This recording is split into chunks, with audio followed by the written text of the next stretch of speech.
YouTube in on this. Almost forgot.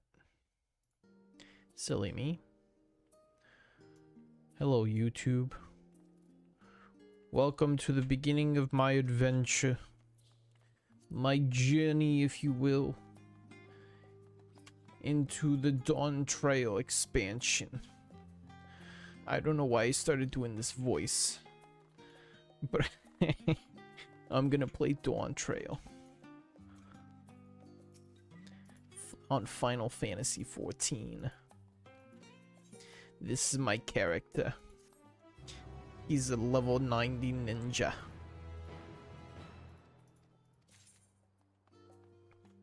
And he's about to embark on an epic quest. He sure is. Look at him. He's so vicious looking.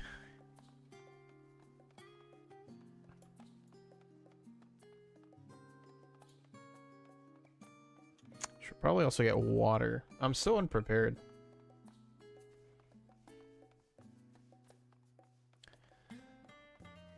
And there is going to be a lot of reading, so you know what? In preparation, I'm gonna go get the big bottle. I'll be right back, chat.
Fuck.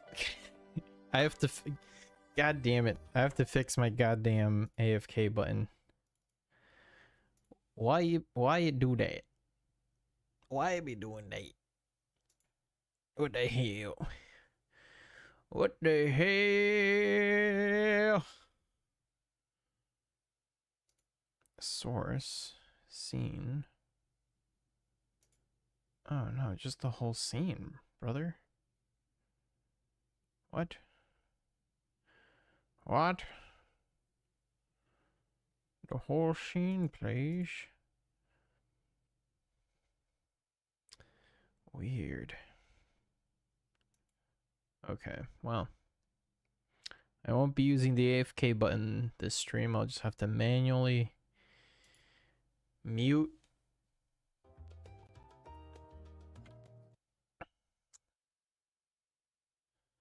Just have to manually mute everything. All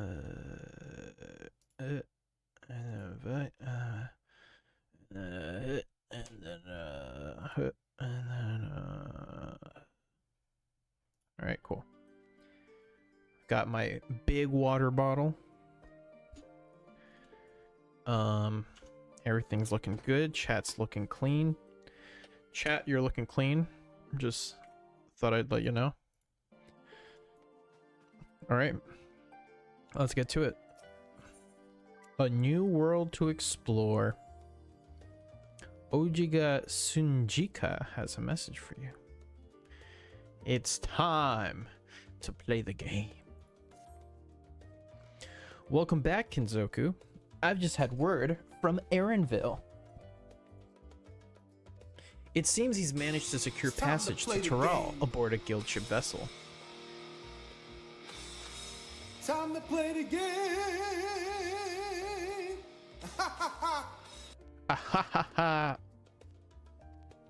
Why don't you wait in the main hall while I go and inform your travel companions? It should only take a moment. Quest accepted.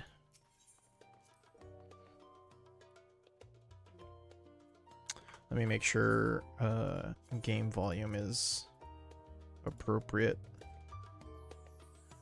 Maybe a nice like 25. Voices, turn those up.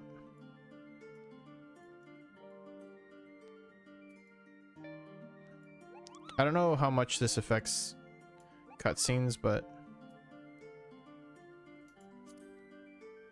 let's turn everything up slightly. Okay. I think that's good. Oh, I had no clue. Well, welcome to the stream, buddy. Yeah, I'll do better about unceremoniously doing these like story streams. Anyway, let's get to it.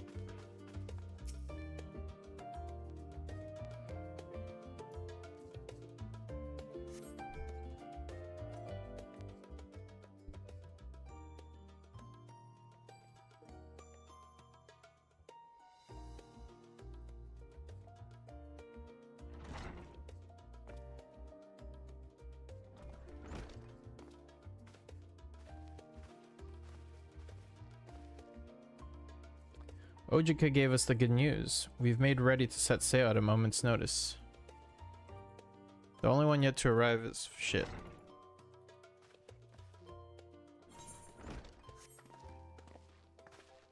I have auto advancement text. Ah, you're all here. It took some persuasion, but the Gleaner's Guild ship has guaranteed us places aboard a vessel bound for Toral. There will be other passengers, researchers and artisans and the like, so we'll need to share deck space. That's fine, Aaronville. I doubt anyone expected we'd have a ship all to ourselves. They're not casting off just yet, so if you have any lingering concerns, now is the time to voice them. I wouldn't call it a concern, but everyone's still clear on what it is we'll be doing in Toral, yes? We've not forgotten. The nation of Tuliolal is in the midst of deciding its next ruler. As your chosen allies, we shall assist you during the rite of succession and support your bid to become Dawn Servant. In addition to that, Alphino and I have another objective. As part of its reconstruction, Garlemald seeks way to reconcile and re-engage with its neighbors. By visiting Toral, we hope to learn more about how its myriad cultures interact with one another, how they find common ground, develop stronger ties, the sort of insights that might help our friends in Ilsbard. Does anybody know the button for auto chat? But we'll pursue this goal in our own time. You can be assured that we'll give the contest all due. Space. Oh, it's just space. Disable text auto advance. There we go. Thanks. Thanks, guys. That's all I ask. Otherwise, you're welcome to do as you like.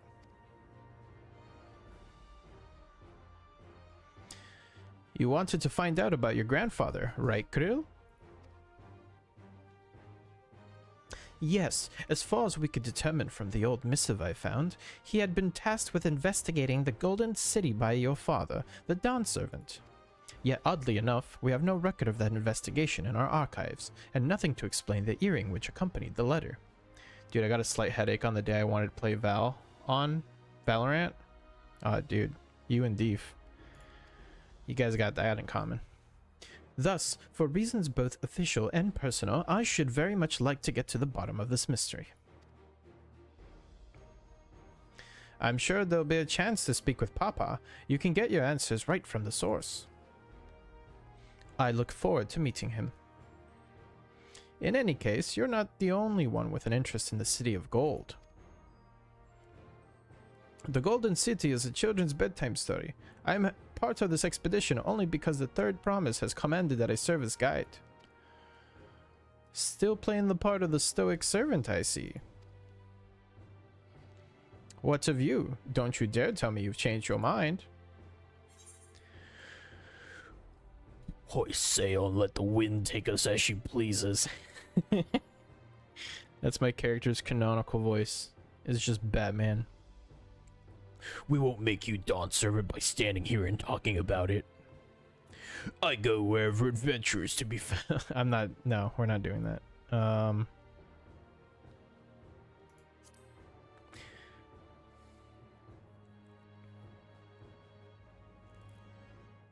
Ha! A man of action. Right then, if all are still committed to the journey, then I say we make ready to depart. I say we should all depart to the ship in which the designated destination of Sorry, guys. Eager as they are, the others have already left for the harbor. We're not in danger of missing the boarding call, but perhaps we should be on our way as well.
Bluefiswin.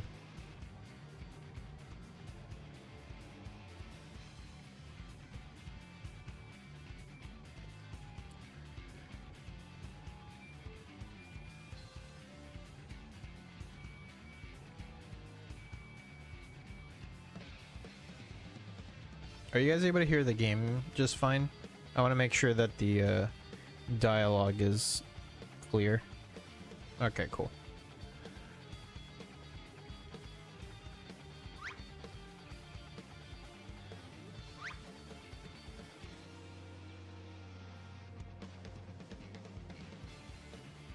I can turn it up slightly just so it matches my voice.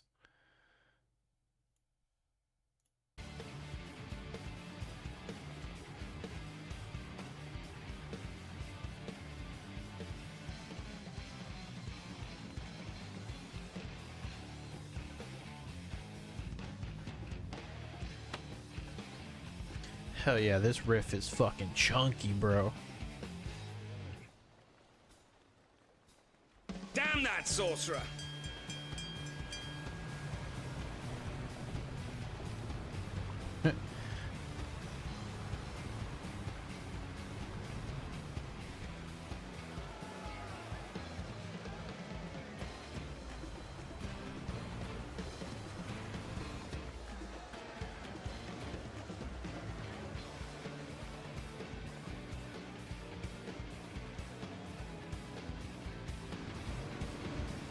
Cural. That's from some show that that actor that Paisley finds funny. I find him funny too.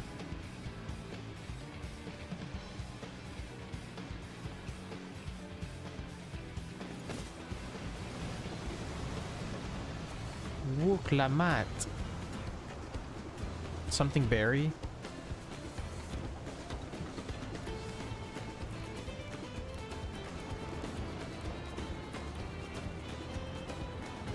Get ready to love her character but hate her voice.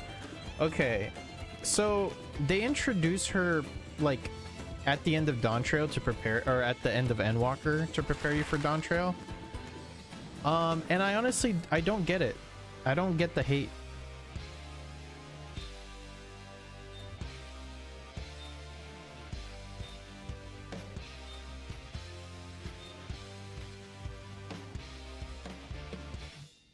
Like, I don't know if her voice changes or like maybe there's like a cutscene that'll change my mind, but so far I think it's fine. Because nothing requiring expression of emotion has happened yet. Alright, we'll see.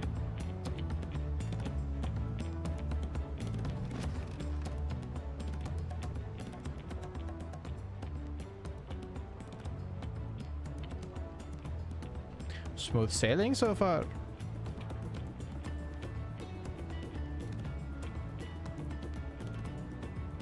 I mean, what about this guy? Buck Sailor number 1.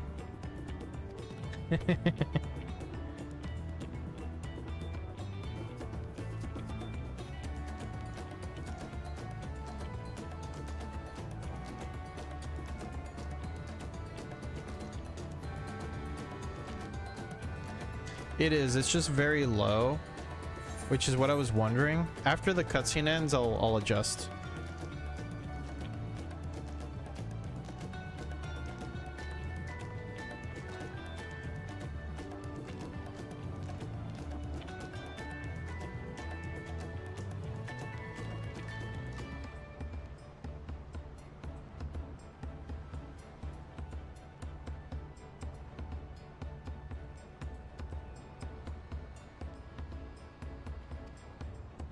Yeah, the music's louder, and I think I did that accidentally when I was messing with the settings.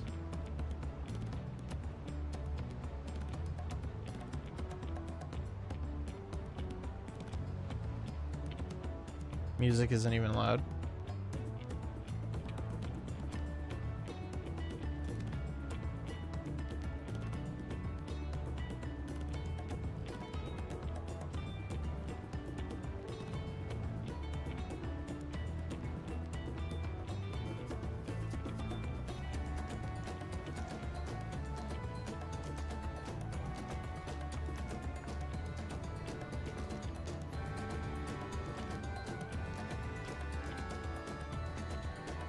Yeah, even I'm having a trouble hearing.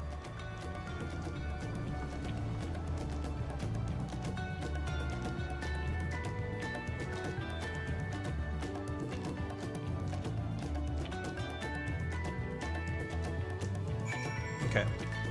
Here's what we can do. I think, yeah, I have BGM. So voice affects cutscene voices too?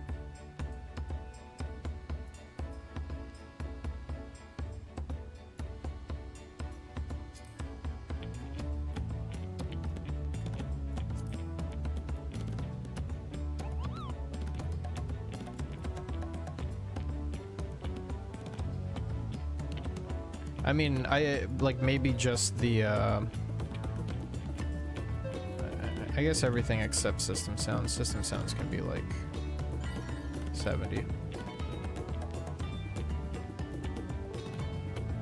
I mean, that could be a slider, like how much everybody, like not just your character but everybody's characters. Okay.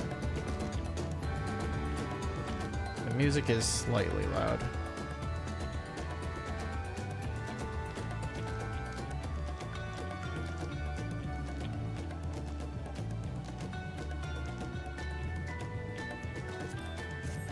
Okay, let's talk to some people.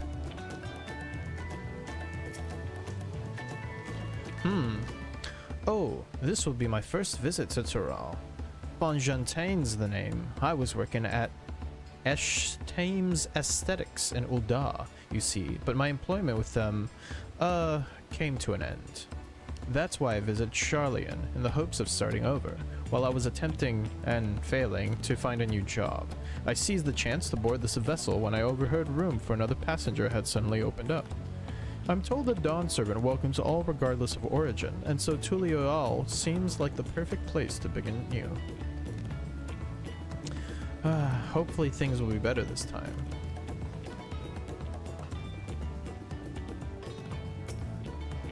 My story? Well, since you asked, I wanted to retrace the history journey of the great Kedin Ram. You know, the first Eorzean to set foot on Tural, almost 80 years ago. The Mamul-Ja's leader is said to have welcomed Kedin Ram with open arms and set him home with a bounty of silverware as a token of their friendship. But the real treasure was the crops he brought back. Popotos, tomatoes, and kokotos, which spread across Eorzea like wildfire. His grand adventure led to a culinary revolution. The tales say Kedin Ram returned to Tural several times after that, but his ship vanished during his last recorded voyage, and he was never heard from again.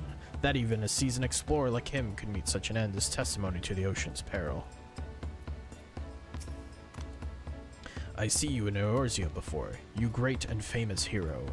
God, I've had enough of playing the simpleton. There was a time when we took great pains to maintain the deception, but with more of you Eorzeans coming to Tural, it's become impractical. Besides, my mercenary days are over. Too many of our warband have fallen, and so we head home to lick our wounds. Wait, is that setting up the lore that, like, these guys, like, can speak, like, scholarly English? Or Eorzean, I guess. Did you want to make a wager? We're taking bets on who'll be sat next in the Dawn Servant's shiny chair. They never couldn't. There are 4 claimants in the right of succession, your young Wook Lamont being one of them, of course. Every single one of these NPCs. But from what a Mamul-Ja bloke was telling us, the other 3 are all strong contenders. Not too many keen to risk their coin on the third promise. Even the pheasants can speak English better than us. Also the peasants.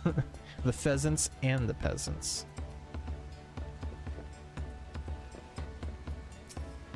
An adventurer, I presume?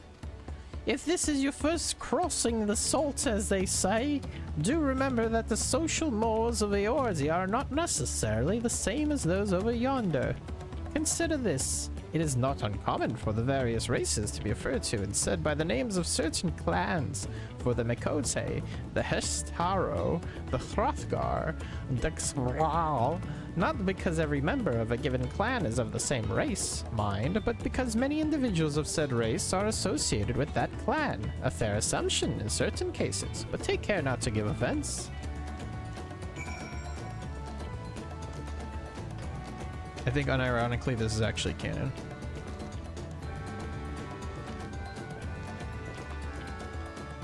What part is canon?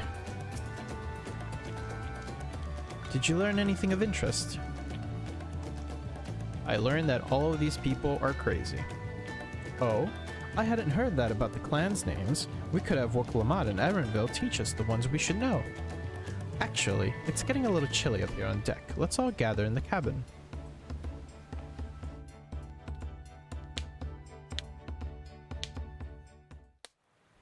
Ah. Yes. Higher vocabulary than us, for sure.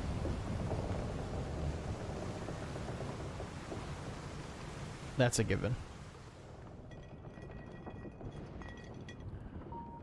Oh, me wine.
Oh!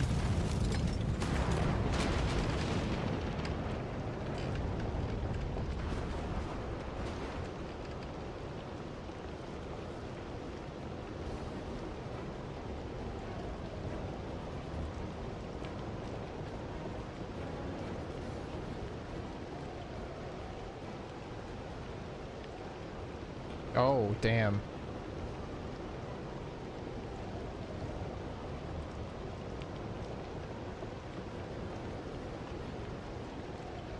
Damn.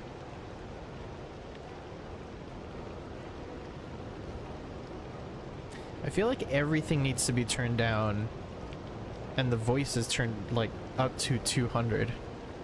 Is that just me?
Nice.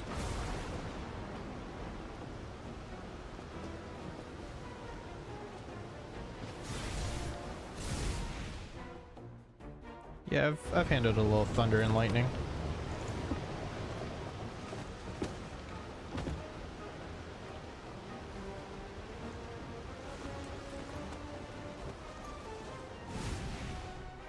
So wait, are you not hearing the voices at all? Like, have there been no voice cutscenes for you guys?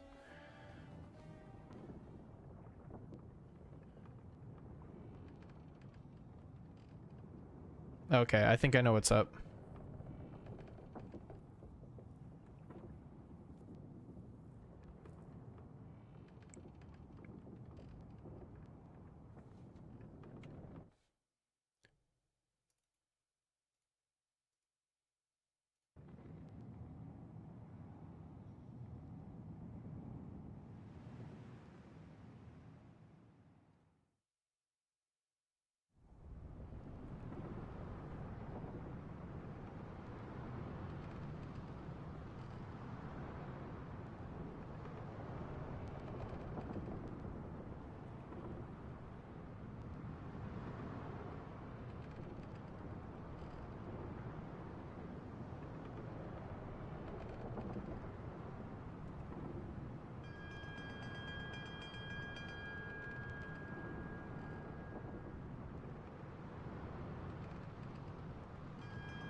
Wow, look at that bird.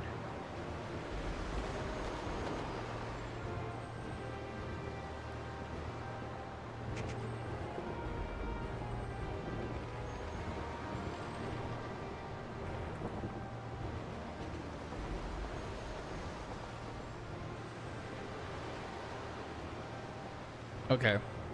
I don't think the voices are coming through at all.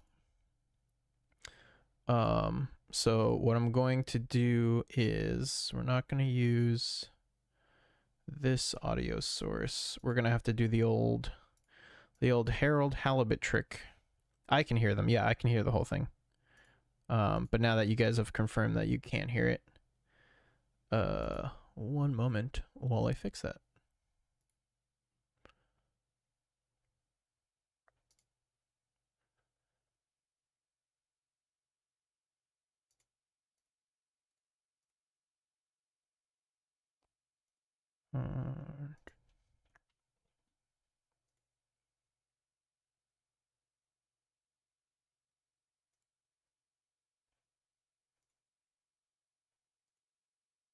All right, let's see if that fixes it.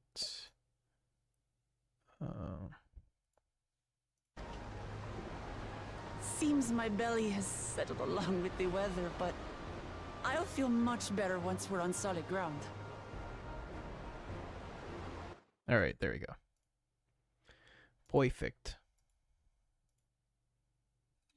How the hell did I do that? It's because, so, OBS, so I have a method of capturing audio where basically I just tell it to only capture the game.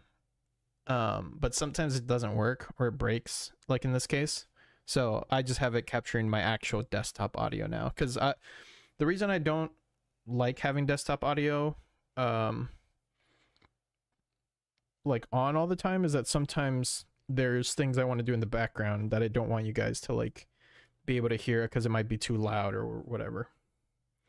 But I'll be right back.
Okay.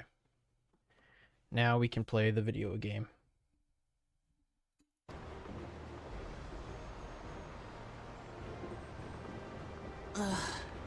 Can't be much farther now, can it?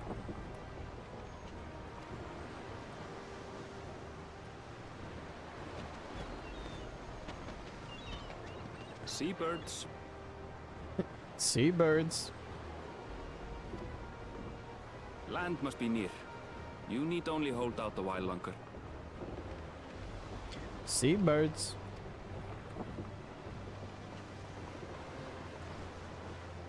For a dark moment, I thought the ocean might swallow us. Glad to have my pessimism proven wrong. In other good news, I examined the sailor who took a fall, and he's faring well. And he's dead. I'm sure he'll make a full recovery. Good news indeed. If all's well, then we needn't delay in launching the landing boat. Ships have to lower anchors some way from shore. Too close, and they risk having their underbellies ripped open by the reefs that crowd Tuliola's coasts. Come. Thanks for the nautical lesson.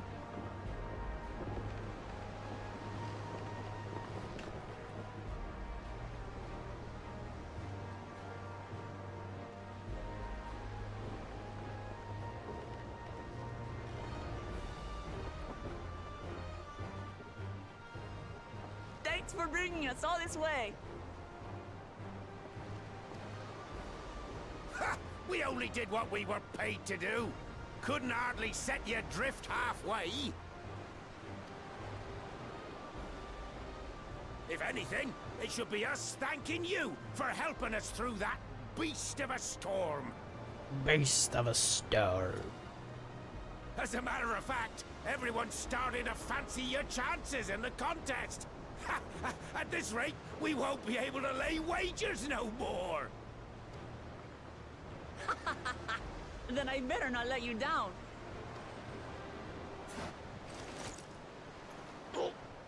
Easy, stomach. Easy.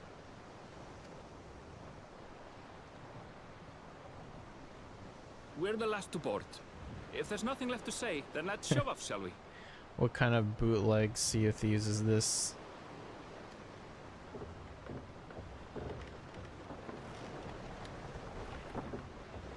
We gotta play that soon.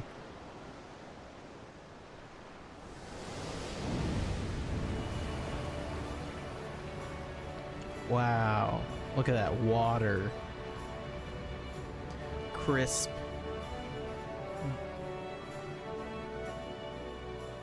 That actually looks really cool. Blue seas, clear skies, and boundless possibilities. I dare say our destination will soon be in sight. Wow, just like the trailer. Enjoying yourself for a change?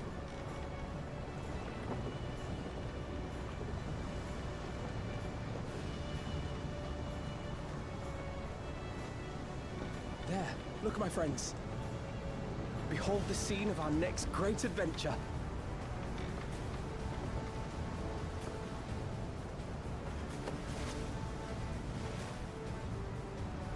At last, Woo. we have come to the land you call the New World. To my home, Tural. The Dawntrail graphical update. I definitely see it in the water, but it's funny because there are definitely like some assets that are like still from before Dawntrail. I don't know, it's hard to explain. I don't know if maybe I don't have everything turned up all the way. I definitely want to see like how far I can push my system. Damn, what's this groovy lick?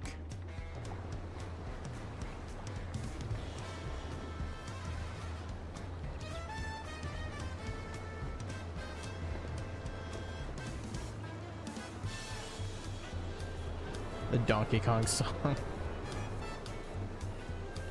Welcome to Banana Japes. Just like the Mario movie.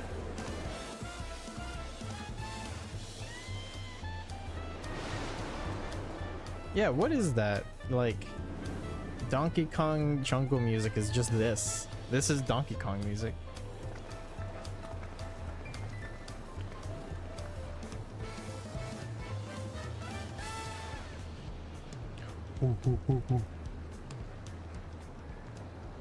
Gods, I've seen cities with an impressive mix of cultures, but this is something else.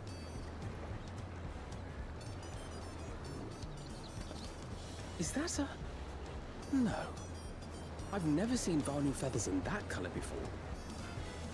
Alright, Alpha, no. Come on. Be respectful. You'll find much here you never knew existed. There may be a sea route now, but visitors to Tulihyolal are still few and far between. Tulihyolal. Tulihyolal. Yeah, no, dude, this is straight up Donkey Kong music. And as we don't build seafaring ships, only a handful of Turali ever venture abroad. Mamulja sellswords mostly. Those willing to play the fool sail with Lominsan merchants to secure employment in Eorzea. I suppose that makes us a rare sight in your country. Rare and currently undocumented. Were there some forms we should fill out, or...? Do we have a visa? I just want to make sure we have a visa. Forms? Did you forget who you're traveling with? I'm smuggling you guys in.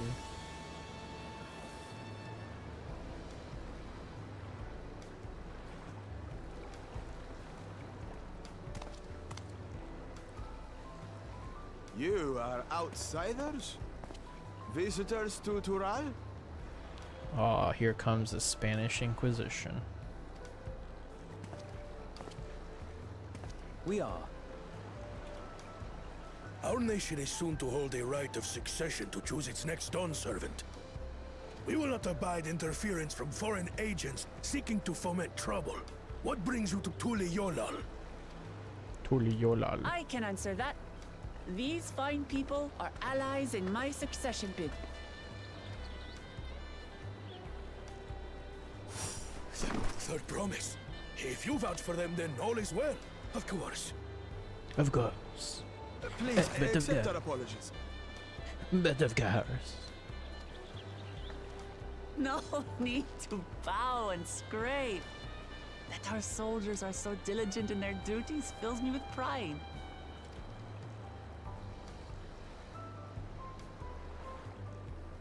We'll be continuing our patrol then.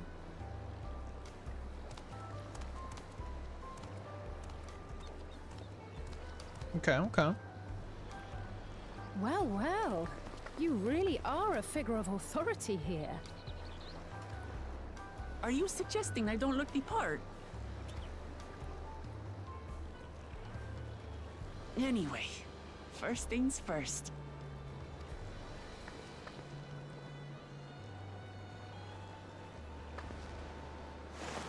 I bid you welcome to Tuliolal.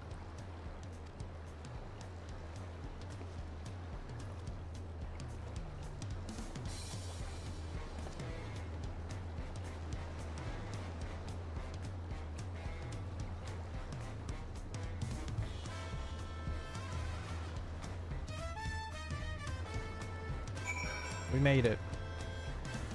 What the hell is that? What the fuck is that?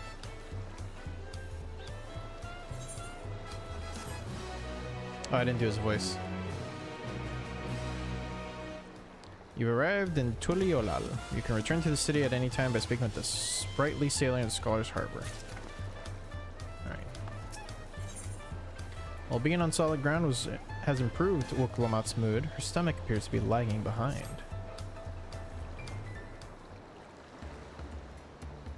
Right then, first things first.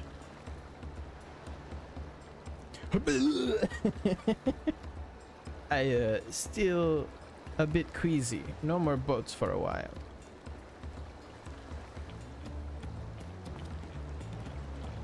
I realize we've just arrived, but we should get you familiar with the city before the rite of secession begins. No arguments here. I should very much like to explore.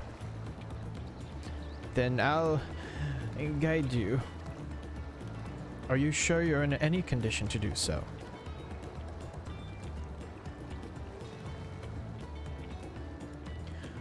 Aha! We were wondering who these strange folk were. So the third promise has found herself some new followers then.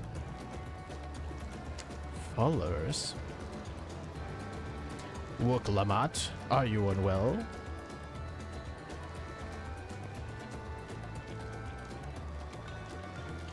No, not at all. Couldn't be better. The third promise does not get seasick. No, sir. As for my hand-picked entourage here, I've recruited them to help me win the right of succession. I was about to show them around the city, in fact. That sounds lovely. But a group of foreigners is going to attract attention, especially if they're in the company of the third promise. Everyone will be curious. We certainly were. Your siblings have a tendency to, command a respectful distance, but you're just so easy to approach. And I enjoy it so much when you do. Please don't ever worry you're a bother to me. You're very kind. Good day to you, Third Promise. 3P for short. They did have a point. Wukalamat is technically royalty here. Like it or not, a person of our station surrounded by this many outsiders is bound to draw a crowd.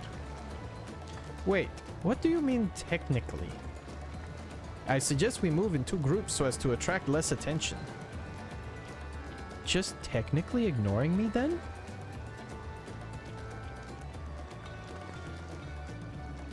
Kinzoku, you and Krill can come with me. I'll take the twins then. We'll get in touch once we've had a good look around. That voyage was hard on a lot, so take it slow and recuperate. I can't even talk. We have time enough for that. Krill. No, Krill. Krill, damn it. Krill. I'll try to pronounce Krill's name appropriately. But I can't let go of Krill. Enjoy your wanderings.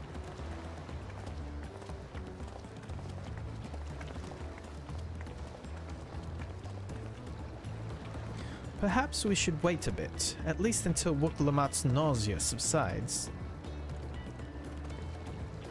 No need for that. Look, I'm ready to go.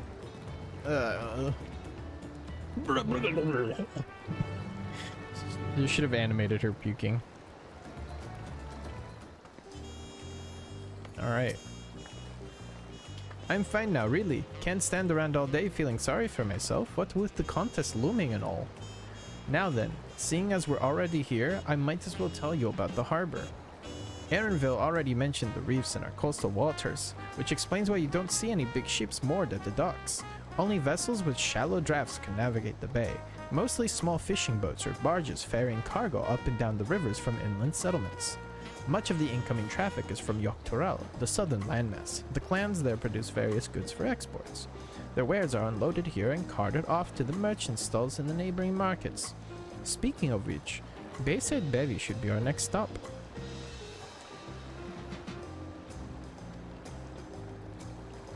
Oh hell yeah, conversation circles. We love conversation circles. Hell yeah, brother. Hell yeah, brother.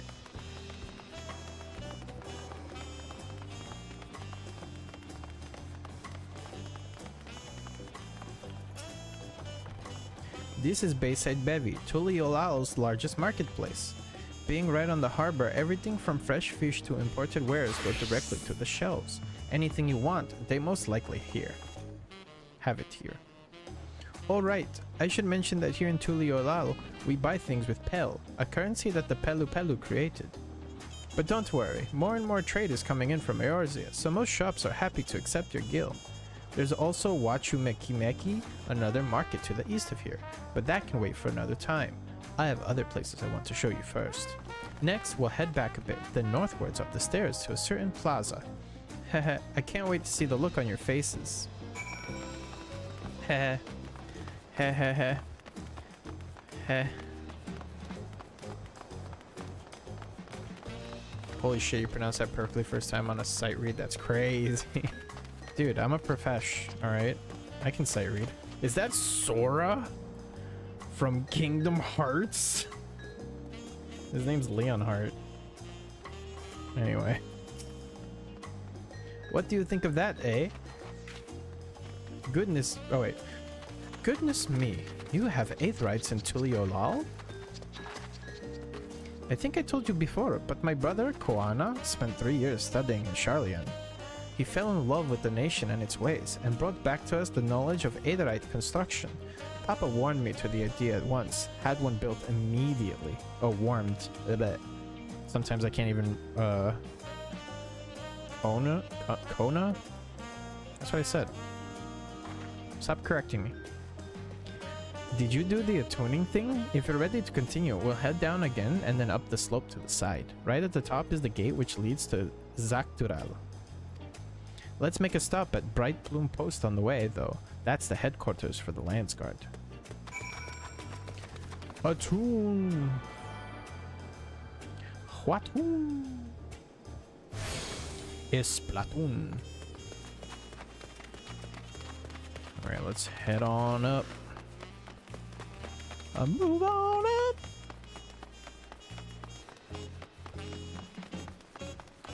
So far, the town's pretty cool. Cute little town. Oh my god, he's following us. Look away, chat. Look away.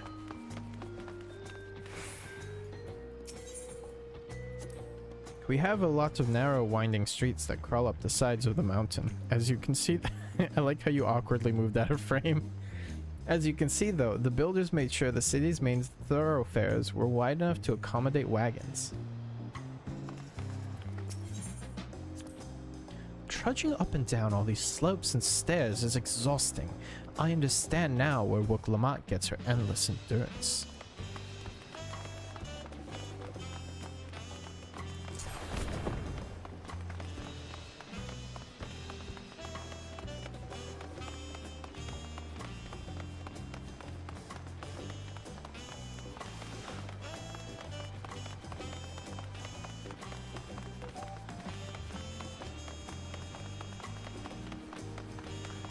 Ekwawia Plaza.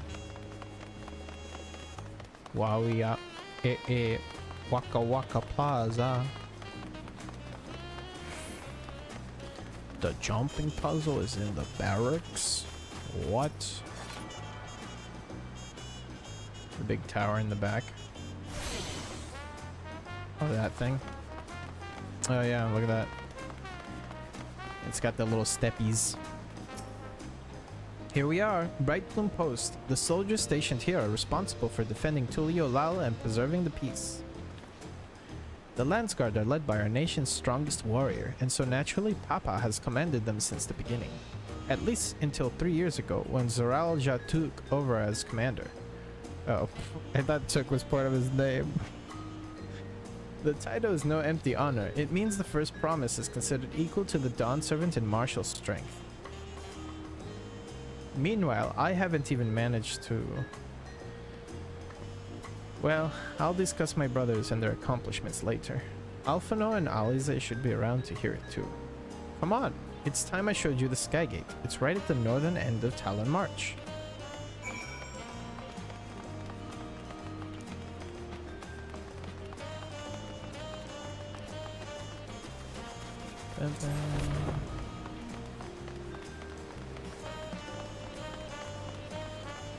I like this jazzy rendition.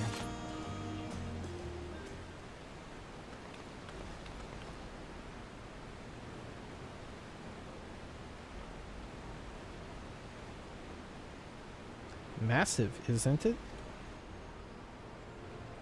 And on the other side is an equally massive bridge to match. Both were constructed by a race of giants, the Yokui. Strictly speaking, Tural is actually two separate continents. Yok-Tural, the southern lands of the mother, and Zak-Tural, the northern lands of the father, which lie beyond the bridge. Legends say it used to be one of great landmass, but long, long ago the two gods fought a titanic battle, and one won through the other to the ground. The impact was so devastating as to split the continents in twain. I need to read the name. A familiar sounding tale. I am put in mind of the conflict between Hydaelyn and Zodiac.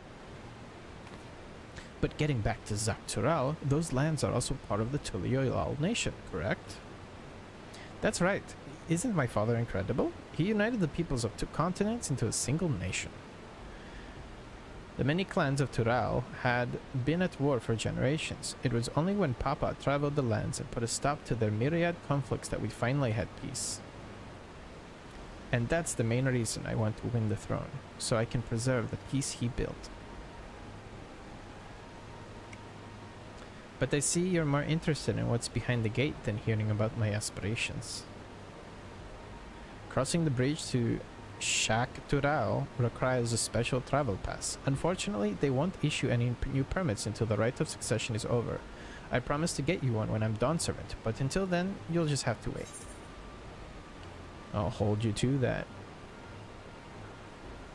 And I'll make sure you win. Mark my words.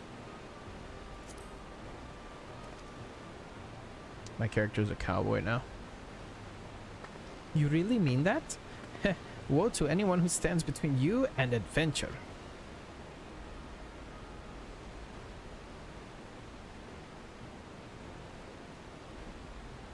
Adventure! We love adventure! We must have covered half the city by now. Tuliolal is unlike any other place I've visited. I'm thoroughly enjoying myself.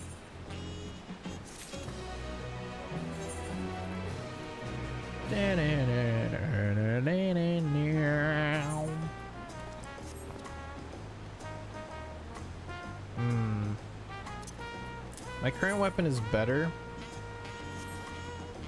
And like, I know whatever I unbox from here isn't gonna be like glam worthy. Unless. Nah. We'll head west next, towards the Arch of the Dawn. The dirigible landing is on the way. The dirigible? You have dirigibles too? Tuliolal certainly doesn't want for methods of travel. We get by. Now if you've seen enough of this area, let me know and we'll continue on. The Arch of the Dawn is on the other side of the city, so speak up if you see something that interests you as we walk. Alright, let's walk. In this direction.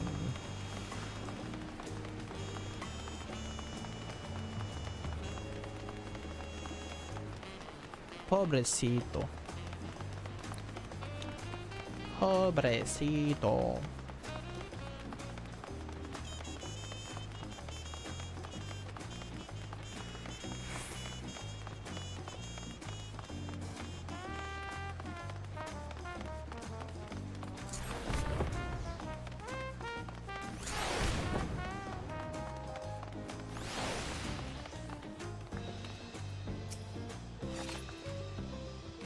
I'm still struggling to conceive how one could construct an entire city on the side of a mountain. This was originally the site of a Yokui temple. The giants built it when they were first making the bridge to Shaktural to appease the gods who slumbers in the great ocean trench. After the Yokui withdrew, the temple stood empty for centuries, so when Papa was establishing his new nation, he saw a structure he could refurbish into a palace, sitting practically in the center of Tural. He gathered artisans to do the work, and the houses they built for themselves became the foundation of the city you see today. Speaking of houses, we'll be passing through the Resplendent Quarter, the biggest residential district in Tuliolal. We climb these sets of stairs here all the way up.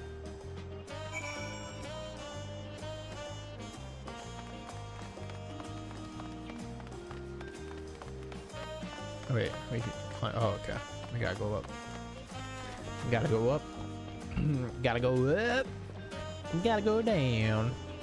Gotta go up, down, turn around. That's a sound. Oh, oh, oh, oh. O'Reilly.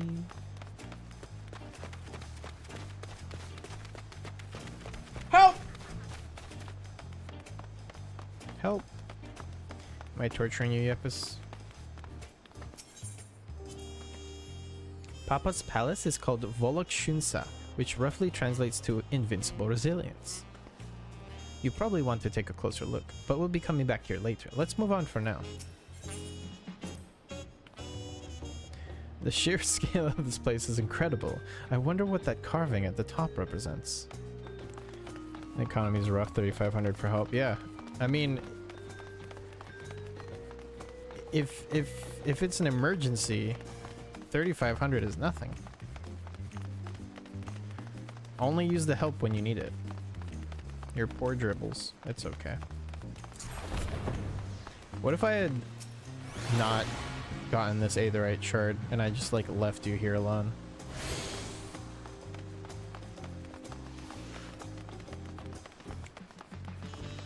Yeah, the dribbles economy is going to be a little messed up for now. I have to get an economist to help me.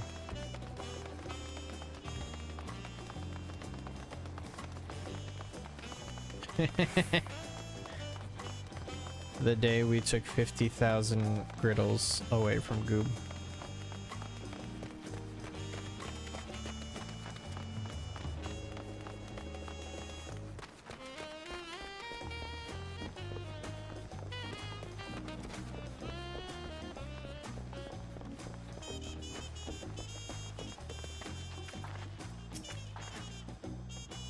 So this is the Resplendent Quarter. What manner of people live here? Oh, we have residents from all the Yoctorel clans. Mamulja, Shibral, Elupelu, Moblin, Hanuhanu. We also have Tonawatwa, Heshero, and Shetona who moved south from their ancestral lands in Shaktural. In essence, it's a gathering of people from every corner of Tural. A true representation of Tuliyolal's diverse character. The adornments on each building contribute to the eclectic culture aesthetic. It's all so beautiful. I'm glad you think so. Come, we continue down the stairs. Down the stairs we go. There's a speaky bubble over here. We gotta take in the content, chat. This is for the sake of the content. That big drum there is called the Dawn Herald. They play it for formal occasions, like when honoring the Lands Guard's return from a dangerous duty. I tried hitting it with my axe once and ripped the skin. Earned me a proper scolding, let me tell you. I think that was the time Papa held me upside down by the ankle. Oops. I've never seen such an enormous drum. What would one even use to beat such an instrument? A big old drum. That's a big old drum. Look at that drum. That's a big old drum. Big old drum right there. Hello, you keep alpacas here? I don't need one right now, but good to know that you're here.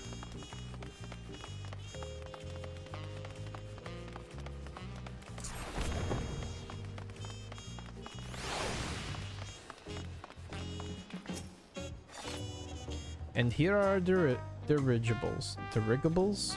Not bad, eh? What are dirigibles? What are these things? I hear other nations use airships to sail the skies, but you'll only find balloons in Tuliolal. We have them for the exact same reason as the Aetherites. Kona brought back the plans from Charlian, and Papa taught them fantastic and commissioned their construction. This was around 3 years ago. Since that time, we've added flights to other settlements. Trade with frontier communities has never been easier. Dirigible? That one's not even a Final Fantasy word. No, yeah, like, clearly they said it like it's a word. Because usually when it's like a Final Fantasy word, they, like, don't pay mind to it. But Cryo was like, you also have dirigibles? Wow! What the fuck are dirigibles? But that's enough about dirigibles. The Arch of the Dawn awaits.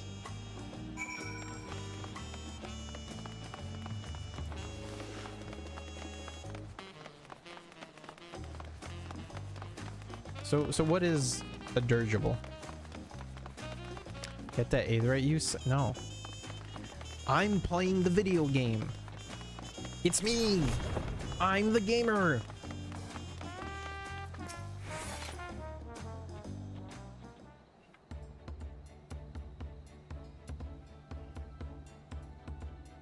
I'll get it later. Oh, a dirigible. Oh. So like a dirge?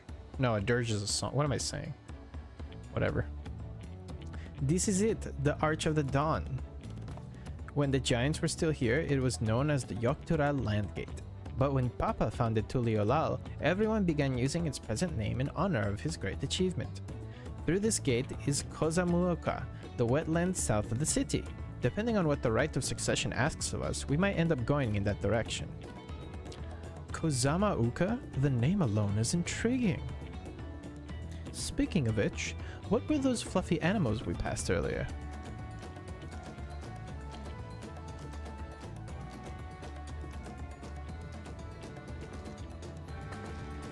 Those are alpacas. Fearsome four-legged fiends. Oh, four-legged fiends? Does she not like alpacas? Fearsome? They seemed quite placid to me. You'll learn soon enough, Kryed. You'll learn soon enough. Damn. Are those alpacas like war criminals? What did they do?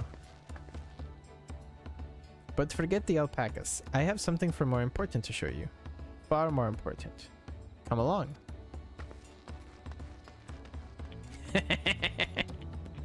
Because, like, a krill is like a shrimp. And, like, she's so small, my immediate thought is krill.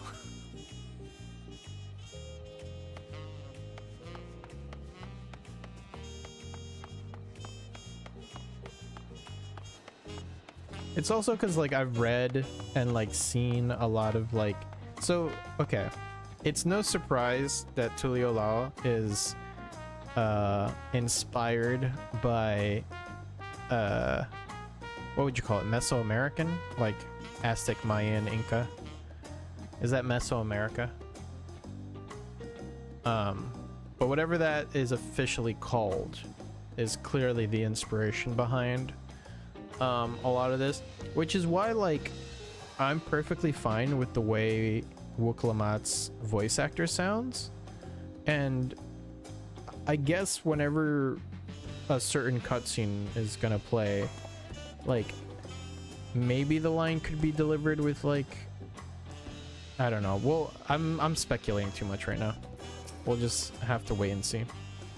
If you wish to learn the history of Tuliolao, then look no further. These stone pillars, you mean? These stone pillars.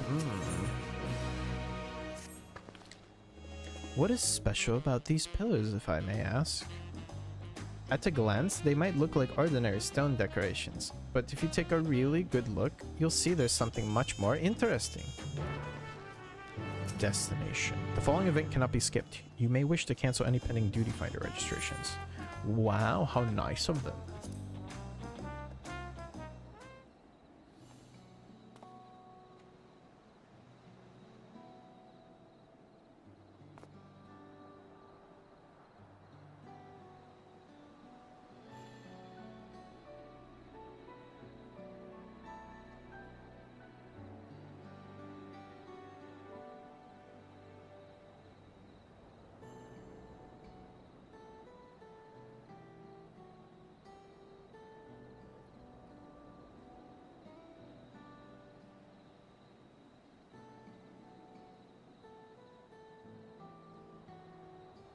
Pictures? Wait, no, these are glyphs. They seem to tell a series of stories, many of them featuring a two-headed Mamulja. Oh, then this must be... That's right. It follows the exploits of my father, Gulul Jaja, and his journey to unite our lands. We call it the Tuliolal Saga. The deeds he performed and the bonds he forged are all immortalized in stone. There's no better way to learn how Tuliolal came to be. Study them as long as you like.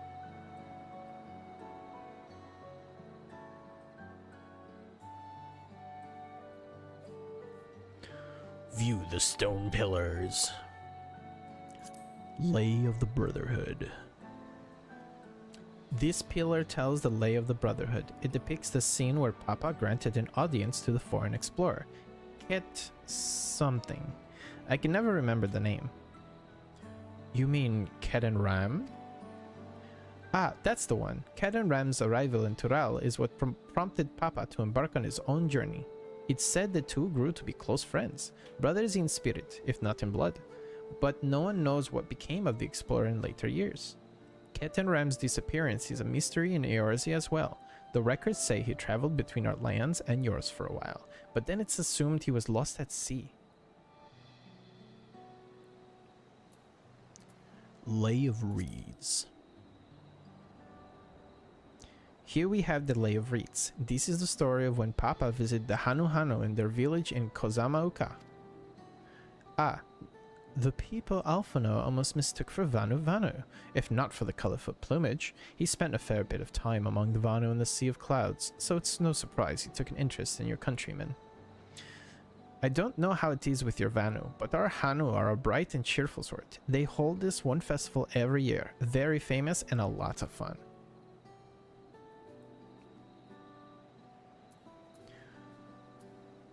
Lay of Pots. Let's see. This one is the Lay of Pots, which depicts the moblins of Kazumaka. They might wear odd masks and sound weirdly muffled when they talk, but the gold and silver work they sell is the best you'll find anywhere. Moblin goods are the standard when it comes to gift giving. Clearly, the Vano aren't the only people with distant Turali counterparts. Lay of Repast. This one recounts the Lay of Repast. As you can probably tell, the figure depicted here is of the Xibral, like me. Shibral? For decades, the Shibral and the Mamulja were at war for control of the forest of Yakdel. The actions Papa took to end that conflict have since been hailed as the first steps in the founding of Tuliolal. There is a clan of Hrothgar in Boja known as Helions. In their society, the women rule as queens and the men serve as devoted subjects. Yet here in Tural, Shibral men and women appear to be of equal status. How dramatically culture can vary with location. That was Krill, and I gave her Wuklamat's voice. They need to color code the names, please. Yes.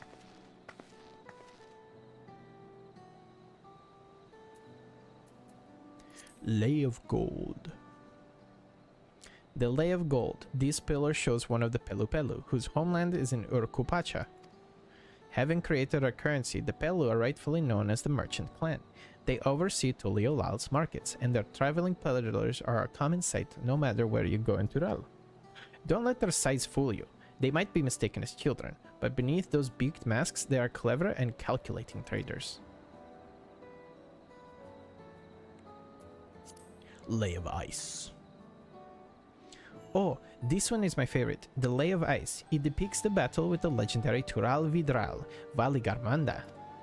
I should explain, a Tural Vidral is a creature that has lived far beyond its usual lifespan and awakened to preternatural power. Tataru described the Far Eastern auspices in a similar fashion. Could this be the same phenomenon? Valigarmanda itself was dubbed the Sky Ruin, a name earned for the destruction and terror it visited upon Tural every time it stirred from its slumber. But 80 years or so ago, its ruinous reign was brought to an end after a great struggle. Papa and his comrades managed to overcome the raging Vidral and sealed it away in the Urkupacha mountains. Despite its reputation, however, Valigarmanda is also a symbol of power. That's why you'll see its likeness on Tuliolal's national emblem and adorning the banners at the palace. Ooh, blank pillar. This one is empty. This is where I will put my signature. Oh, this one is unmarked. Papa says he left a blank pillar for the next chapter of Tuliolal's history, whatever that might be. My butt. Lay of Proof. Ah, the Lay of Proof. That big fellow is of Yokui, the largest of Tural's people. These giants once used their great size and strength to establish a dominion encompassing all of Yoktural.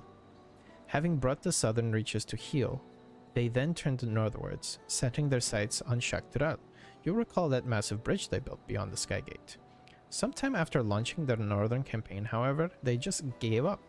They abandoned the lands they'd conquered and withdrew into the mountains of Urkupacha. I've never even seen any of their kind so much as set foot in the city. This was a people with the power and resourcefulness to raise a temple on a mountaintop and build a bridge across the sea with stone. What would move them to renounce their ambitions and their place in Turali history? Had your fill of history then? Yes, thank you. Muchas gracias.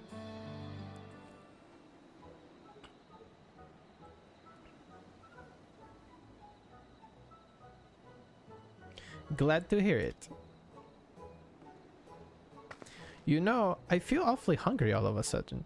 No surprises there, saying I couldn't keep anything down for a while. But now I think I'm ready to eat again.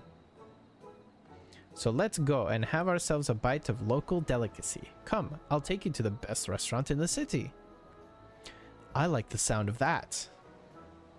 Oh, in it. Fuck. I couldn't resist. I'm a terrible person.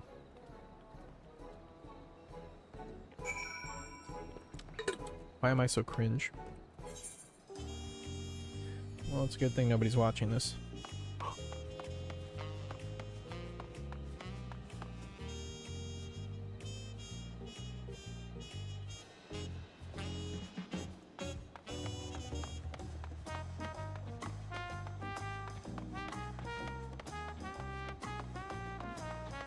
Yeah, this nighttime theme is pretty cool too.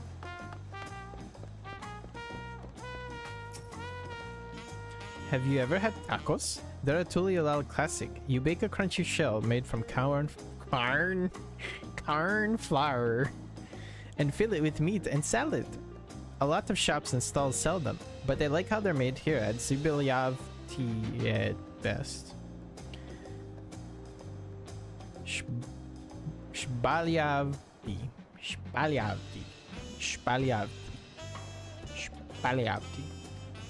And I need one right in front of me, right now. Let's head downstairs and place an order with old Brukevu. Brukevu?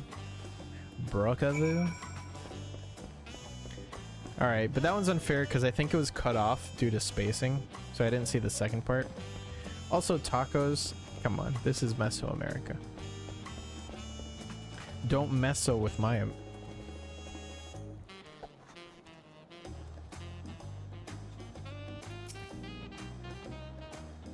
Chat, I need help.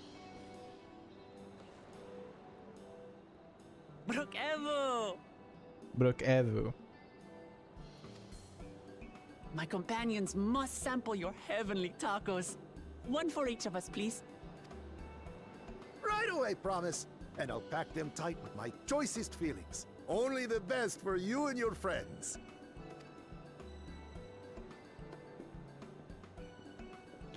Look at all these gatitos. Did you hear the Silver Spears are back? Seems their overseas foray ended in disaster. More than half their warband is missing, including their leader.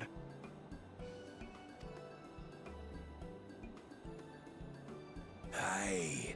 And now keen to rebuild their broken reputations, the survivors seek the Golden City. A fool's errand. How many hopefuls have disappeared in search of that fable? They should count their lucky stars they came home alive at all.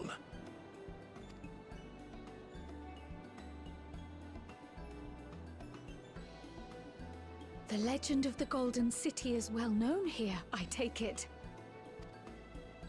It is, but as no one's ever seen it, many question if there is any truth to the tale. Like our skeptical Erinville.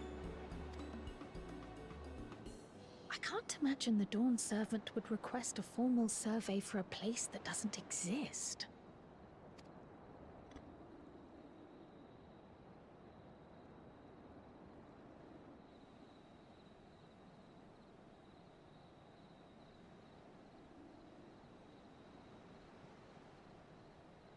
Now to find a spot with a pleasant view to enjoy our crunchy spoils. Nice paper bag. Tacos. Oh, my tacos. Oh.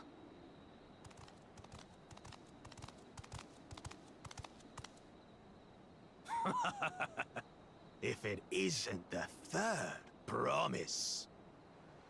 I like the not the iguana head, the chameleon head. Yeah, I like the half chameleon, half that. Oh, no.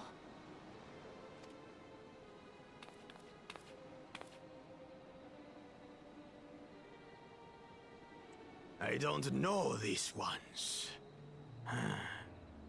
New salt. I don't know these ones. Who are they, huh? You like that? Dredge from foreign waters is my guess, brother. Of course, that's it. Wuklamat is so afraid of the coming contest that she went crying for special help. Was there something you wanted, Bakul Jaja? Bahul Jaja. Jai. The third promise remembers us. Such an honor. Glory on your name, brother. And on yours, brother. I know my rivals for the throne. Nothing more.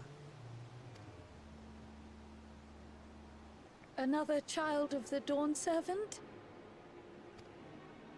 No, this brute. We have no ties to their farce of a family. Unlike the sneevling house cat, we are blessed siblings, the elevated chosen. We alone are fit to succeed Golul Jaja as Dawn Servant. All peoples are equal in Tulihiola. Your heritage gives you no greater claim to the throne. Ha! Shall we test that idea here and now? See if your strength is equal to ours.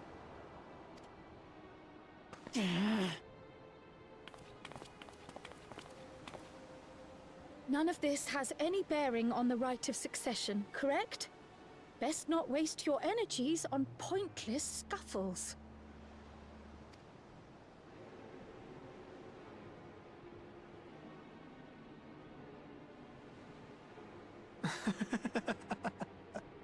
The kitten comes to the house cat's defense.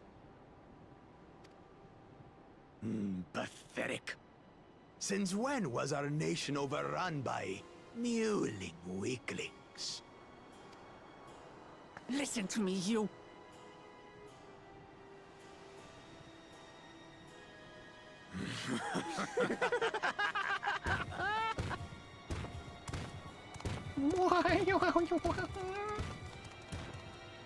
Man, what a dick. A two-headed Mamulja. I knew of them, but that's the first I've seen in the flesh. Some get it into their twin heads that they're destined to follow in my father's footsteps. So they travel to distant lands to hone their battlecraft. What? The version sort of. Okay. Those are likely the ones you've heard about. Are there other two-headed Can't find the name claimants? anymore. But it was funny, I swear. No, I think I get it simply off context alone. No, just Bakul Jaja. Even in Tural, his kind are far from common. The Mamulja people largely belong to one of three clans. The Hubigo, Look at him eating a taco. the Bunewa, I like the Bunewa. I don't know why, but chameleons just have like that cool like eye thing going on, you know? and the Dopro. Every once in a great while, a two-headed offspring is born from a union between the brown-scaled Hubiko and the blue-scaled Bunewa. The child grows to possess immense strength, both physical and magical. Blessed siblings indeed. Forget them. Let's go and buy more tacos. I can think of nothing better to rid me of this bad taste in my mouth.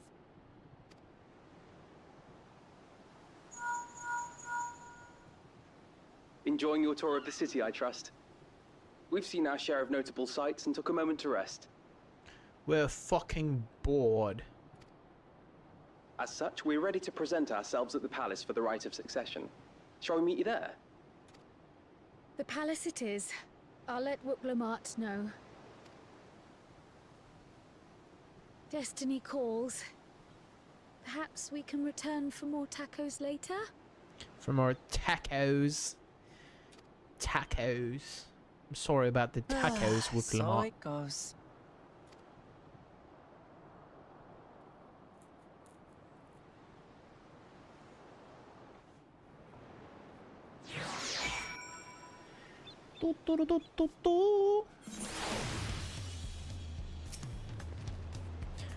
I was looking forward to trying some authentic Tulial cuisine, but we should hurry and join Alphino and the others at the palace. Alright, it's a bit of a climb to the top, but you can head up from the Resplendent Quarter or even the eastern side of Talon March, if you prefer.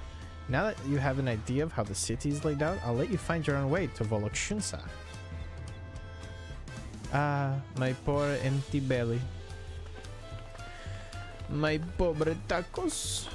My poor little tacos. They have been stepped on. For shame. Ito timers da. Alright. I see a summoning bell right here. Let me get my retainees in order. I need to like update my retainers.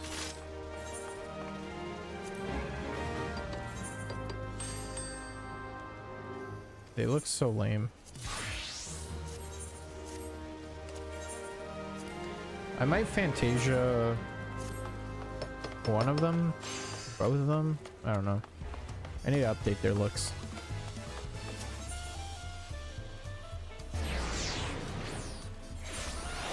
Alright, I'm gonna wait 30 seconds for the ad to conclude before we enter Zang Palace.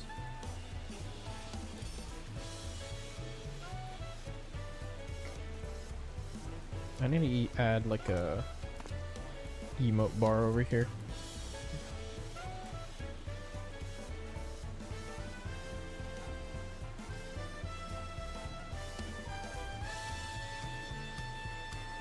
Alright. Ad break over. Let's go into the palace.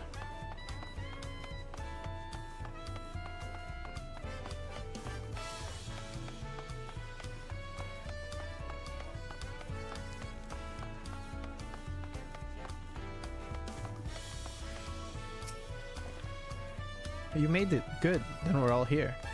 I'm still hungry enough to eat a whole roasted colibri, but the contest won't wait for us forever. 645 chest piece. Now I'll save that for my next character.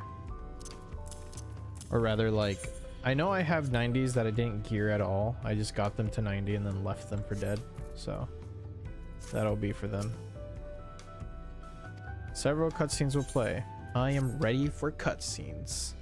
Oh, let me grab chips. Fuck. Oh, I gotta do voice acting too. Never mind. I'll grab the chips later. I've acquired the twins with the city as best as I could in a short time. Their unbridled enthusiasm made it rather difficult. Invariably something would catch their eye, spurring them to run down an alley to investigate. 'Twas like herding a pair of unruly quarrels.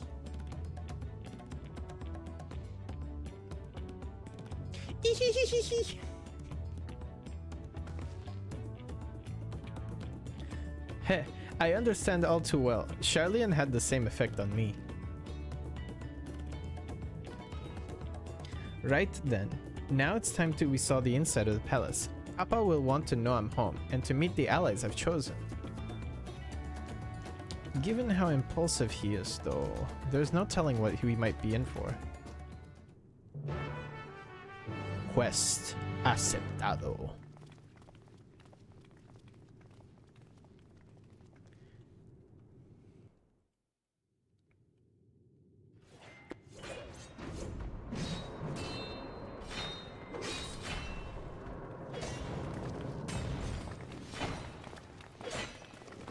Oh. Yo, is that our boy? Is that our boy? Look at him.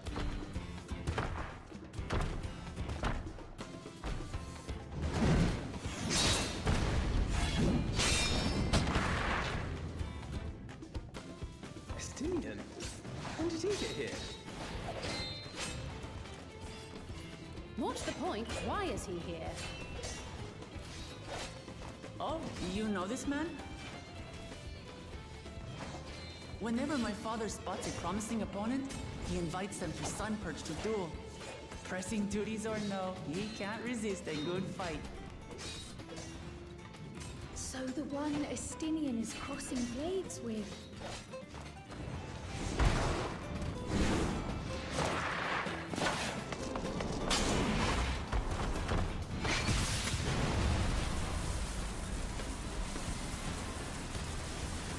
My character is just unfazed.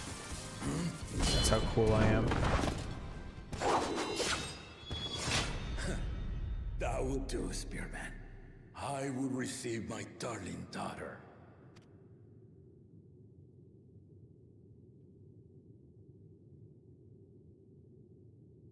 Know that you are the strongest I fought in many a moon, if not longer. It is the privilege of a life long lived to face such a formidable soul.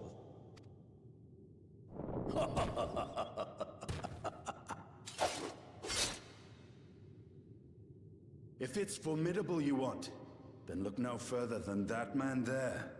He can fuck you up. Hi. I am Paul. I see you, warrior.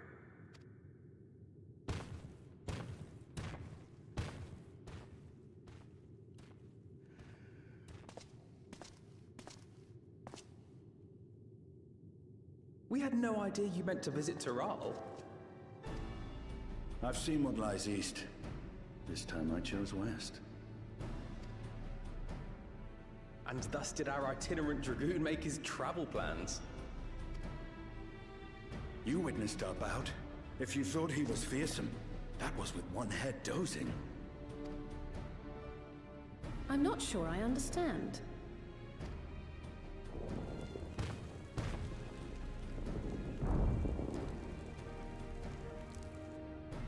The old man has been feeling his years. The uncovered side is the head of resolve, and age has only deepened his love for combat. But the head of reason, wiser of the two, sleeps more and more these days. As I understand it, the veil helps with the restoration of his magical energies. Enough about me, Lamati. Lamati. I want to hear of your adventures. Lamachi.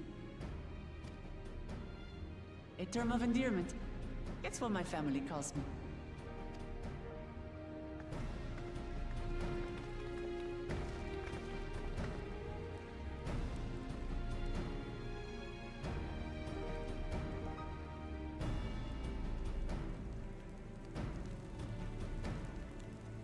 Oh.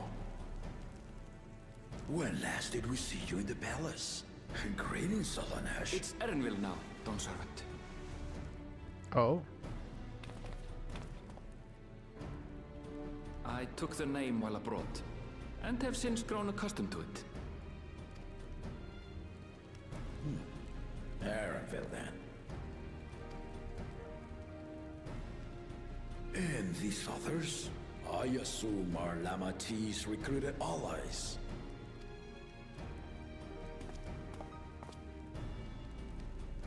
Ha! Old-tempered steel. Yet as much as I'd enjoy testing their metal, the hour of the right is at hand. I will summon the other claimants at once. Then I shall leave you to it.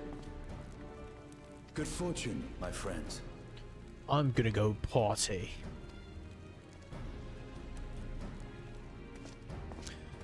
Estinian hits the club.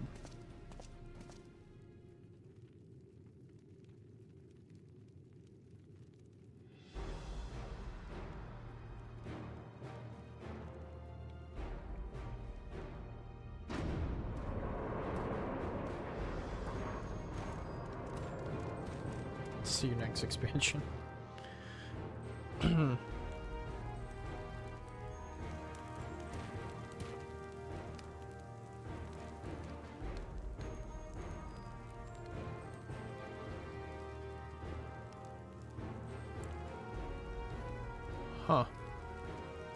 The claimants are assembled. The first promise, Zorolja. Zorolja.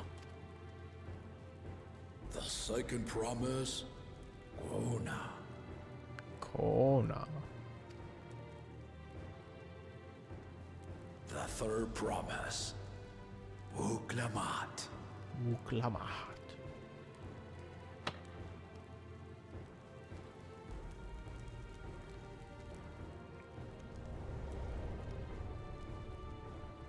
And lastly, the chosen of Mamuk, Bakul Jaja. Bakul Jaja.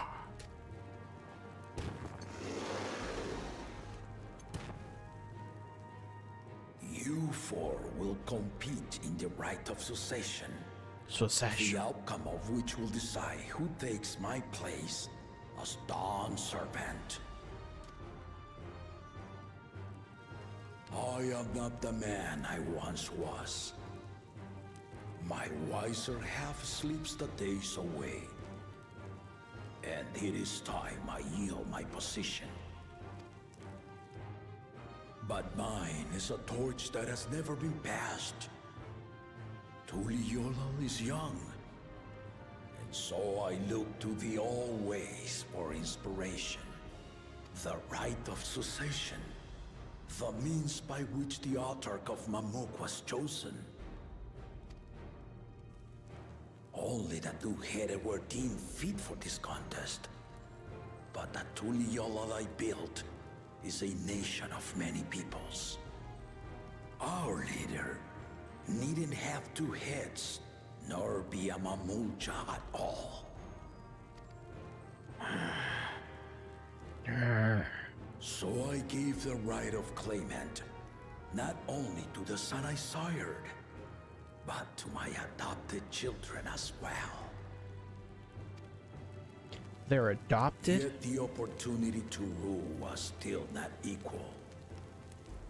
That is why a recent tournament offered a place in the contest as the winning prize.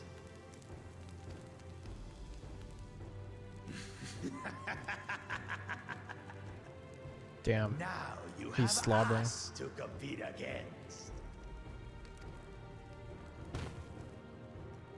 Ah, though it seems the one head was already too afraid to face us in Damn. the tournament. Instead of 5 head, he calls him 1 head.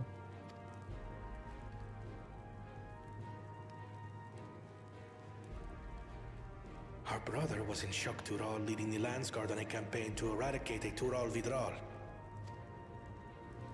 Anyone with sense will know he was too busy for games. Kona. Now for the part you've been waiting to hear. The nature of the contest itself. To triumph in the right of succession, and thereby claim our nation's throne, you must travel the lands of Yogg-Tural. And find the City of Gold. Oh. El Dorado?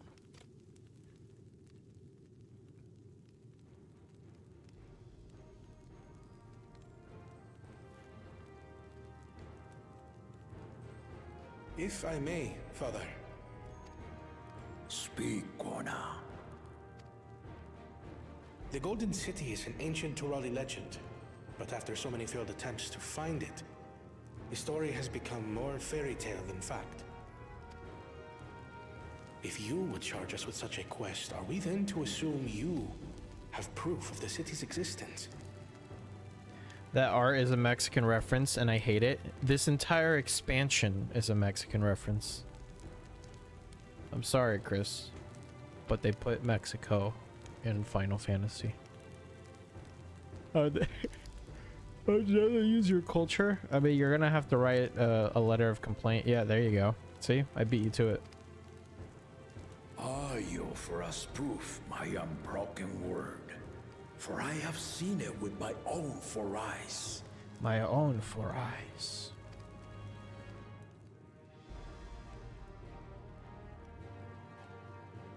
The city's real. All those years. This was before the founding of Tuliyola. I traveled the lands of Tural with my companions. And we ended our journey at the gates to the Golden City. I need to have you do the same. But in order to achieve victory proper, you need to break the seal I put in place. Oh, dude, this is just a plot to One Piece. Yeah. This is the same thing they're doing in One Piece. Bring them.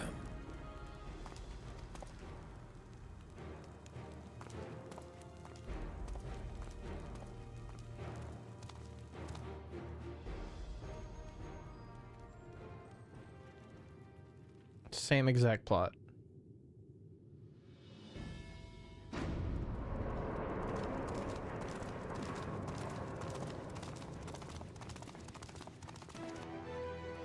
Oh, I love this song. This is my jam.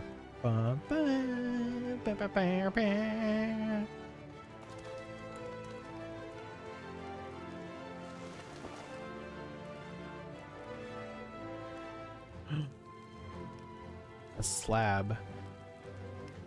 Return the slab.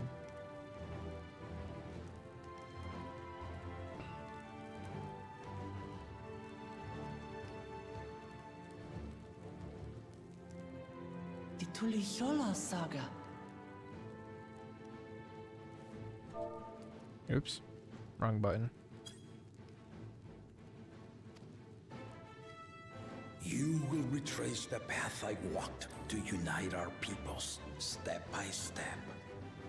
Along the way, 7 chosen electors will be waiting to measure your worth. This is literally just One Piece.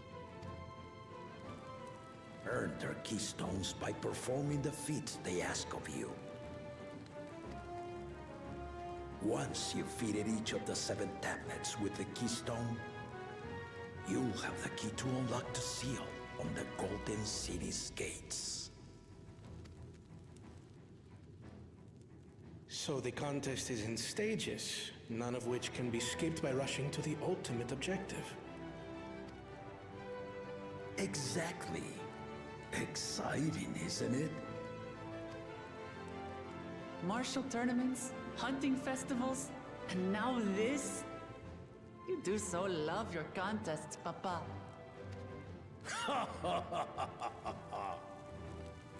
Were I a few years younger, I would have joined in myself, giving you a proper challenge. You may think the ride is tedious or nonsensical. Hideous. Or both. But I am yielding our nation's throne. Let me have this final indulgence. A waste of time. Just name Bakunja just successor and be done with it.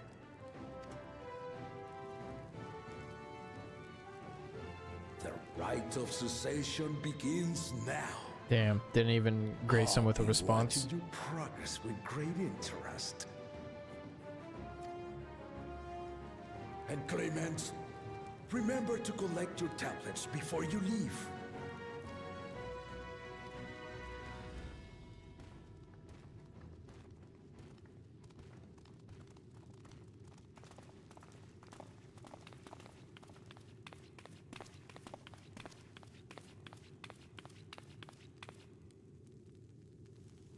You are one of Lamachi's allies.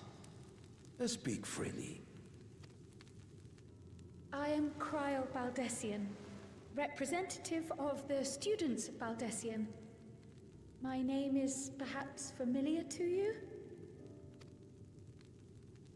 Ah.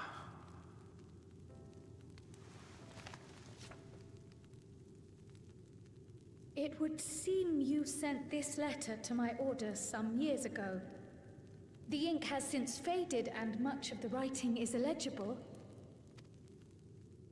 Even so, we managed to determine the essence of it. A request to investigate the Golden City. addressed to my grandfather, Galuf. Included with the correspondence was this earring. A lucky charm. A fairy tale and a piece of jewelry were enough to convince my grandfather to sail halfway across the world. So there is surely some greater mystery at work here. On behalf of the students, I've come to seek clarification on the matter. Have you any knowledge you might share with me?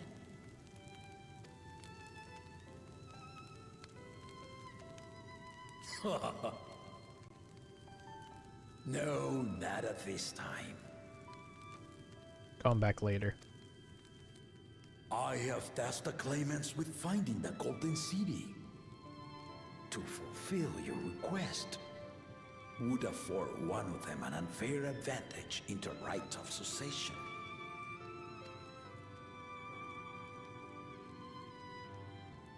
But once the contest is decided, I plan to entrust the entire truth to my successor. If you want to hear it, then you had best help Lamachi win. Lamachi. Very well, Dawn Servant. On my honor as a student of Baldessian, I will find your Golden City. Thank you for hearing my petition.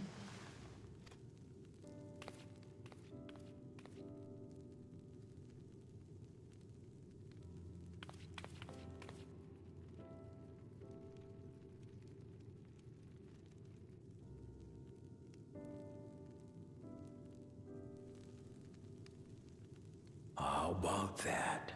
She's grown into a remarkable young woman. You should be proud, Galuf. Whoa. Are we gonna see Kryle's grandpapa in like a flashback or something?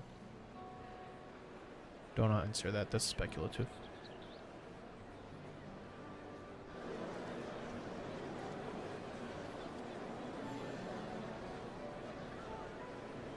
Too late to change your mind now, I suppose. But are you sure you wish to be part of this? Dude, I've got nothing else going on. I literally just saved the multiverse. Our third promise is not wont to take no for an answer. Though you may have agreed to help, I worry that you were swept up in her relentless enthusiasm. Or perhaps you've been lured by the glory of the Golden City. Either way, this contest for the throne will place you and yours like that at the one? heart of political turmoil. If you are second-guessing your decision, tell me now. This may be my last chance to help you withdraw. And how are you gonna do that? He seems so sure about himself. Life is a series of journeys, my friend. And there's no telling what awaits us on the long road. It's a very genuine like thought to have about your friend. It's like, what's that one thing Grahatia said? But like, if you're unprepared for the Grahatia jump scare, it's like, why am I thinking of him? But what's important is to be true to yourself as you walk it.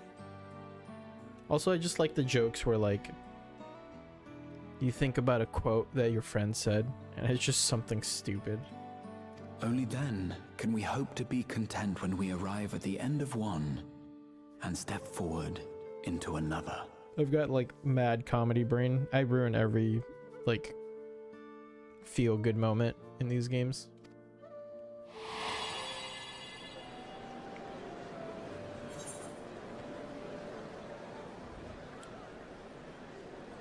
I want to see where the journey leads.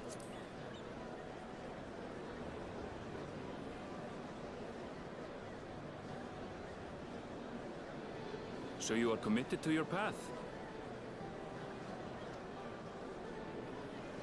I will speak no more of it then. As for my own involvement, I can no longer conduct myself as a mere guide, I think. Not after the Dawn Servant's revelation. Oh? Is this where you like unveil? Oh, he's a Viper. I got it. You in 4K. Don't answer that.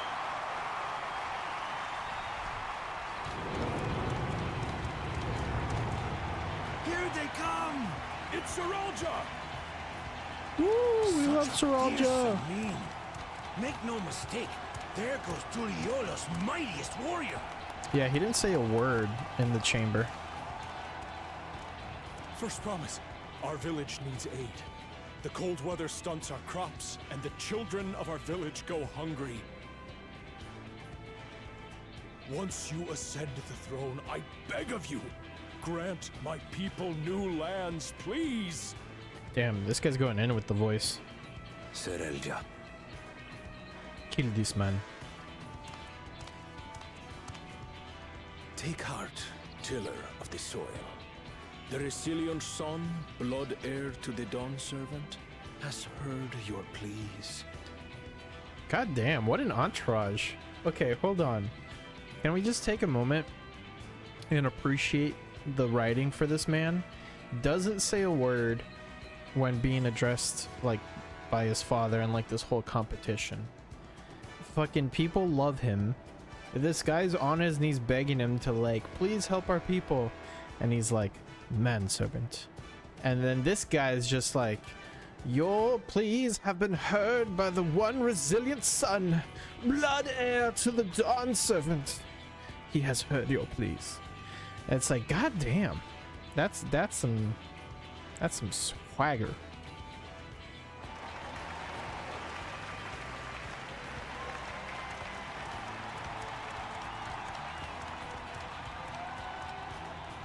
God damn. The first promise and commander of the Landscape. The first promise. The Palaceer. As he was so careful to remind the crowd, Soralja is indeed the natural child of Gulul Jaja. Gulul Jaja. And Resilient Son, is that another title, like the first promise? After a fashion. Common knowledge has it that two-headed Mamulja cannot sire children. Yet Soralja was born all the same, with the head of Resolve's features and the head of Reason's scales. An extraordinary example well of written in life's shit. resilience. Yeah, I'm excited to see more. What's his name? Koa. Ko.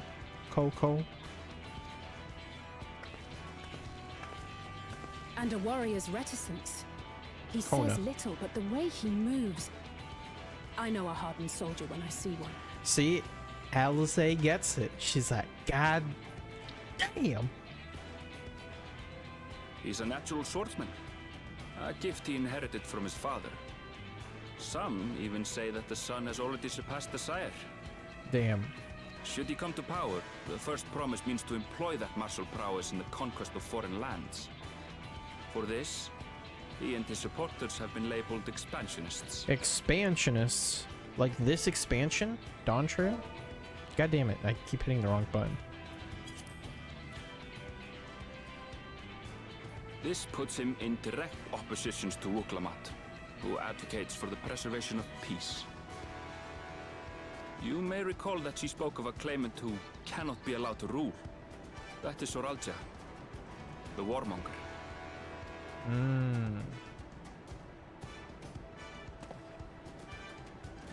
Cryle, are you alright? I'm gonna be sick. The echo. It gave me a glimpse into Zoralja's ambitions. Deep and unknowable, like an abyss. Yet at the same time, a roaring, unquenchable fire. It was a trifle terrifying, to be frank.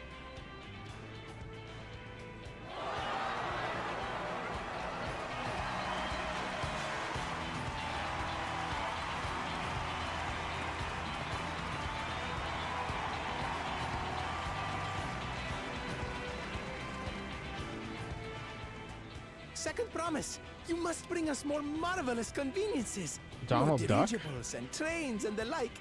We need you in charge to make trading easier. The elders, they complain and complain about abandoning tradition. But we're not Tradition. like them, afraid of everything foreign and new. Yes, yes. Please bring us the iPhone 13. With your ingenuity and knowledge, you're sure to win the contest. Forgive me, but the rite of succession is barely begun. I will hear your petitions if and when I am named Dawnservant. If you will excuse me. So we got the warmonger. We got the Plain spoken. engineer, As always. scientist. That's Arcona. Practical to a fault. The machinist. Here we have Kona, the second promise, who spent time as a pupil at Charlian's own studium. Now that you mention it, I think I did see him in the halls once or twice. There was nothing to suggest he was Turali, much less from a royal family. That was by design. He forwent his usual garb and took an Eorzean name to avoid attention. So it was Kona who introduced the dirigibles. And the railway too, given what we just heard. In furtherance of his goal, to enrich Tuliolal with every bright notion he learned of in Charlian. He is the hope of those who prize innovation. Innovation. As aloof as he may seem, Kona and Wuklamat actually get along rather well. They bicker and banter as only close siblings do.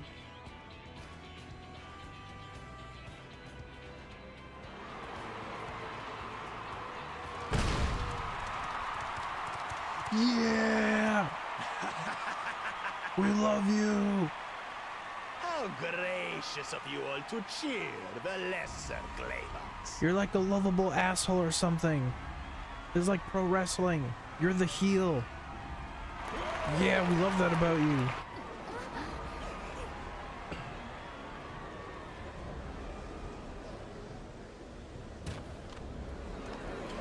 Oh, he's gonna eat this man. Oh, come now. What are you afraid of?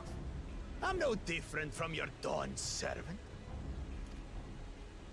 That my kind should reign is Mamulja tradition, and has been so since before there was a Tuliyola. I'll brush aside your feeble contenders, and then you'll see who deserves your deity. Well said, brother.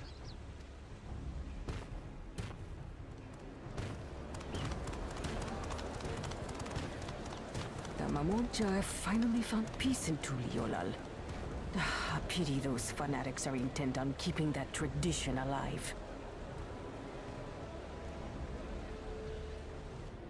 The chosen of Mamuk, Bakul Jaja, winner of the recent martial tournament, and the only claimant not of the Dawn's promise. His strength is undeniable, but you see how he is. A few devoted Mamulja are his only supporters. What would he do with the throne should he win it? His policies and so forth. I doubt he's thought much beyond winning the contest itself. But one thing seems certain. If he does become Dawn Servant, he will see the Mamulja exalted as the ruling class, and all others forced into subservience. Talk about meta humor. Sounds like another that cannot be allowed to rule.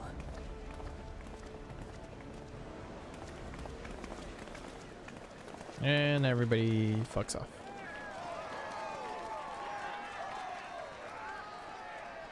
All right, yeah.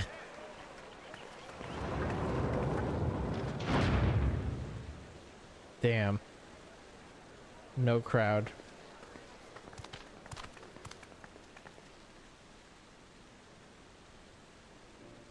We wish for one thing and one thing only, Third Promise.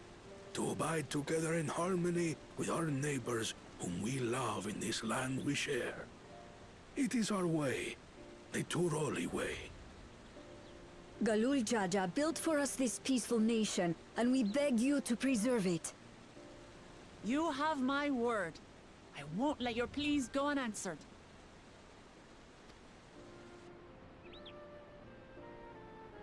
Until Tuliolal was founded some 80 years ago, this continent was ravaged by war. The eldest among us remember that dark era, and they are Wuklamat's most ardent supporters. Apologies, it's hard to get away. This is Namika, my childhood nursemaid. She's been like a mother to me my whole life. I told her it wasn't necessary, but she insisted on seeing us off.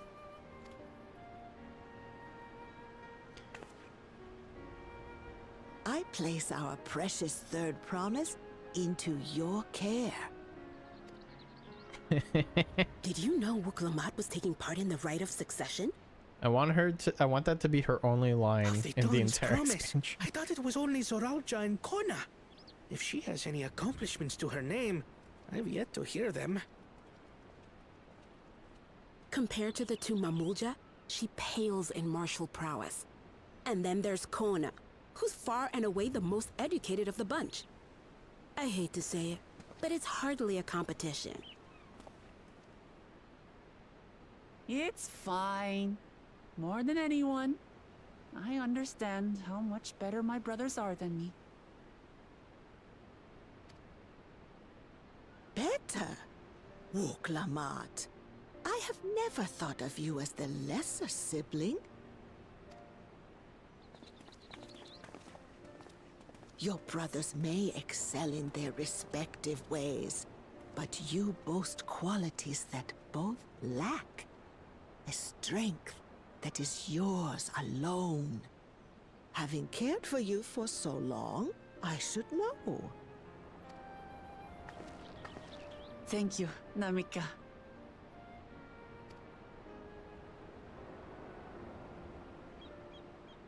Well, we ought to be on our way.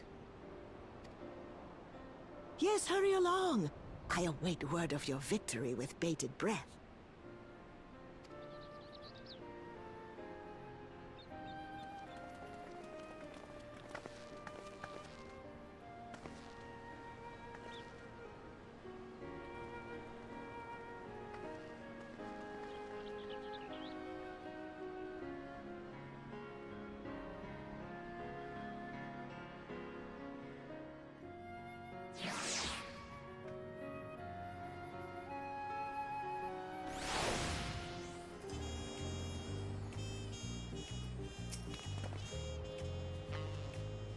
Well, so much for the brief reunion I had in mind. Papa is not one to waste time when he decides to act.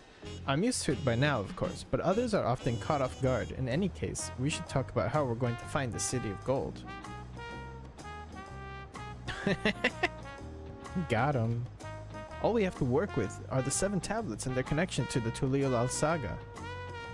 Might I suggest first comparing the tablets against the pillars? We could check for any discrepancies between them. Good idea. Let's go and take a look. It might be in a book. A reading rainbow, you suppose. Ah, look at this loser dashing over here. You're too late.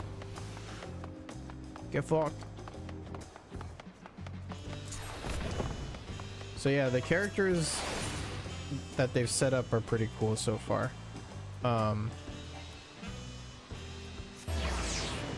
Like, you have the expansionist who's like, we just need to grow our nation. You have the innovator who wants to just like research the latest technologies and like looks towards the future. Then you have the like, this is tradition guy who's like, we've always done it this way, why change? And then Wuklama is just like, I'm happy to be here.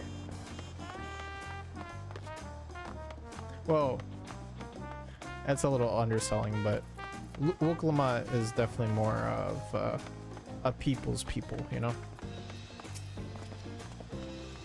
That makes everyone. Wuklama, the tablets, if you would. Of course.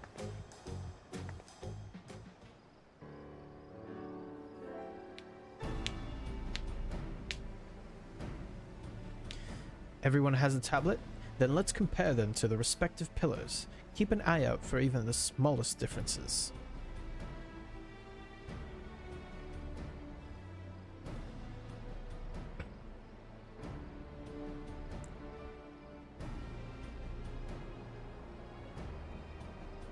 Do I get to play I Spy?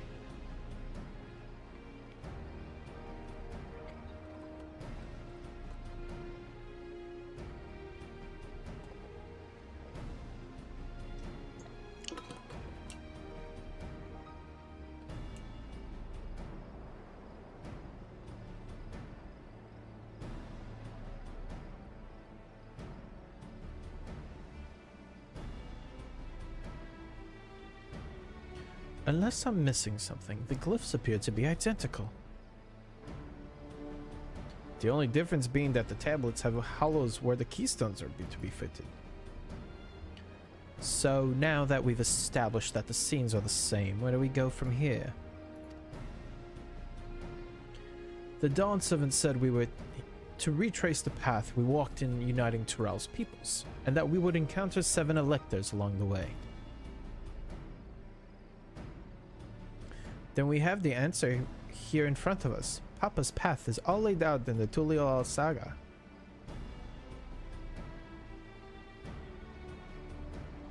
The events the glyphs portray, do we know the exact locations where they took place?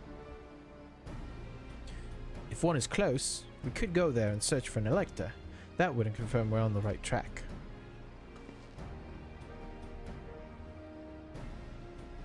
Let me think. The Lay of Reeds was in the nearby Hanu Hanu settlement. Papa took me there once. It was during our festival season, and the whole village was alive with good cheer. There's also the Lay of Gold. That one involved the Pelu Pelu village, which is about the same distance from here. Before going anywhere, we should ask around about the road ahead. I heard a lot of talk as we toured the city about the storms we passed through at sea. Apparently ravaged Raktural several days ago. Since our roads are not as well paved as Eorzea's, they're more susceptible to damage from natural disasters. If we want to avoid wasting time taking a dead-end trail, I suggest we spend a few moments making inquiries. If it's information we need, just leave it to me. I'll bring the information to us. What the hell does that mean?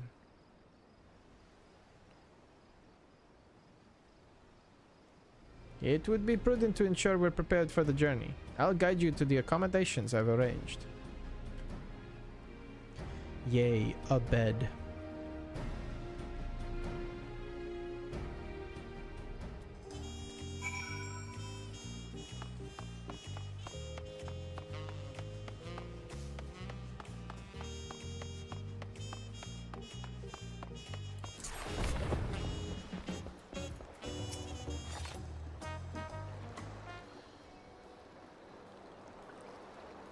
That's right, the reservation is under Wuklamat's name. If you don't mind, I'll leave my companions to you. Certainly, sir. I'll go and track down the third promise. Once you finish organizing your gear, you can meet us outside Zibali Atia.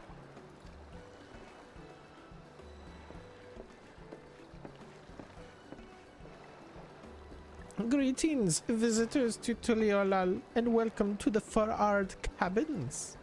Whenever you are ready, I will show you to your rooms.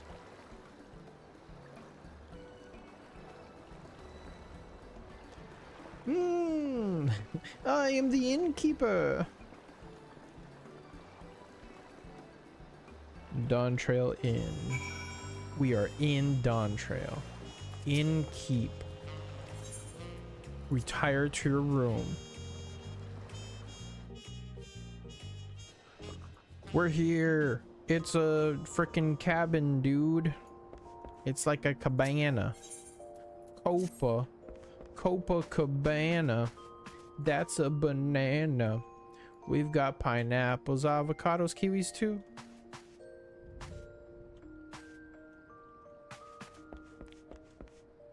Wow.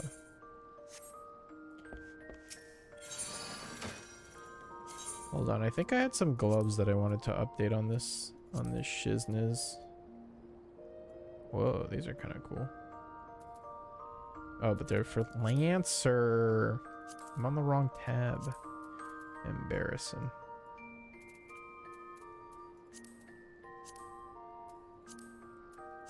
There were some gloves I was wearing.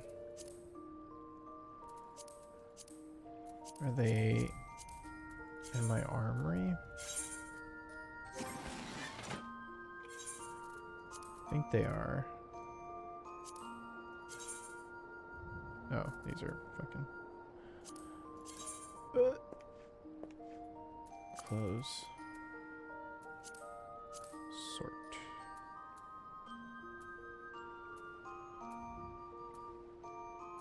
Why are these sorted this way?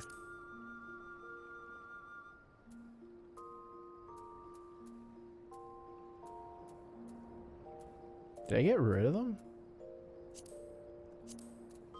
What the hell?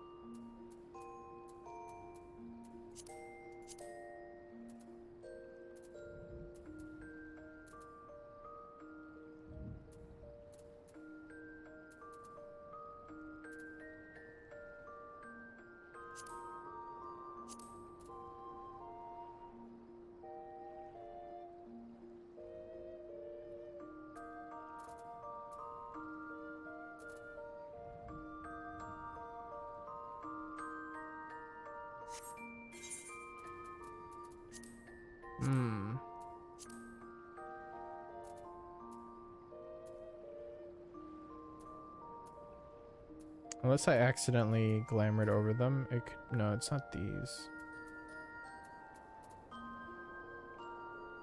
You both playing some fantasy? Well, I'm playing through Dawntrail, like I said I would. Oh, I wonder if I got rid of them accidentally.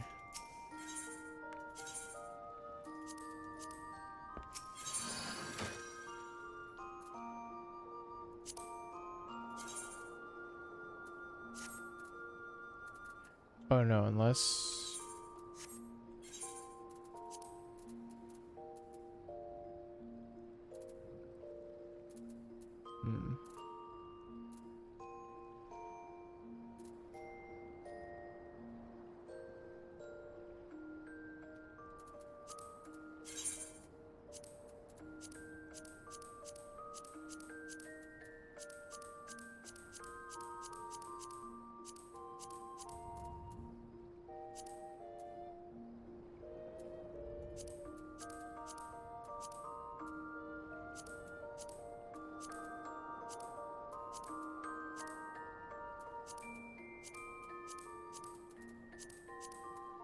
Strange, they're gone. Anyway.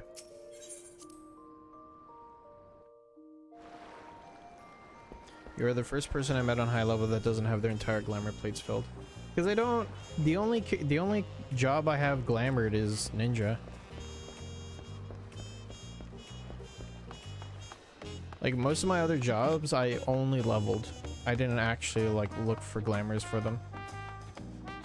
Or, like, I just... Whatever gear they're wearing, like, looks fine to me.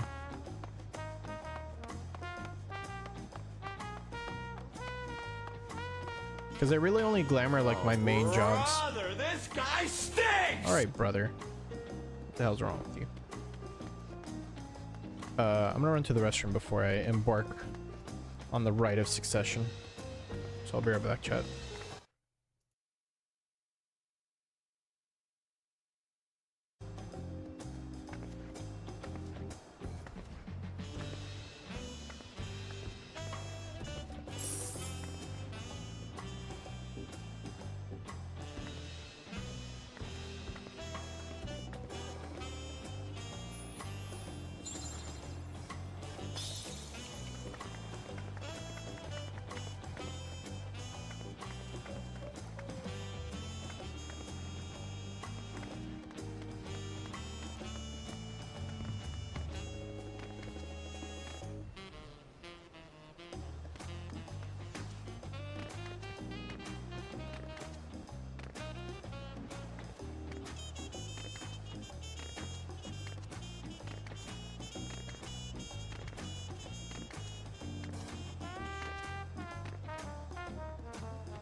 And we're back. Alright. Someone get this bunny girl off my screen.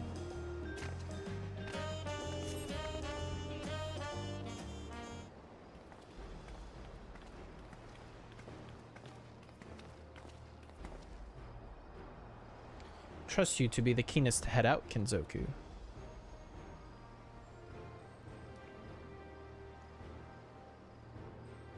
But where are Erenville and Wuk-Lamat, I wonder?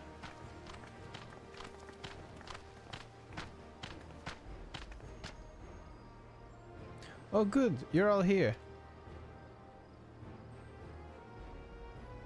Who might your companions be? Seeing as we needed information, I thought who better to get it from than the locals. These two hail from the villages we're thinking to visit.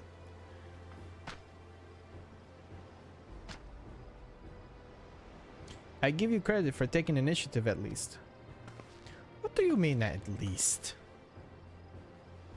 I am honored that the Third Promise would seek my advice. I too am happy to answer your questions. Any encounter might be an opportunity to do business. Thank you both for your help. Ah, before we begin, there will doubtless be other occasions when we need to act independently, so I brought these for the two of you.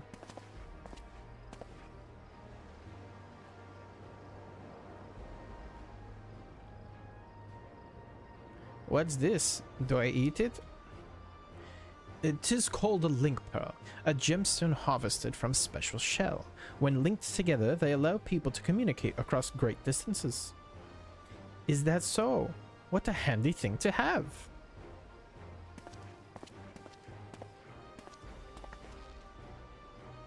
It'll be very useful on our travels. Speaking of which, I should get back to introducing my two new friends here.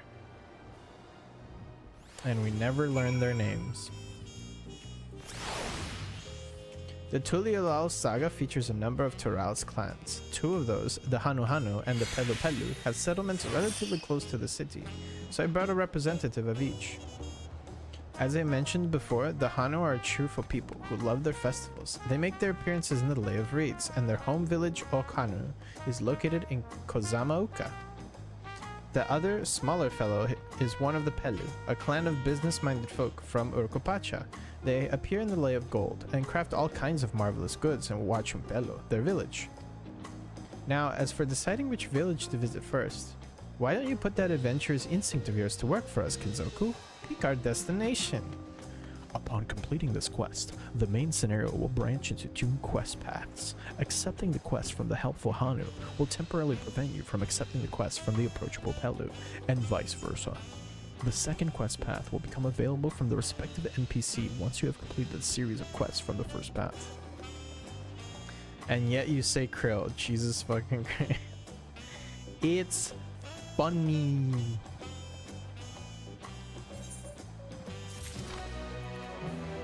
Ooh, tough choice. Helpful Hanu or approachable Pelu?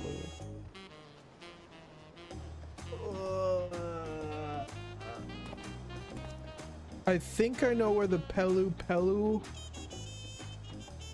Well, nah, that's me making assumptions. Let's go bird. The quest to Urkopacha will become available once you have completed the quest series, beginning with the helpful Hanu. Well, I'm going Hanu. I'm going the exact opposite. So, what is it you'd like to know? The route to Okanu. We go south through the Arch of the Dawn and then follow the road which runs alongside the Kozamauka River. Is that right? It is. Be warned, however. My brethren tell me the recent storm has rendered the path even muddier than usual. The footing is quite poor in some parts. Far worse was the destruction visited upon our homes, though. Houses were torn apart, and several people injured if not killed. Even our beloved festival is in danger of being called off this year. If you do still plan on going, I must urge you to proceed with caution. We'll be sure to watch our footing. Thank you. I guess I'll fuck off then. the bird people is the second zone, the Pella is zone 1, then why give me a choice anyway? I'm cool with going to the second zone, I guess. Now I'm worried for the Hano. It sounds like they were hit hard by that storm. Anyway, if we're bound for Kozomauka, we should head over to the Arch. We'll be back to talk to you in good time, Master Merchant. Meanwhile, you can eat and drink your fill at Zebalichia. It's all been arranged. Damn. Really? We just set them up with like a free meal?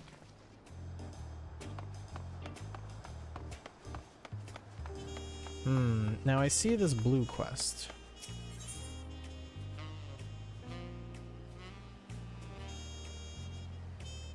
Now, it would behoove me to accept all the blue quests, right? It's new dawn, new hunt.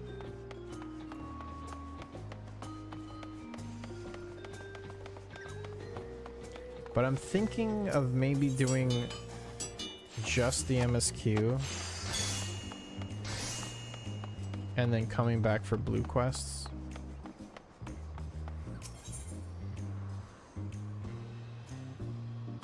Huh. I got a similar message the other day.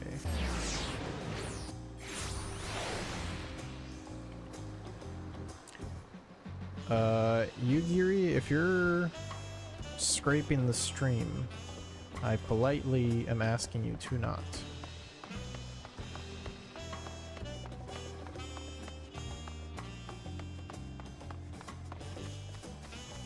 Yeah.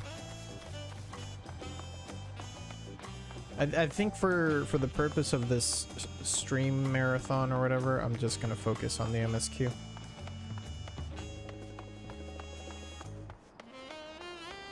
That way it's more like a straightforward story, you know? Are we all ready to leave? Then onward to Kozomauka.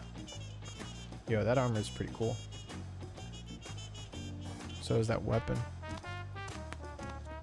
Oof.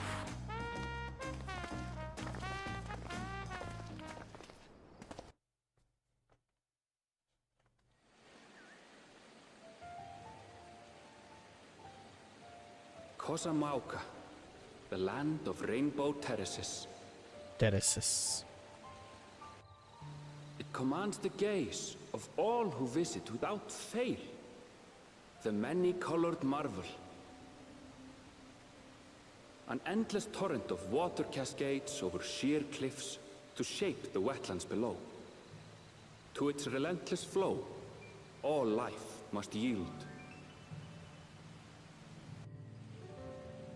Together with Wuklamat, we proceeded along the Marcy Trail, a road upon which the Dawn Servant and his comrades once traveled.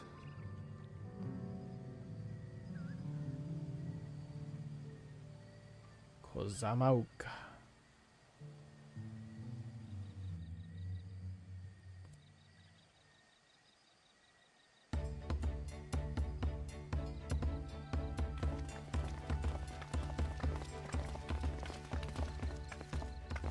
Look at those falls.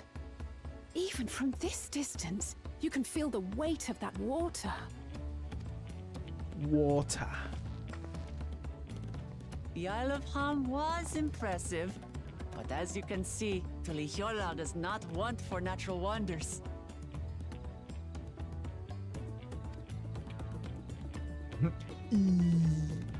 Cat grin. The ground is swampy, so watch your step. You wouldn't want to fall into a bog. I won't. I told you I've been here before. Come on. Okanu isn't much farther.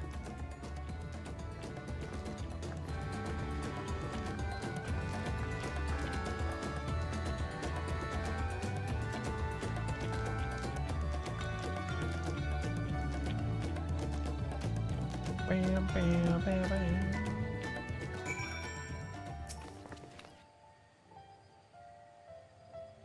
There's no stopping the third promise, is there? A good thing she has Erenville to keep her from getting lost. For all his grumbling, he's certainly there for her. Everyone should be so lucky to have such a loyal childhood friend. Oh, I didn't read that. I thought it was... Oops.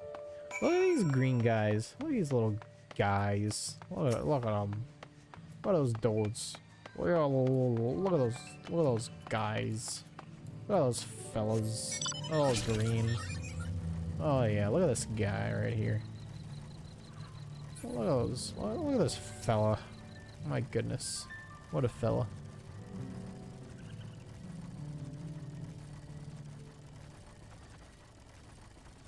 A new location has been discovered. Ah, everyone has arrived, and none the worse for wear, except for a certain third promise who slipped in the mud despite my explicit warnings. Hey, I asked you not to say anything. Anyway, this is the Hanu village I was telling you about, Okanu.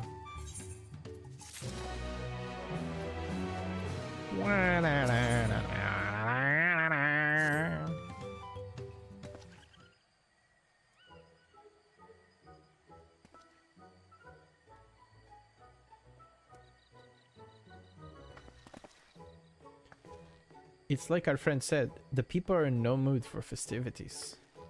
I can only assume they are still recovering from the damage wrought by the storm.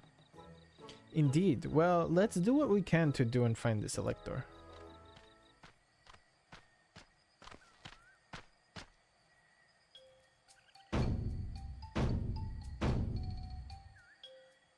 Oho Kali! Oh, what now? It's a Hanu greeting. Surely you heard it the last time you were here. Well, I was busy enjoying the festival. Greetings to the third promise and her entourage. I, Zanuhali, welcome you to Okanu.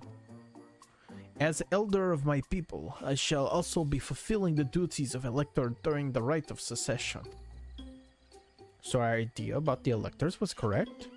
We just do as Papa said and retrace his path from the saga. I'm ready. Give me the feat and test my worth. All in good time, all in good time. In fact, I came to let you know that we are not quite ready to begin. For the moment, please enjoy the hospitality of our village. Bagar. Should we poke around a bit then? We might pick up some clues about the feat. You know, prepare ourselves. That's surprisingly prudent of you. What? You think I'm being too cautious? No, I'm impressed is all. You admire and respect your father who is prone to decisive action, so I expected you to rush in first and ask questions later, or never. I do look up to Papa, but you should know that he has a pragmatic side too. The head of reason is a thinker who takes time to reconsider all the possibilities. With the long naps he takes these days though, the head of resolve is less restrained by his wisdom. I can't fault you for thinking that's all there is to him, but there's more to the Dawn servant you've seen thus far. I should like to speak with the head of reason one day. Well, I'm sure you'll catch him awake soon enough. To return to the subject at hand, you wish to take a look around Okanu then? Do some groundwork before the feat begins? Something like that. I mean, I could probably pass this test with my eyes closed, but that'll keep us busy while we're waiting. Wuklamat has the right of it. As Elder Zanuhali is a resident of this village, learning more about it can only improve our chances in the feat. Might I suggest a division of forces? For instance, Erenville, Alzey, and Kryl could concentrate on the southern half of the settlement. Meanwhile, Wuklamat, Kinzoku, and myself will handle this northern half. Sounds good to me. Quest aceptado.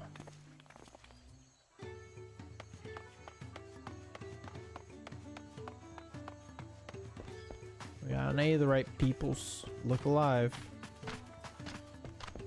A gemstone trader.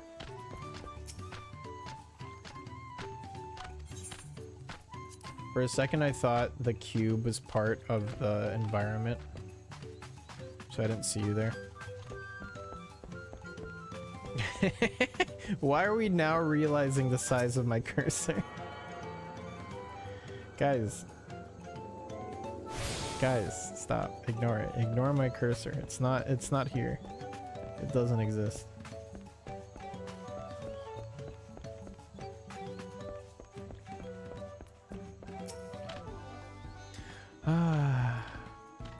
You heard about the storm? I've never seen the likes of it before. With the supplies and help the Dawn servants sent, we're making progress repairing and rebuilding our homes. But while roofs and walls can be patched, there's so much else that was lost for good.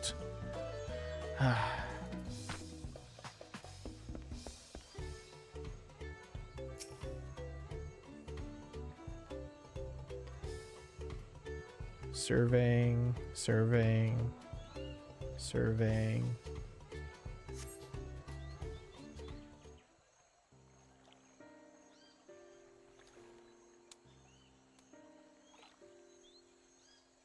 Oh no. The gaping hole in the wall and missing portion of the roof are clearly the work of the storm's powerful winds. Repairs appear to be ongoing. Okay.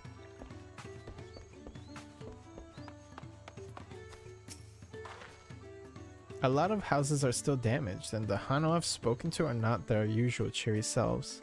That storm broke more than wood and reeds. There must be something I can do to help them. I'm going to look around a bit more.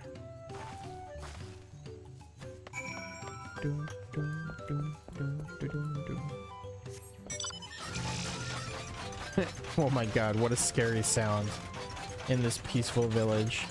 Just summon this monstrosity of a mechanism and start clanking around the village. The dry and shrunken bundles suggest the reeds were harvested some time ago. Oh cool, and they use the reeds for like building stuff. That's pretty neat. I never thought about it that way.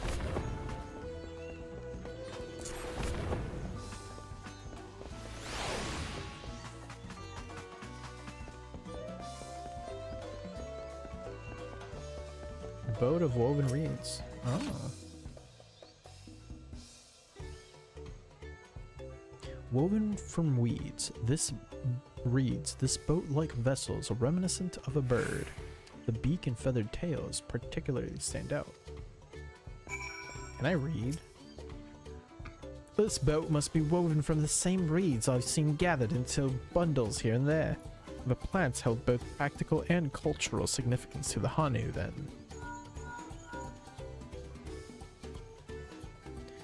Hello, can you all hear me?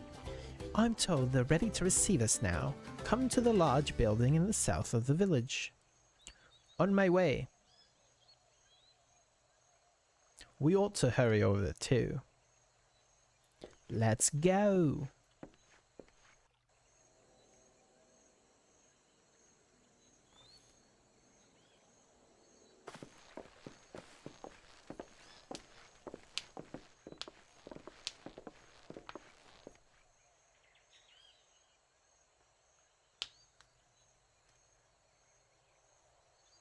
No sign of Zorolja or that oversized lout. How much easier it would be if Zorolja were to fail here. But that isn't likely to happen.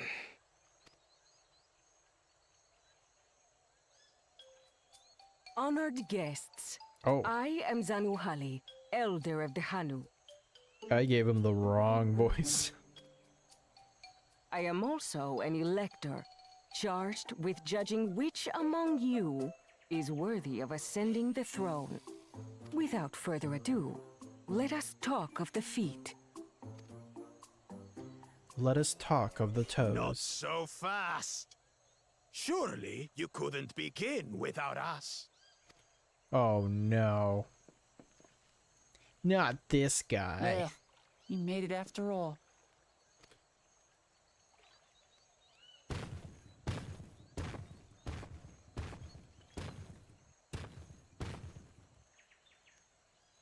Barely fits anywhere. No need to fuss. There is no time limit for this challenge. Now, if you would allow me to proceed. It is here, in Okanu, where my people forged a bond with the Dawn Servant during our own chapter of the Tuli Yolal saga. In homage to those events, I have prepared for you the Feet of Reeds.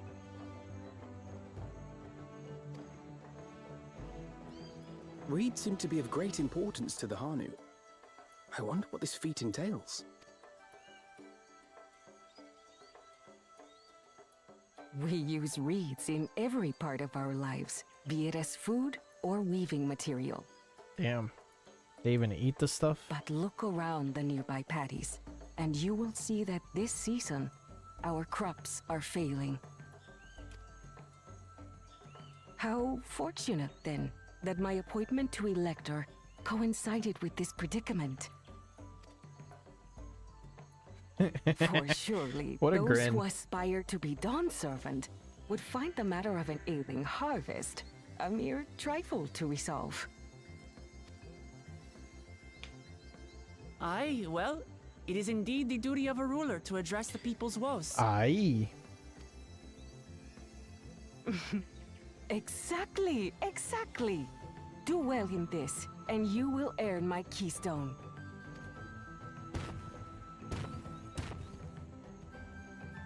Why bother mucking about in the mud when we can take the stone by force? That's what.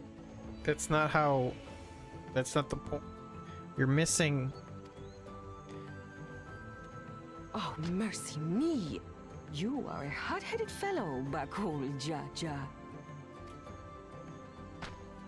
Some electors may enjoy going toe-to-toe with scrappers like you, but I refuse to entertain your base instincts. Damn! Put him in his place. Arrangements have been made. Should you attempt to engage a feat giver in combat without their consent, word of your immediate disqualification will be sent to the palace. If you're still feeling feisty, then by all means, draw your weapon. Damn! Called him out. Man, he's so sleepy. This contest is presided over by cowards. There's no sport in fighting you. Then we can return to the business of earning my keystone. Hell yeah. The Feat of Reeds is begun. Claimants, I wish you the best of luck. Do we have to, like, eat as much reed as we are able to? What's the challenge? Build a boat? The clever kitty crossed the seas to study foreign novelties. He might know tricks we don't. Tricks we can use. Alright, SPO. What of Little Miss Mittens? Little Miss Mittens. You know the answer to that. Compared to the first and second promise, she's a distant third. Not even in the running. Damn.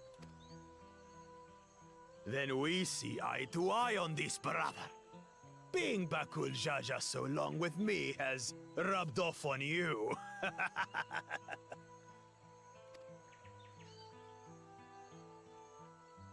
These allies of hers, though, they might be a problem. I can sense his power level. He looks like he may have killed a few gods.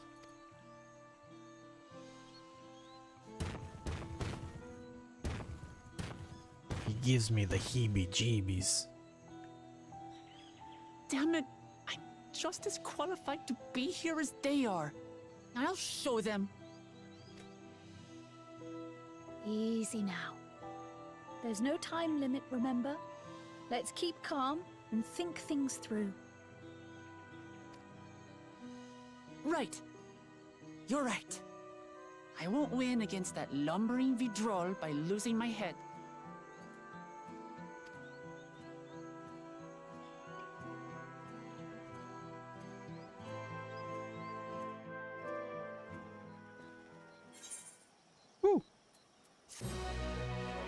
Quest completado.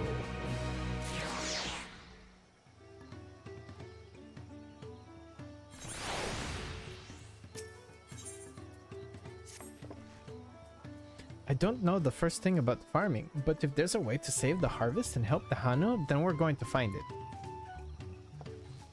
I'll make Bakul Jaja eat his words. Understanding the nature of the problem will be the key to solving it.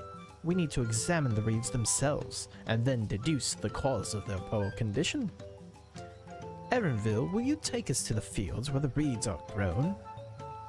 Of course, follow me. I'll do anything you say, Alphino. You just have to point at me and direct me like I am some sort of employee of yours. You brat? You inconsiderate brat? That's not true. A wise woman once said that she who does not pay heed to the skies will most certainly get wet. Sound advice, if you ask me. Would you like to hear what the skies tell us this fine day? Whoa, look at that weather, dude. Anyway, I don't know why I spoke to the Sky Watcher. I almost never do, and I just got curious. That was purely curiosity. So, my bad. Oh, which by the way, the Mog Pendium. When does the weekly... Oh, I guess Tuesday. I guess this is the last week. It's 4 weeks, month long. That makes sense. Yeah. You can all stand back. I'll get to the bottom of this problem in no time. Give me strength. Let's all of us scour the fields and help our bold leader identify anything unusual. Unusual with these reed crops? I think not. I'll get to the bottom of this. Oh geez, it's wet. Oh, the water got in my boots, dude. I've got reed water in my boots. The reeds appear wilted and unhealthy. Paddy water. The water contains no obvious contaminants and looks fresh and clear at a cursory glance.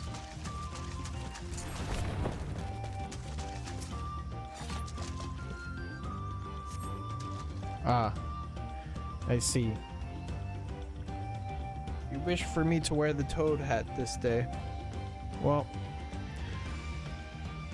there you have it. The soil in the paddies is as one would expect, rich in color and suitably moist, not dry nor flaky. It's a buttery, flaky crust.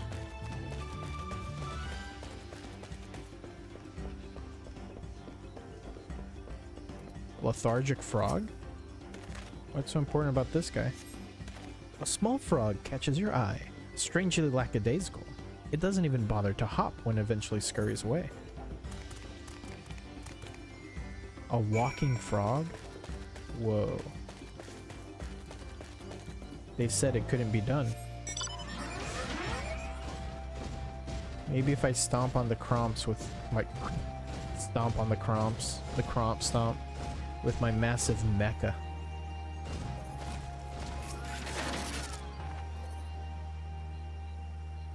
Seen enough? I'll call everyone together and we can share our discoveries.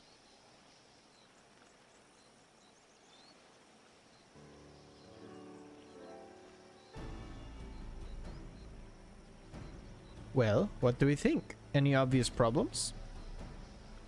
Yeah, this place is messed up, dude. It's all wet and stuff. These reeds are drowning in water. I agree. The waters look to be good of quality, as does the mud in which the reeds have been planted. The frogs and insects are unusually torpid. This suggests the problem is affecting not only the reeds, but also the creatures which live among them. Could something invisible to the naked eye be polluting the water? We would need an alchemist to know for certain.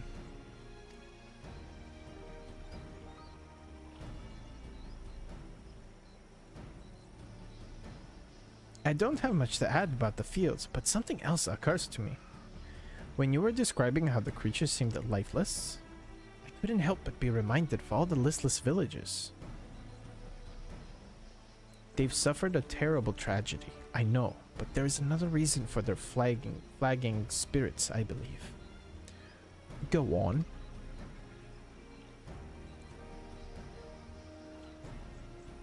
The festival! This is traditionally an occasion for celebration and renewal, so without it, the Hanu are struggling even more to recover. The last time I visited, the village was in the middle of the festivities. You'll never see the Hanu more joyful and alive. It's an indispensable part of their culture, and its absence would only compound their woes. So I say we help them put on their festival, give them a reason to cheer in these sad times. Who knows, maybe fixing one problem could lead us to a solution for the other. Stranger things have happened. I don't know about that. I don't know nothing about that much. Is it so strange an idea?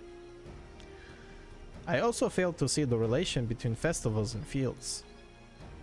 Let's not be too hasty in dismissing the idea. Things which seem unrelated can later prove to be connected in surprising ways. True, and being bereft of ideas as we are, any proposal is worth entertaining. I suppose. Besides, this is Wukalamat's journey. It's only right that we follow her lead. Thanks, everyone. By the way, does anyone know where the festival float is? It's like a boat woven from reeds that looks like a bird. I just saw it. In that big building to the north? Let's go and see it!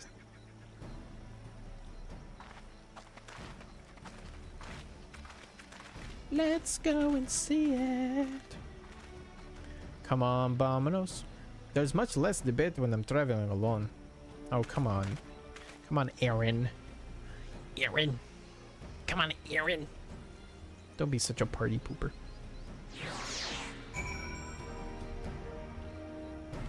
Bum bum bum bum. Bum bum bum bum bum. Bang bang bong. Bang bang bong. Bang bang bong. Bang bang bong. Bang bang bong. A DPS leveling queue is 29 minutes. Oof. Big oof.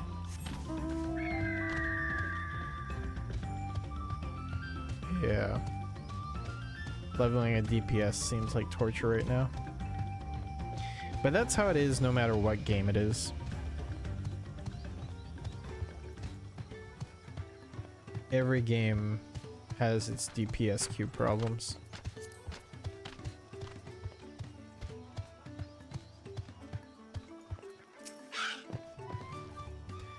Yes, this is the float I remember. Does it not appear something damaged to you? We should take a closer look. Inspect the festival float. You may move the camera as well as zoom in and out. Target a section and examine it in more detail with left click.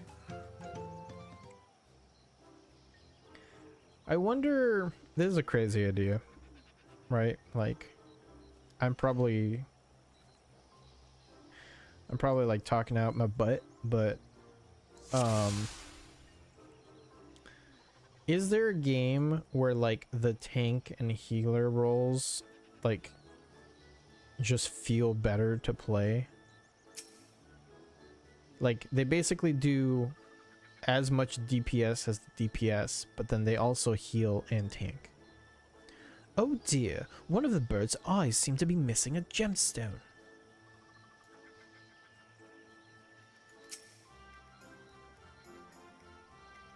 Oh, that's definitely broken. How will they lift this great big vessel without all the carrying poles intact?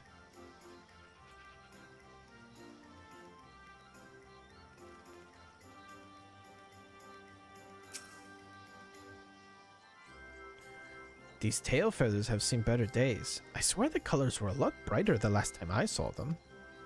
And Guild Wars 2 Ever class was all 3 roles.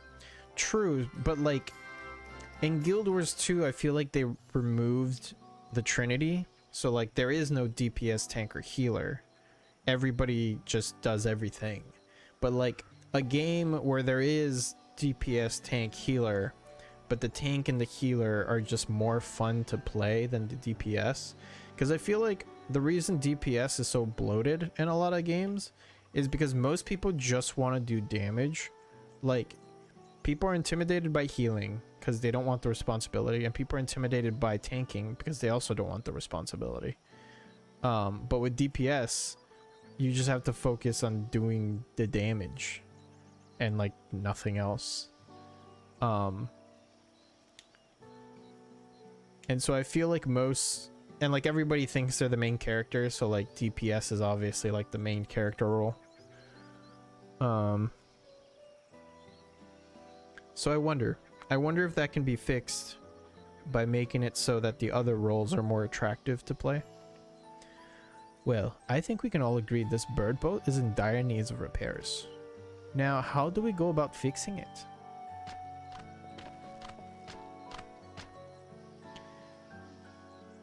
What's going on over here? We were admiring your festival float.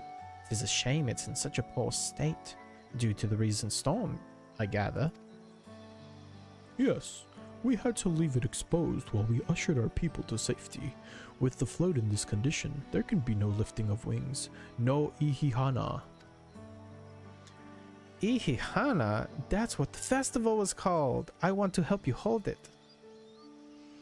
Have you not seen our village? Homes are ruined. We're struggling to make repairs, and you want us to hold a harvest festival? I know how it sounds, but giving into misery never improved anyone's situation. A celebration of life and growth may help give you the strength to work through this tragedy. The role of festival leader is mine this year, and there's nothing I would like more than to lift everyone's spirits. But we don't even have enough materials to repair the float.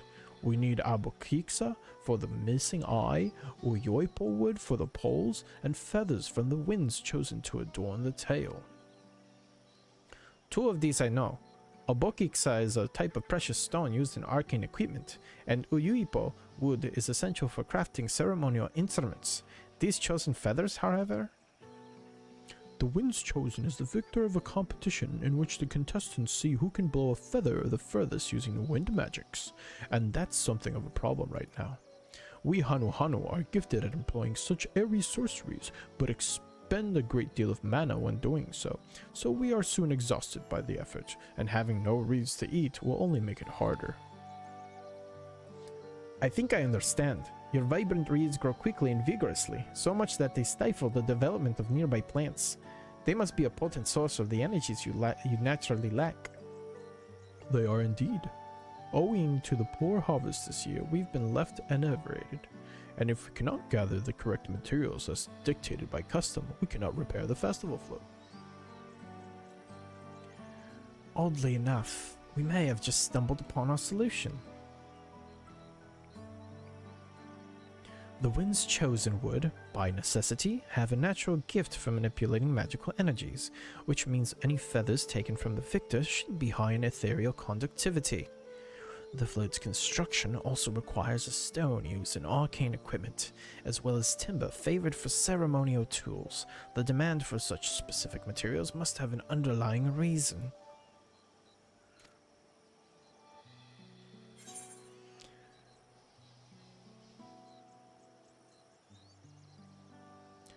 I'd wager the float is actually a secret weapon for smiting the Hanu's foes. I'm not that much of a knucklehead. Precisely what I was thinking. This boat of reeds is in fact an arcane focus of some kind. A focus? For what? Oh, Ihihana is a harvest festival, isn't it? That must mean the float was made to encourage healthy crops. So if we were to repair the boat and hold the festival, its arcane powers might fix what's wrong with the reeds. We won't know until we try, but it's a sound theory. Celebration, prayer, ritual ceremonies, these have all been known to elicit miraculous effects. Wait. The float? A tool for magic? This is the first I'm hearing of it. In the beginning, it may well not have been, but in the beginning, it may have also not have been. After a good harvest year, there would be no reason to change it, but when the harvest was poor, new adornments were likely added, and those who performed the labor may have imbued their work with ardent hopes for a brighter future. Through years of trial and error, the Hanu would have refined their festival float into a focus for harvest prayers. Incredible. Increíble. They should throw in a little Spanish every couple lines. I know you're practically fainting from hunger, but reviving Ihihana really does sound like the solution to all your woes, and I promise, we'll do everything in our power to help you. I'm still not convinced about this focus business, but I accept your aid nonetheless. I will introduce you to the shipwright who's been maintaining the float these last few years. He's replaced both the eyes and the poles before, so he should know where and how to procure what we need.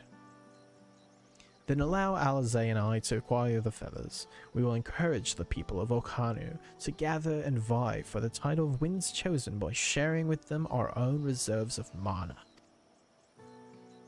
I'll go with you. I carry some alchemical brews that may afford the same effect.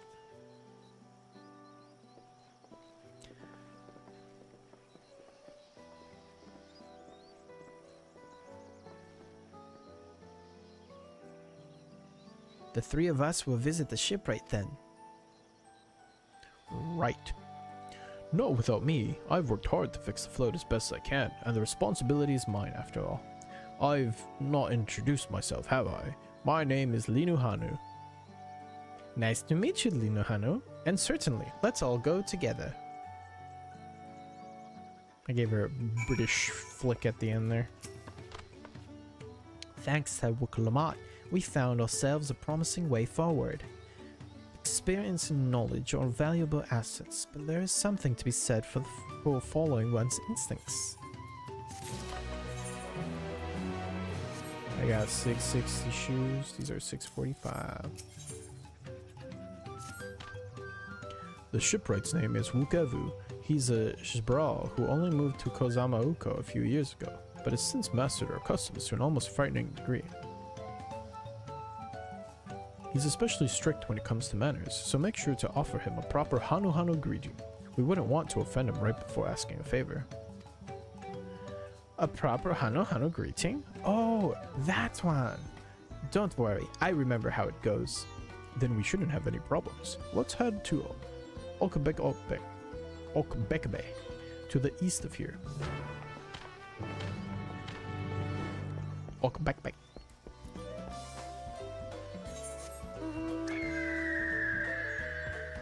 This way.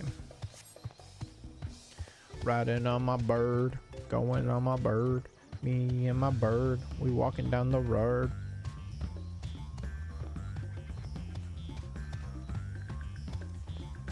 Bang, bang, bang, bang.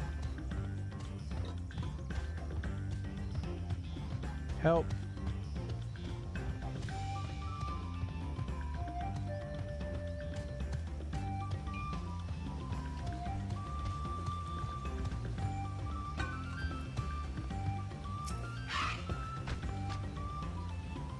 This is Obekbe, the village of all, those who drift into Kazamauka from Tulilolal,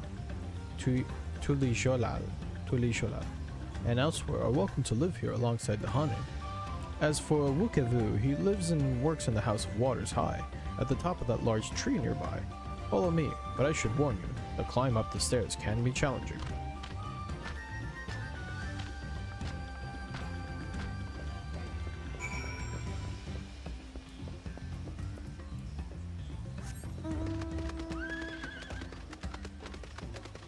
Alpacas.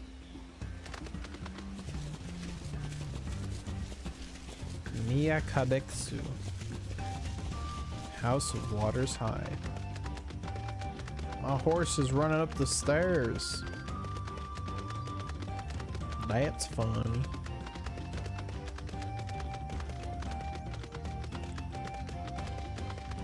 That's funny.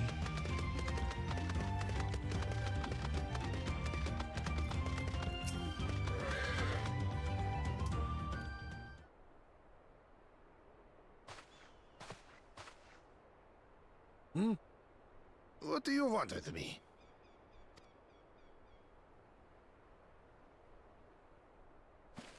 Right. The greeting.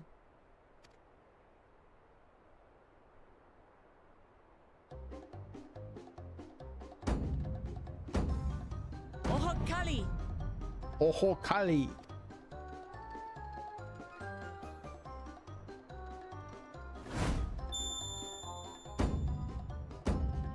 Oho Kali! Oho Kali.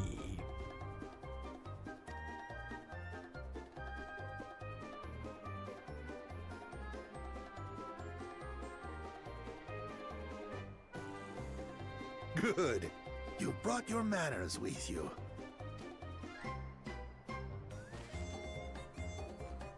When in Ukano, do as the Hanu do. For a country as diverse as ours, the preservation of harmony demands that we respect the cultures of all peoples who call it home. Well, that explains your familiarity with Hanu customs. And you speak truth, of course. To live together means to learn about each other. Ah, I appreciate an open mind. In fact, I get the sense we've met before.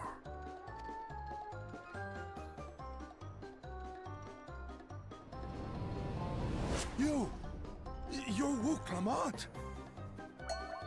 Yes, sir.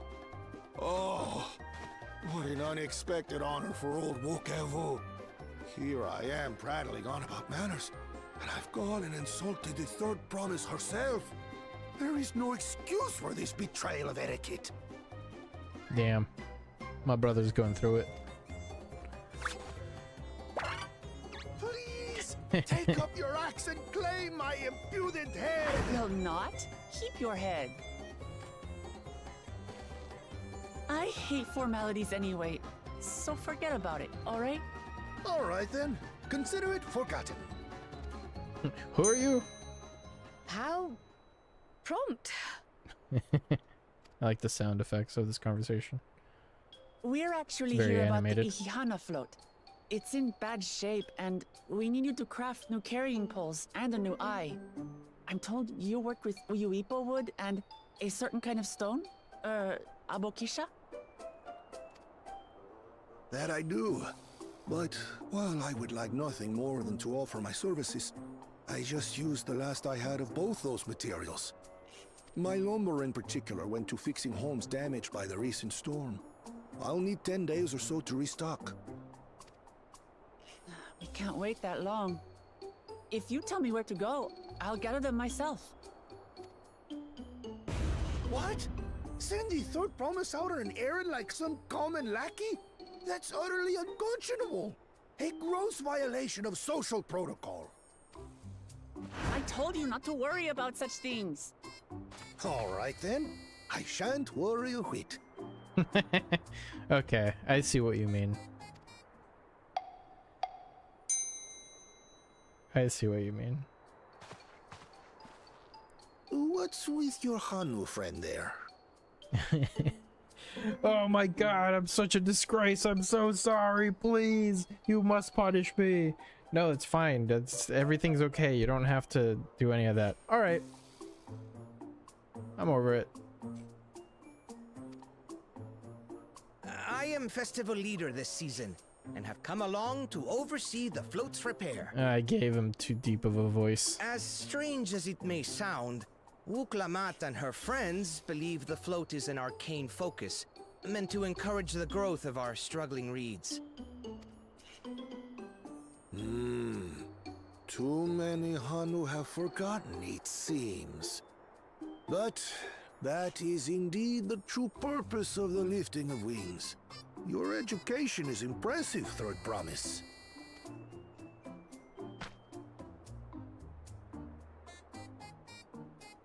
Well, maybe a little. She just likes to party, dude. Allow me to show you where to procure Uyuipo. Uyuipo. We can leave the Abokisha to your friends, I presume? Take yourself to Cave Kikitola, or thereabouts, and you should find the stones you need.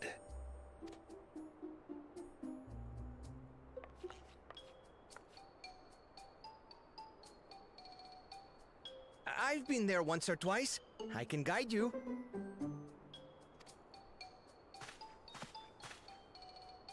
That should save us some time. All right then, let's get moving.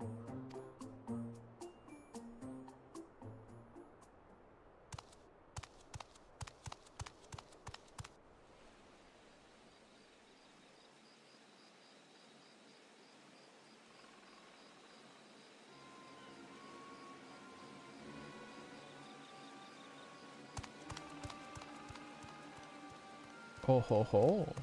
Chosen one of your rivals is making progress. Chosen one.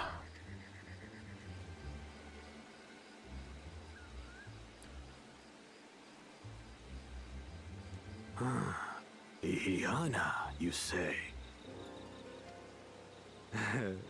Should our first choice fail to deliver, it might be wise to let this play out.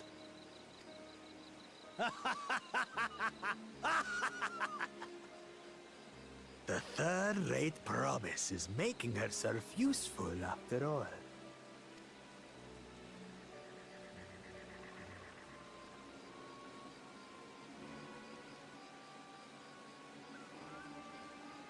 Third-rate promise.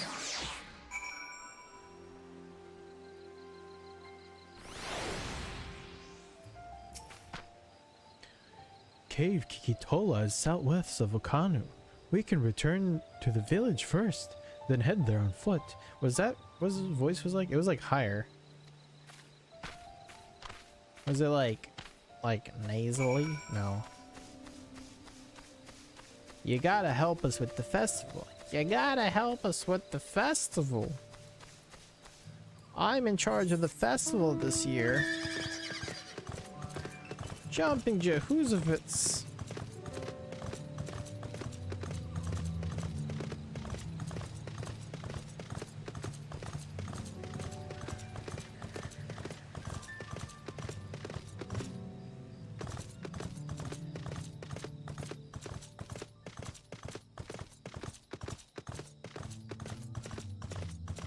How cinematic.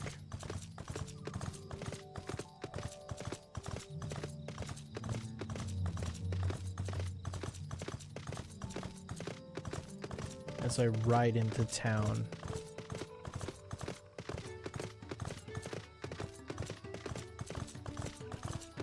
I will say a new expansion feels refreshing because this area gives me like MMO vibes. Like old school MMOs where it's just like big forest, random village in forest. And like just go.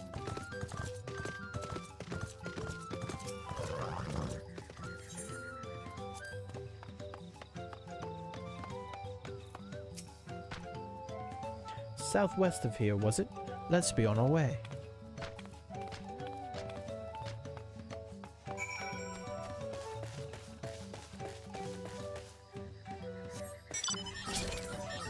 There's a big zone. There's 3 aetheryte crystals here?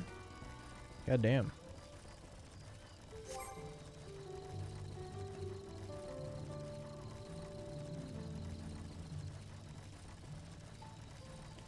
Gotta be careful with these big... What the heck is that? The Slammer?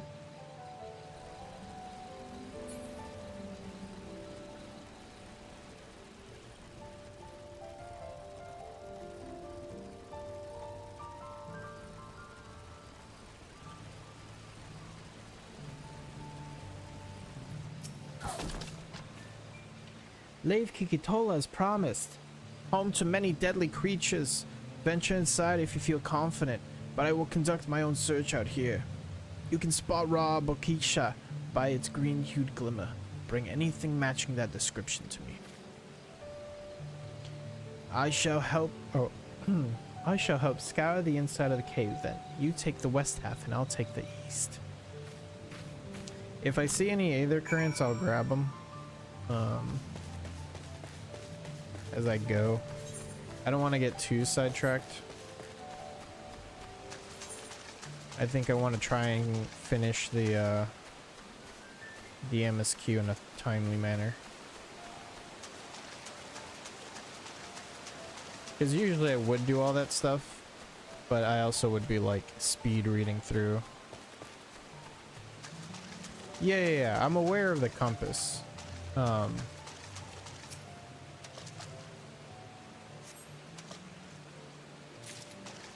just saying that, like, if it ends up being like not in the direction that I'm meant to be going, then I don't want to like stray too far from the path.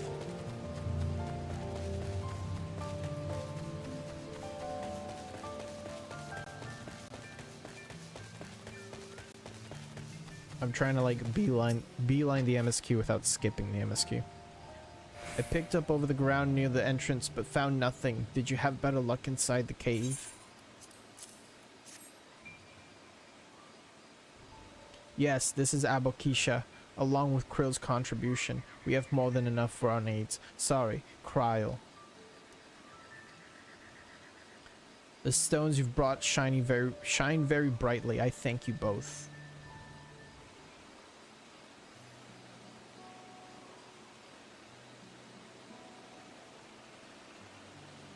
He would have been happy to know we were putting things right. Truth be told, a good friend of mine was meant to be festival leader for this year's Ihihana. But when that big storm hit, he did not survive. It fell to me to carry on in his stead. That was why you agreed to Wuklamat's request, despite your initial reluctance. Yes, it hurt to hear, but she was right. Though I must mourn, I cannot let my grief consume me. Her words made me realize that the path to my recovery, our recovery, is already laid out before me, and I will walk it for myself and for my friend. Wow. Thank you for sharing your story with us. Please rest assured that we've taken your plight to heart. I'm certain our companions are procuring the other materials as we speak. Everything will come together, and the Hana shall host a splendid, uplifting festival. That we shall. With that, let us return and deliver the Abokisha into Wook Evu's waiting hands.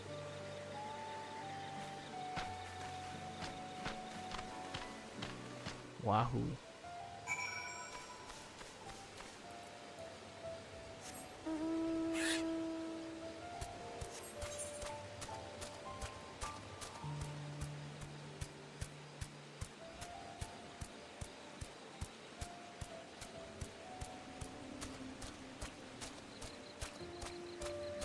Rhino beetle. It's a rhino beetle. Beware the rhino beetle, the apex predator of the jungles of Uyububu.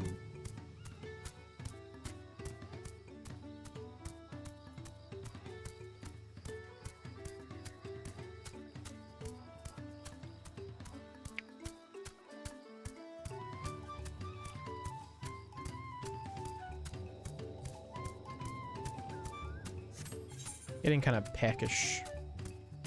Might want to grab some chips. Munch on some chips. I got these cool guacamole chips to try out. But it's definitely gonna fuck with my voice, that's for sure. So I gotta be careful.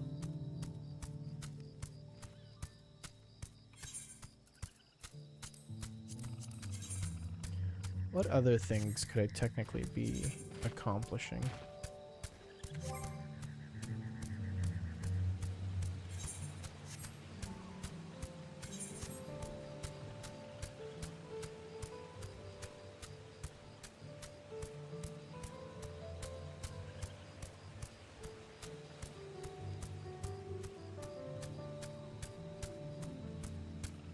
Oh look, an Aether Current.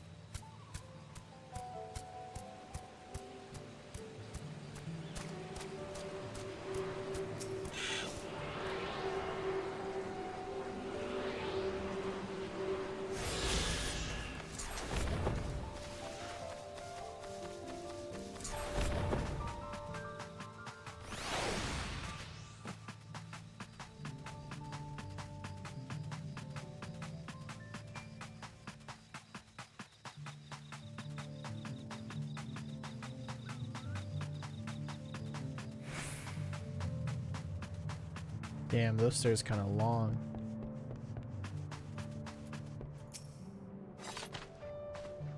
Thanks to the third promise and her mighty swings, we've collected some suitable logs of Uyuipo. What of the Aboxia? Abokisha, I should say.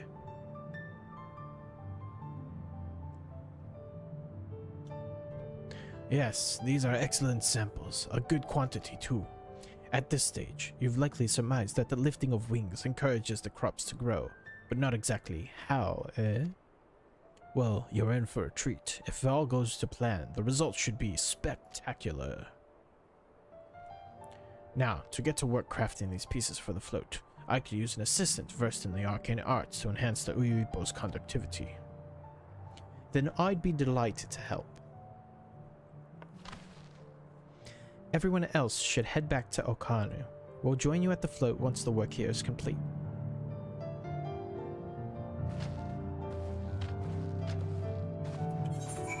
Back we go. Yoink. Zoom, zoom, zoom, zoom.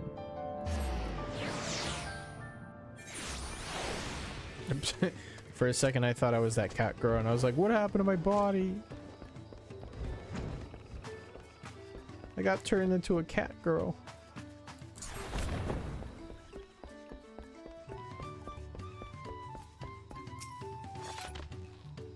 Gathering the Uyuipo was a trial in and of itself. At first, Wukuevu criticized everything I did.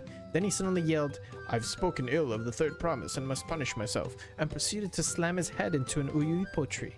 I told him not to worry about it again, and it was like snuffing out a candle. He's an odd one, that's for sure. At least we've seen to the poles to the new eye, and now we just have to wait for the feathers from the twins.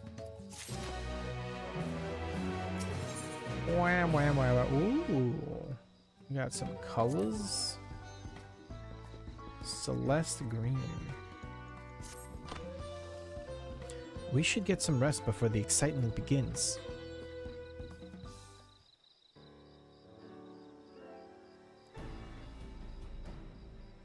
Bum bum bum bum bum. Bum bum bum bum bum. Bum bum bum bum bum. Over there by the float, isn't that the third promise? Then the rumors are true. She's trying to complete the feat of reeds by reviving Ihana. The festival is a prayer for healthy crops, but does she honestly believe that we will be enough to save our harvest? The second promise, meanwhile, barely glanced at the fields before leaving Okanud altogether. Maybe we asked too much of our young claimants.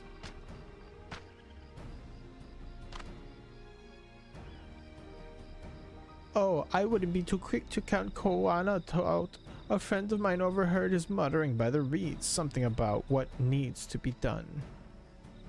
Is that so? Perhaps we'll get to see another of his innovations firsthand. Heh, that sounds like our Kona. One looks at the reeds was all he needed to think up a solution. Be that as it may, our own solution is nearly ready. Indeed, as soon as the others get back, our long-awaited festival can begin.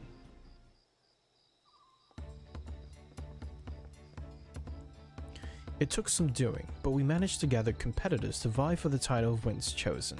The winner was only too happy to donate his feathers. You should have seen it. He called forth an incredible gust that sent his feathers sailing for miles. We had to turn ourselves, but it's more difficult than it looks. Poor Arenville swirled in the air for a moment before landing on his feet. I am a gleaner. Magic is not part of our training. As for us, we've brought the wood and gemstone replacements crafted by Wukevu. All that's left is to attach them. Has it been decided who will ride the float? Papa was the guest of honor the last time I was here. I remember being surprised they could even lift the thing with his hulking weight on top of it. The rider must be a personage of great esteem, which is why an invitation is usually extended to the Dawn Servant. This time, however, I have another in mind. Oh, who is it? Our beloved Ihihana, the lifting of wings, is only being held because of you and your companions. Thus do I nominate you, Wook Lama, as our guest of honor. Huh? Me?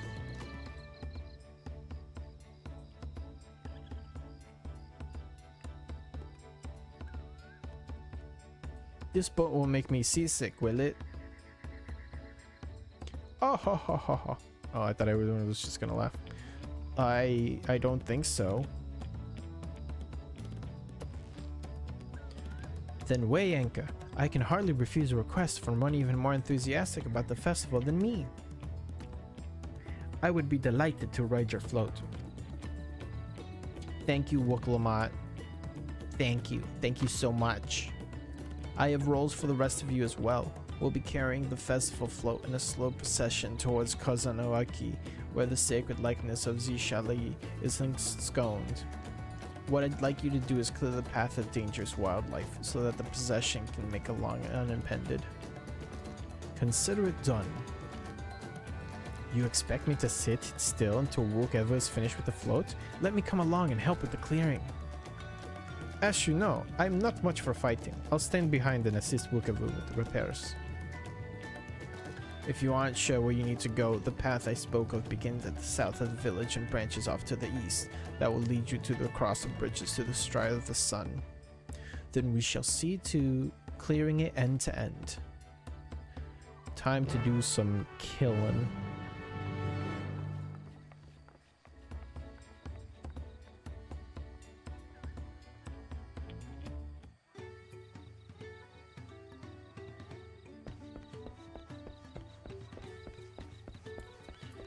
Oh goodness, I sure hope they don't die out there. It would be a shame if those adventurers met their untimely demise.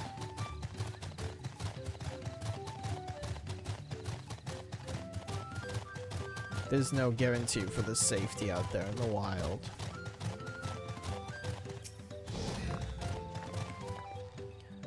As Linuhanu said, Kozanoki should be down this way, then off to the east when the path branches, then something about bridges and the stride of the sun? Anyway, let's split up and get to work. Once you've called all the threats you can find, we'll meet up in front of Kishaihi.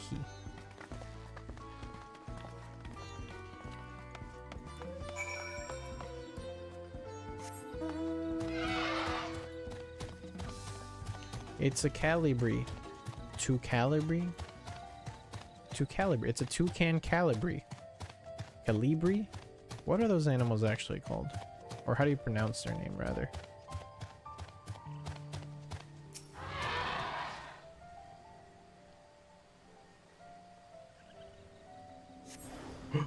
A monster! How do I fight? Nobody taught me how to fight.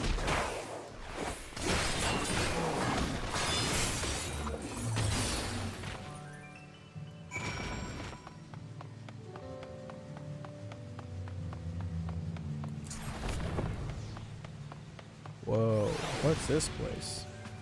This reminds me of Breath of the Wild. There was also a bridge over some waterfalls. Wow, were they inspired by Breath of the Wild?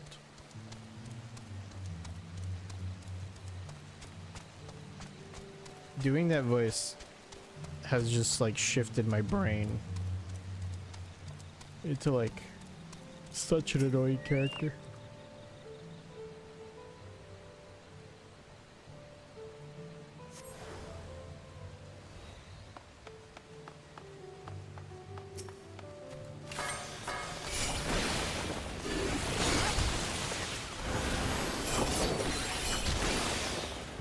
Oh. Too much?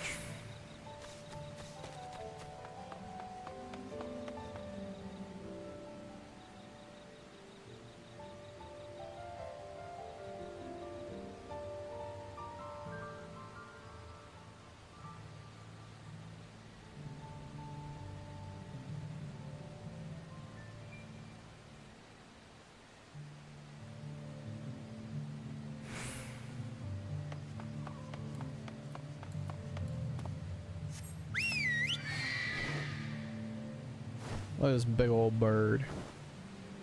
Slow ass bird. Yeah, this zone is pretty cool. I'm into it. Whoa, Wooklamat took that out all by herself? Damn, you must be strong. That's one down.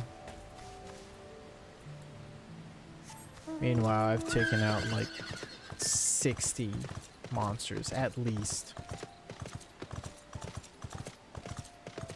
Not even.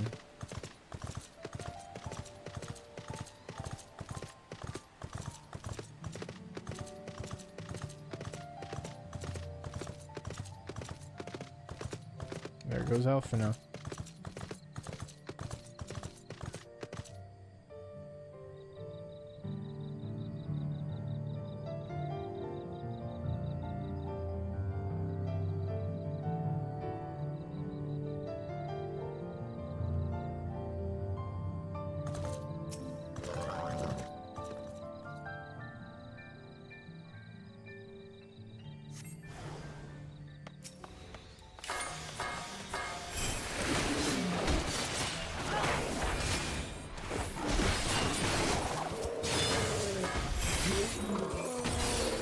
Damn.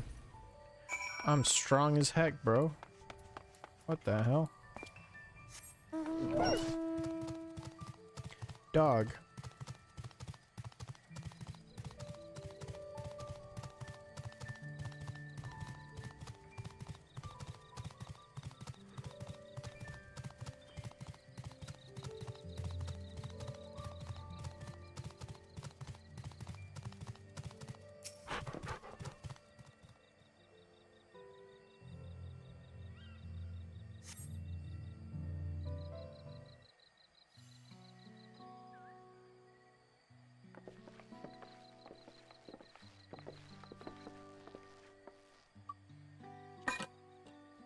Ah, you were a step ahead of us. This must be the likeness of Kishaihi. The Hanuhanu deity of the harvest.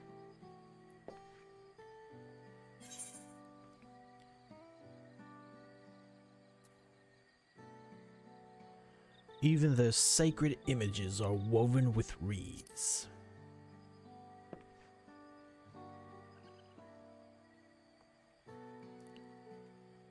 Makes you appreciate how much their culture revolves around the reed harvest, doesn't it?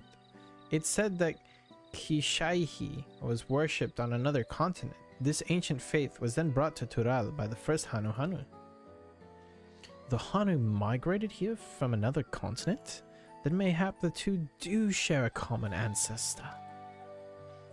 This is all very fascinating, but shouldn't we be getting back to Linuhanu? He'll want to know the path is safe for the procession.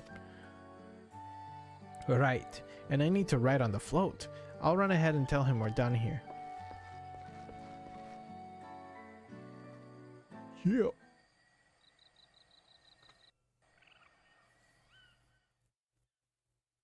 Meanwhile, in Okanu.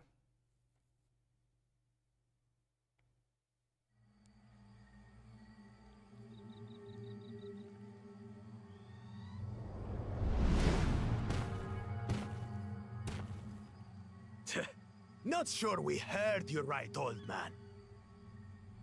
Why don't you say that again?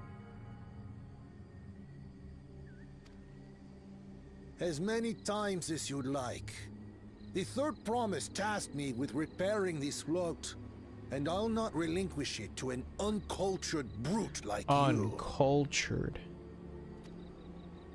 Much less one that can't even manage a simple greeting.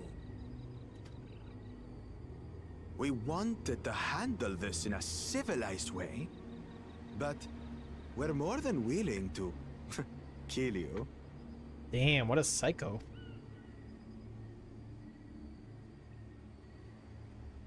We have a two-headed problem. Yes, please hurry. She's on her way back already? Stand back, Wukevu! I will protect the float! Are you trying to be brave, little bird? I could never have repaired the float alone. Not properly. But thanks to Wuklamat and her friends, we can hold Ihihana again! This is a priceless treasure! And as festival leader, I would die to protect it! Very well, if that's what you want. Whoa! Slow down.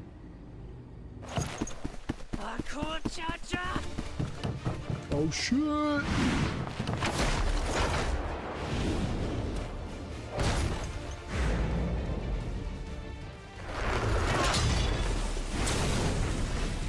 Damn.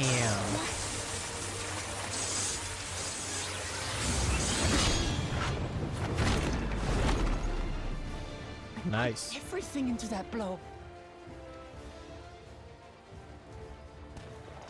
Good. The better for you to understand the gulf between us. But you need more lessons. We'll carve them into your mangy hide until you cry and beg forgiveness.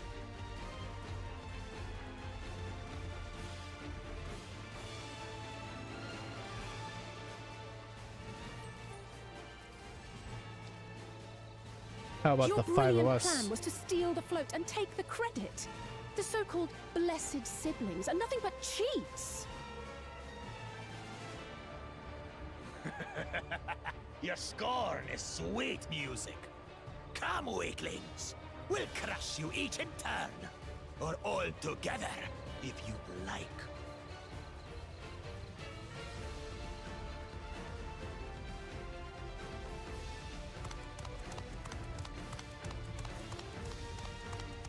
Calm yourself, Chosen One. If you fight in earnest, this will end in a massacre. What's more, we have word that our other prospect is on the verge of success. Then it would be foolish to expend effort sweating nuts. Damn, don't call us gnats. Lucky for you. Eh.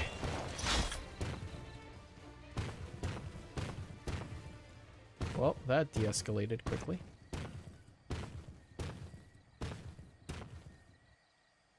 Ugh, two heads.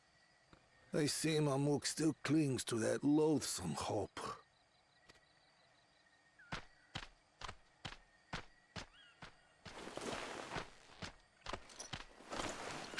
Talk to us, Third Promise.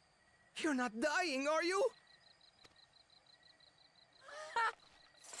It'll take more than that to kill me.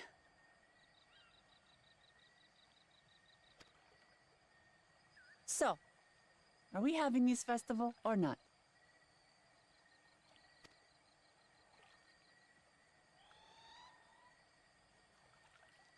Yes! Yes, we are!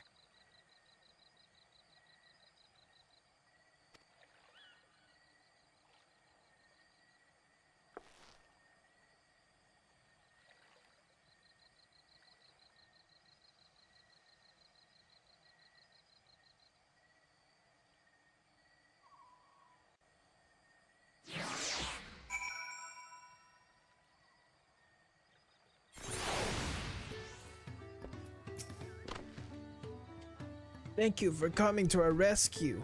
I tried to protect the float, but against that two-head, I may as well have not been there at all. Nonsense. You stood your ground and brought us the time we needed to make it back. You were incredibly brave. Oh, let me see. So, like... what is this? Celeste green?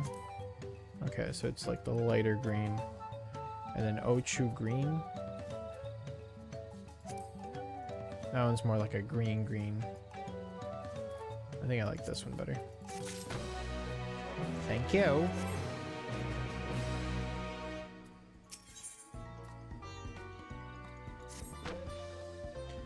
With that exciting interlude over, you'll be pleased to know that my repairs are finished as well. Before we commence the festival, however, it would be a courtesy to inform the villagers that Ihihana will be held after all. Go forth, but do not forget your greetings. At this stage, I should hope the reminder is unnecessary. Ohokali. See, I remember.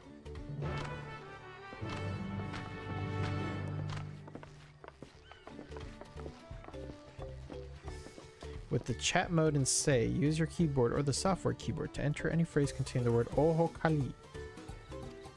Let's go greet some villagers. Villager!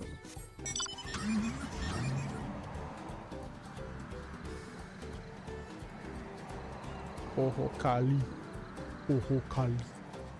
Ohokali, Kali, Kali. Ohokali. Ohokali.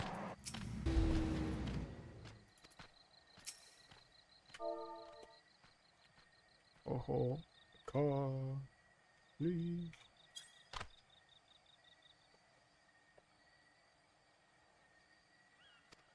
Ohokali. Ohokali. Thank you for letting me know.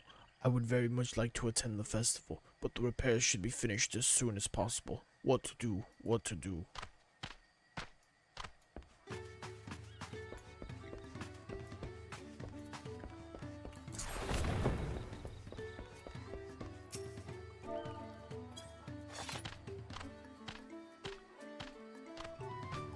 Ohokali.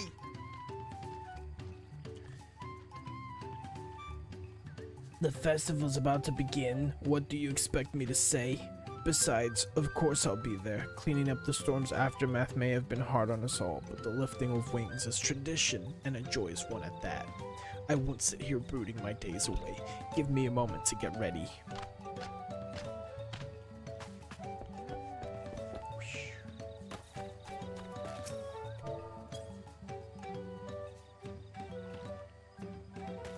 Oh, wrong person, I thought. That's just a side quest. Oh goodness. This is gonna be a long one, chat. I can't believe I did that. Ohokali. What? The float is fixed? Our fallen friends would be glad to know that Ihihana will soon be underway. They would have wanted us to honor them with celebration, not let their loss deter us from it. I must go and enjoy the festival for those who no longer can. We did it.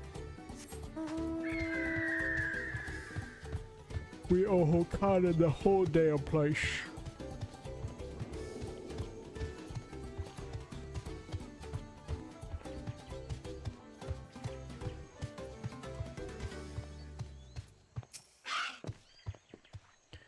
The Hanu were pleased to hear their festival is going ahead, I imagine. That is well. Once your friends return, the lifting of wings can begin at last.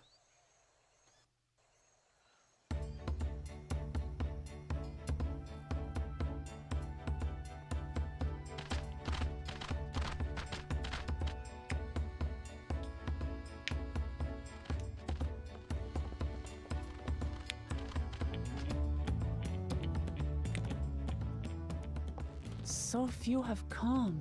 Let me grab some chips since this is voiced.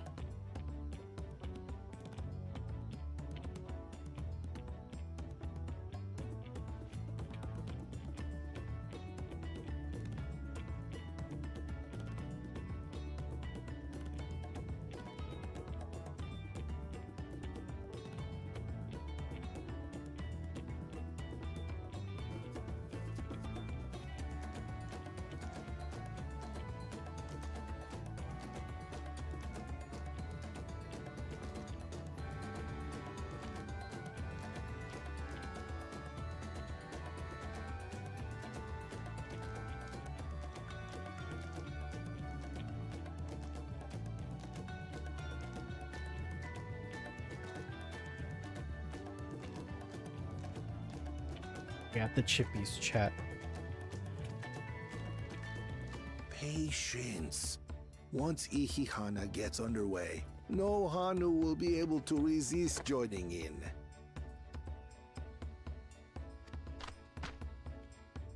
Just so. Ukewu knows well the heart of the Hanu. Have faith, Third Promise, and climb aboard the float. It is time for the lifting of wings. Right. Off we go.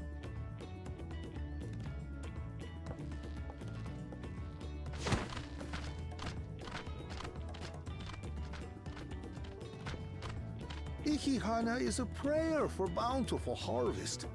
But this is not its only meaning.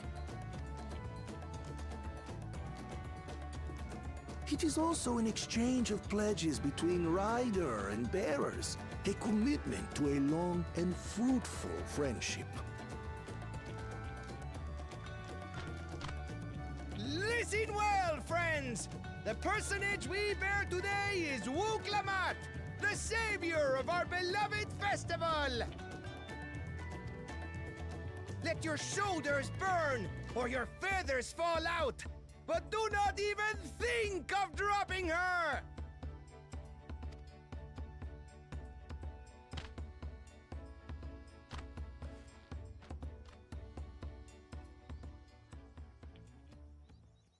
Ready and...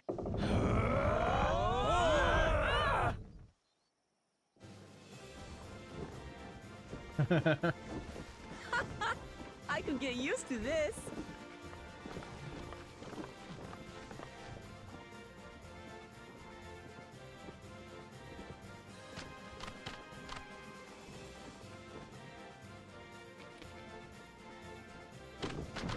Will empty bellies stop you from joining in the fun?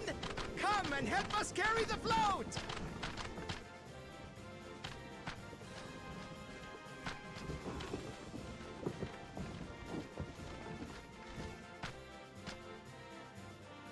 Well, well, well. To see the day that Dawn's promise would ride our boat again. We've not had the honor since you were here, Gulul Jaja.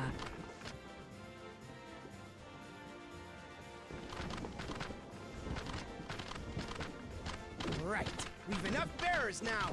Onwards to Kozanuaki!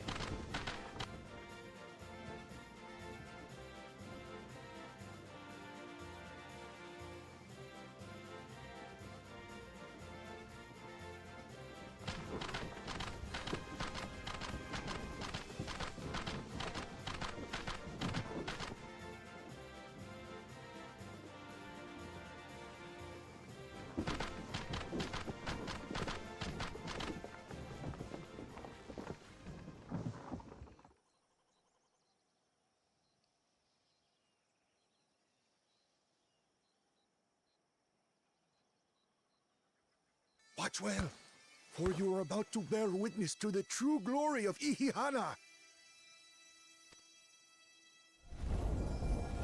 Woo!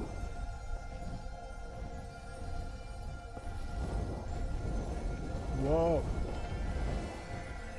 My aura. They're stealing my aura. The float draws upon our life force, concentrating and amplifying the energy.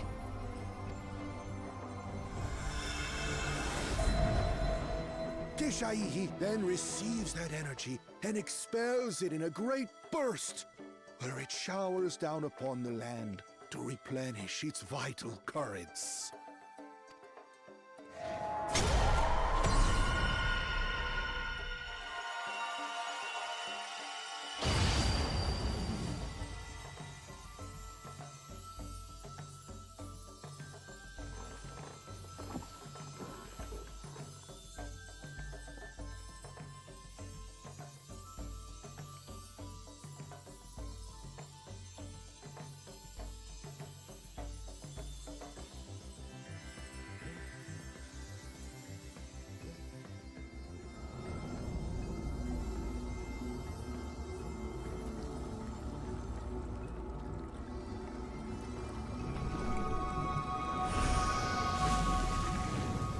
Wow. Literally magic.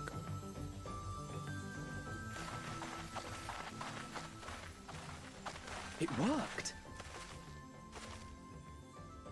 like a literal charm.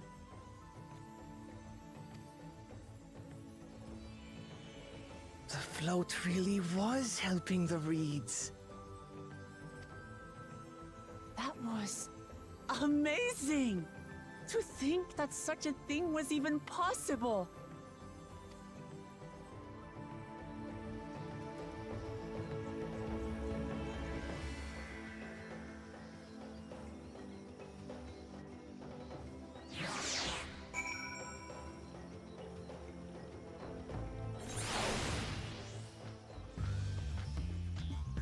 Wow.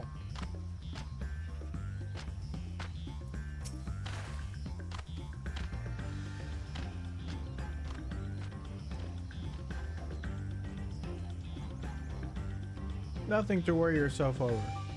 My brethren have been swept up by festival fever.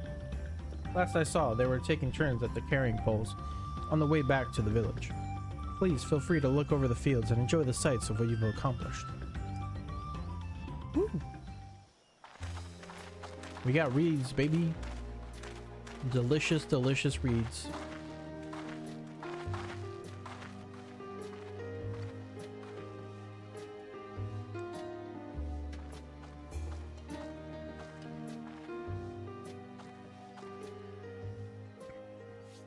Some of them still look a bit sickly. I imagine even the harvest magic has its limits. If the Hanu continue their festival tradition year after year, though, the entire field should eventually recover. Where does that leave us with the feet, then? You've got nothing to fear on that account. Our situation could never have resolved itself. The revival of even a single reed would have served to demonstrate your commitment to the task. That you recognize the nature of the float and found a near-perfect solution in Ihihana proves your dedication. What's more, I don't think I've seen the festival produce such impressive results since I was a mere chirper. A mere chirper. Excuse me. We have been lax in maintaining the float, diluting its magic and reducing Ihihana to hollow theater. But today's events remind us of the power in tradition. No!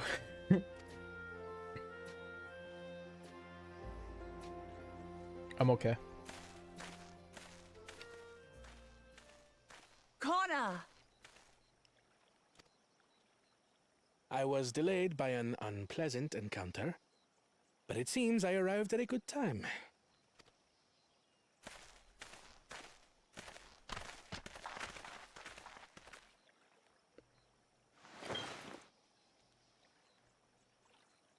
What's this?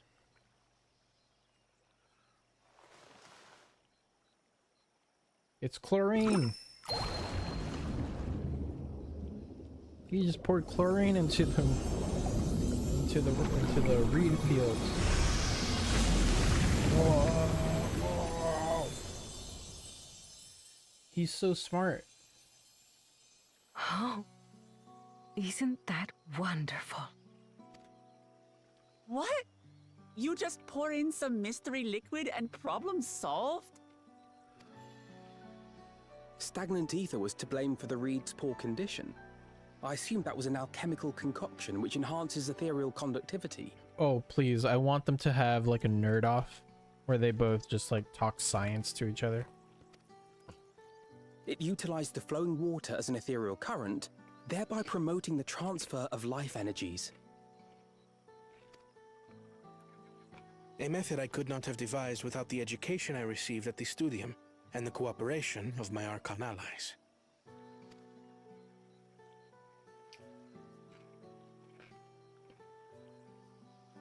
Archon allies?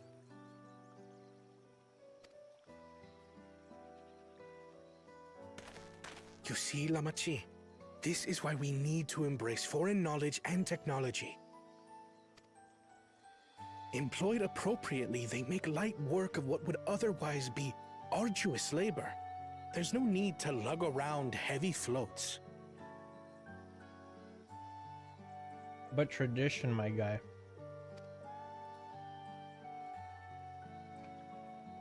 Well, you always were the clever one, brother.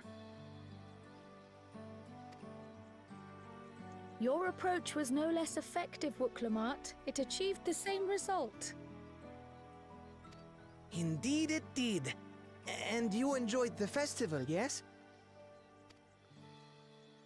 I did. It was so much fun. Having visited your village before, I thought I knew everything about it. As it turns out, I knew very little. About the reeds, about Ihihana.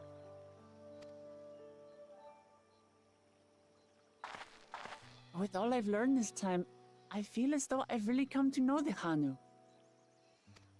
And I like you even more now than I did before.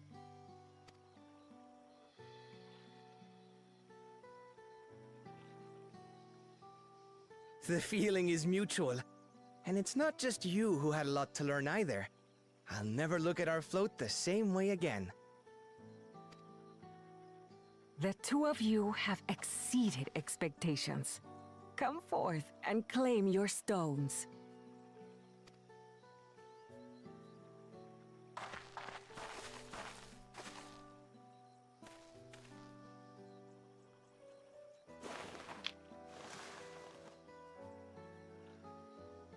So this is what they look like.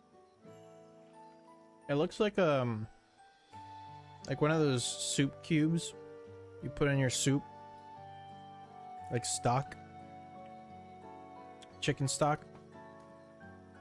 Probably eat it. Go on, set it in the tablet. Oh.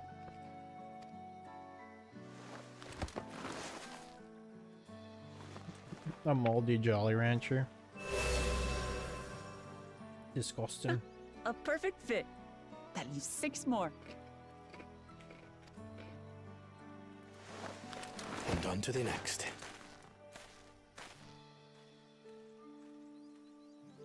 Not even a moment of celebration. That's Kona for you. The third promise? You must join us for Ihihana next season. As Dawn Servant, of course.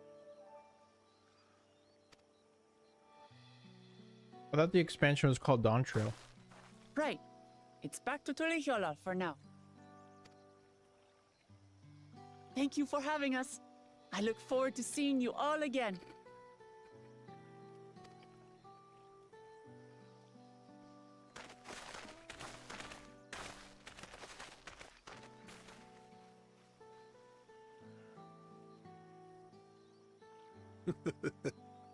These are interesting times indeed.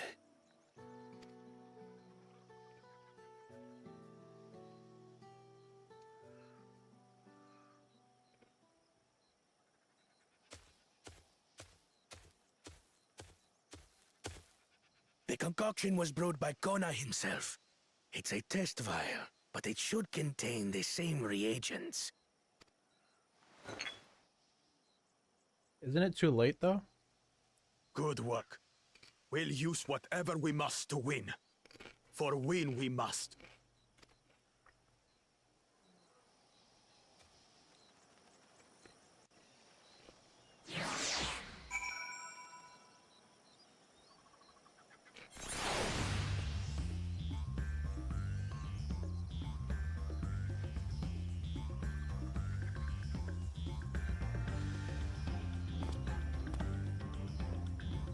So hold on.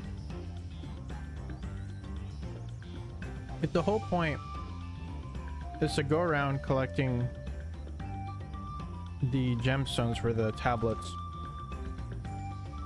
and some of these competitions are like, do this thing for us, and if it's like a one-time thing, because like they fixed all the reads already, so that guy can't like fix the reads.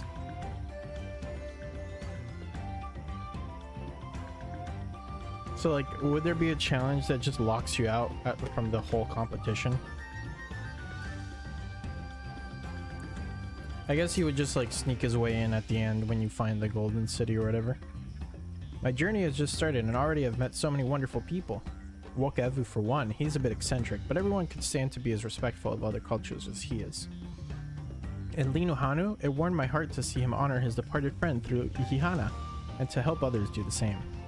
I can't help but feel excited thinking who else I might meet over the course of the contest. Come on, let's head back to Shabayavitiye. Shabayavitiye. Shabayavitiye. Shabadu.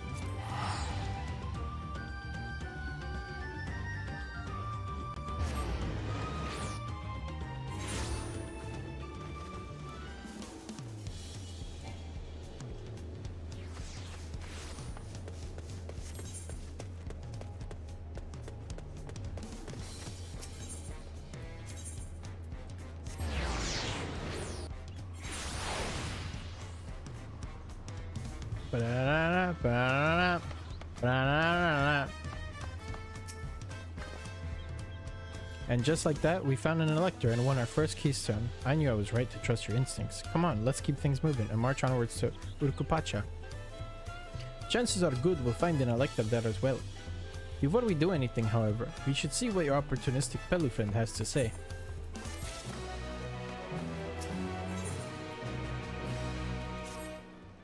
I've been waiting for what feels like days, and eaten enough of Brookivoo's tacos to feed an army. What is it you'd like to know? Our main concern was confirming the state of the road ahead. As I recall, to reach Urkupacha, we depart from the Arch of the Dawn and take the road west at the first fork. Should we be wary of anything along the way? That is indeed the way to Urkupacha. After the damage wrought by the recent downpour, however, you'll be doing more stumbling than walking.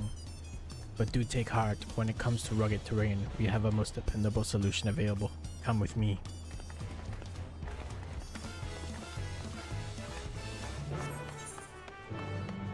It's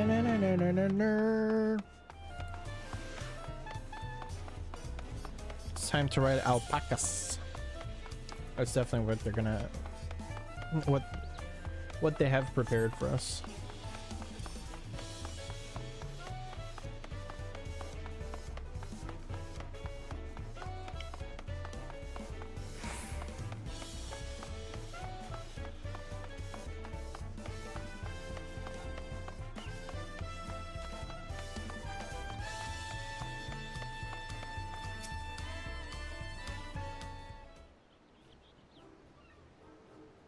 May I introduce you to our most dependable companion, the alpaca?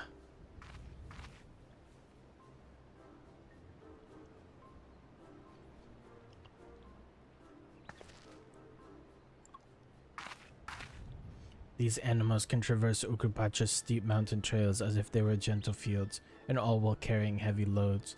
Our merchants would be lost without them. So they fill much the same niche as our chocobos back home. You don't have alpacas in Eorzea? Alpacas are native to Dawntrail. Eorzea has its chocobos, and the eastern lands have their horses. Why go to the trouble of breeding another pack beast in a place, well, which ill suits its qualities and where it's not needed anyway? But must we ride these little monsters? I get the impression you aren't fond of alpacas. When I was small and being a bit naughty, I went around pulling on their wool. One of them spat on me, and it was the foulest stench you can imagine. I see. What are they like to... what do they like to ride? Alpacas bred as mounts are inquisitive and docile. Even those without experience find them easy to handle. We're really doing this then. So, was my information useful to you? Yes, very helpful, even if it wasn't what I wanted to hear. Good, I'll take my payment now. You want me to pay you? I guess I should have expected as much from a Pelu merchant. Let me see what I have on me. The Pelu value the act of spreading joy through trade, as you should know. They take pride in making deals that benefit both parties.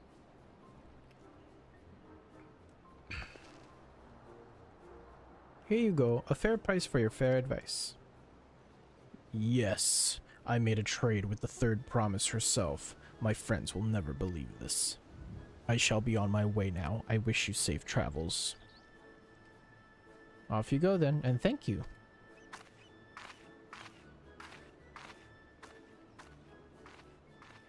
I better not get spit on again. You brought that on yourself. Remain calm and gentle, and so will they. I'm still not happy about this, but if we need to ride alpacas to reach Urkupacha, then that's what we'll do.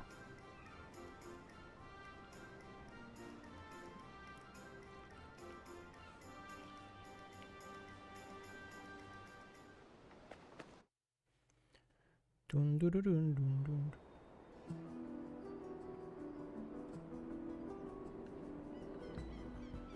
Turali poets of yore sang of a mountain that would stand tall, even should all other lands sink beneath the sea. Indomitable and eternal, it arises from Urkopacha, the 100 peaks of time. Of all the beasts which crawl and fly, only the legendary Valigarmanda could hope to disturb the summit's serene majesty. Yet, with that flying calamity imprisoned by the Dawn Serpent, what great feat remains for those who would claim the throne?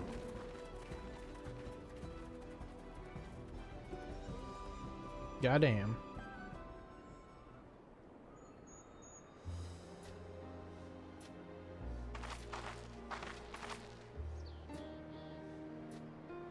So this is Urkopacha. I've never actually been here before.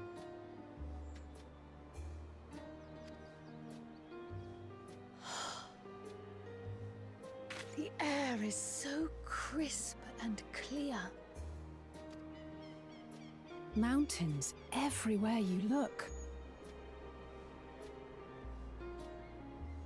Is Eorzea, like, not just as vivid and, like... Anyway. That one massive peak in particular has quite the presence. It puts me in mind of Som-Al. That is Workor Sormor, the tallest mountain in Yogg-Tural. Its sheer height makes it an imposing climb. But there are other reasons the ambitious keep their distance.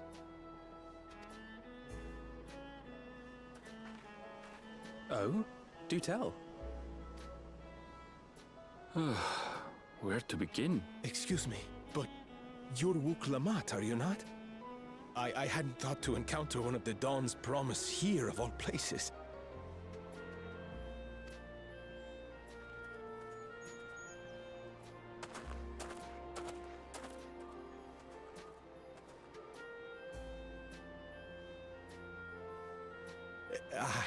But I should introduce myself.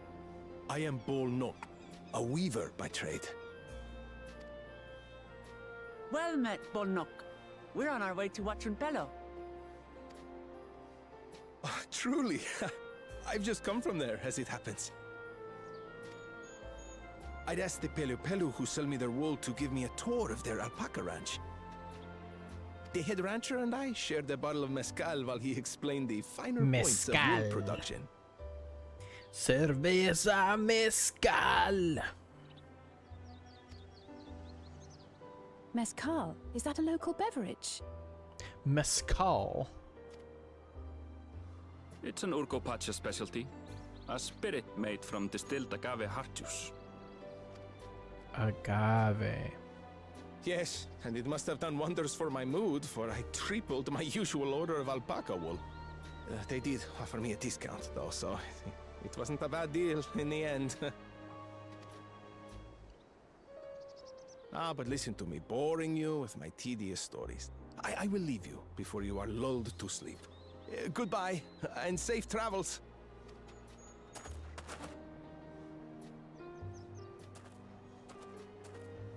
Oh, silly me. I almost forgot to say the thing I actually wanted to say. Peace for Tural. I agree with your vision, Third Promise. You have my support in your bid for the throne.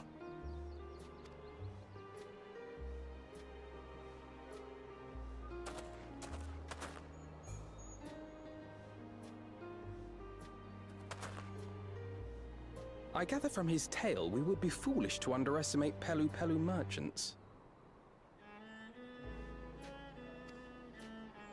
Yes, they do more than run the markets in Tuliolal. Pelu Pelu peddlers can be found everywhere in Tural, traveling from place to place on their sturdy alpacas. They are effusive and engaging speakers, and many's the customer who's been talked into spending more than they bargained for. They won't find this customer so easily charmed.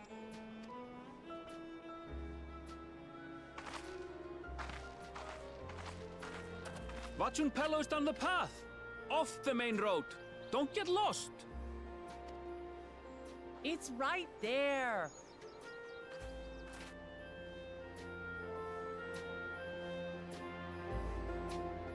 Yeah, how could you possibly get lost when there's a giant rotating crystal in the middle of town?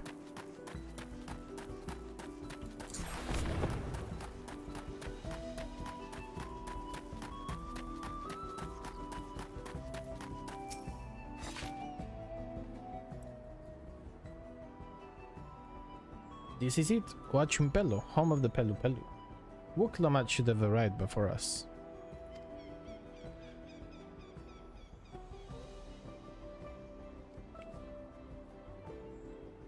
That's not good.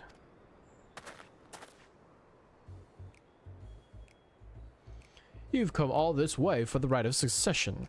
Oh, so this means I'm exchanging words with the future Dawn servant. But please, the outcome is far from decided, but it is a possibility. How fortunate! Then that ideal in cloaks woven from especially luxurious alpaca wool. Such a garment would look magnificent when draped over the shoulders of a budding ruler.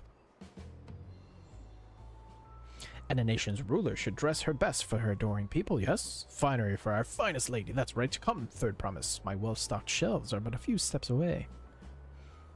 Finest lady? I like the sound of that.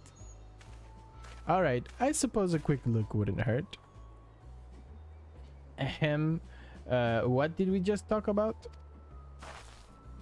Aaronville, when did you...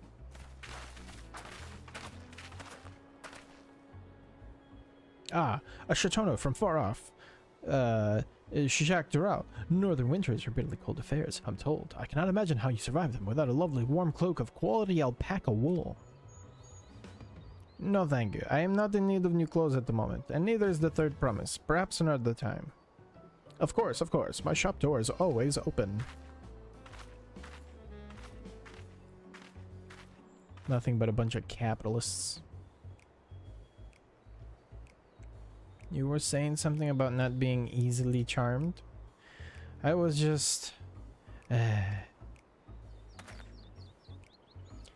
As I mentioned previously, the Pelu people live for bringing happiness through trade. They won't cheat you or sell you defective goods. They will, however, disarm you with their deft turns of phrase, and unwitting customers like Wuk Lamat fall prey to this affable approach time and time again. Your only resource is clear and firm refusal. They won't pursue the matter should you make your disinterest plain. A valuable insight into the minds of the Pelu Pelu. Let us all take Aaronville's word of caution to heart.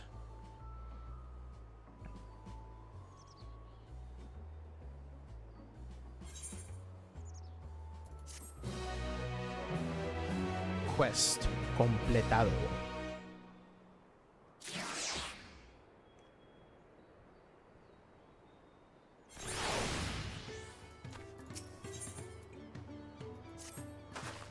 Not my finest moment, I'll admit, but now that we're here, let's do what we came to do, find the Elector. Allow me to propose a strategy then. Trial, Alizé and I will speak with the merchants. Wuklamat, you and Aaronville might try approaching travelers and passers-by. In Zoku, pray investigate any of the other establishments which catch your eye. Should we learn aught of use, let us relay it to the third promise. Quest aceptado.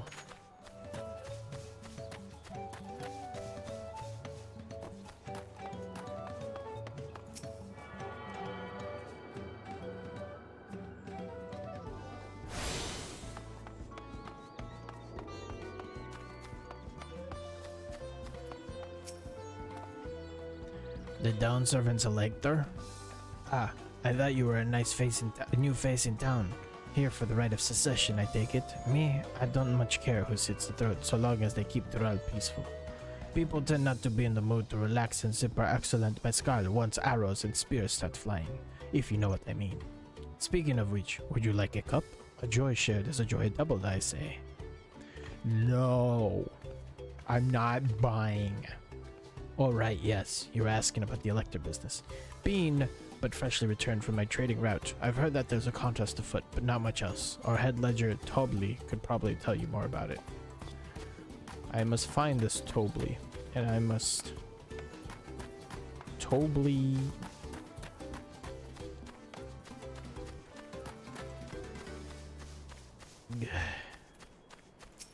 Alpaca keep.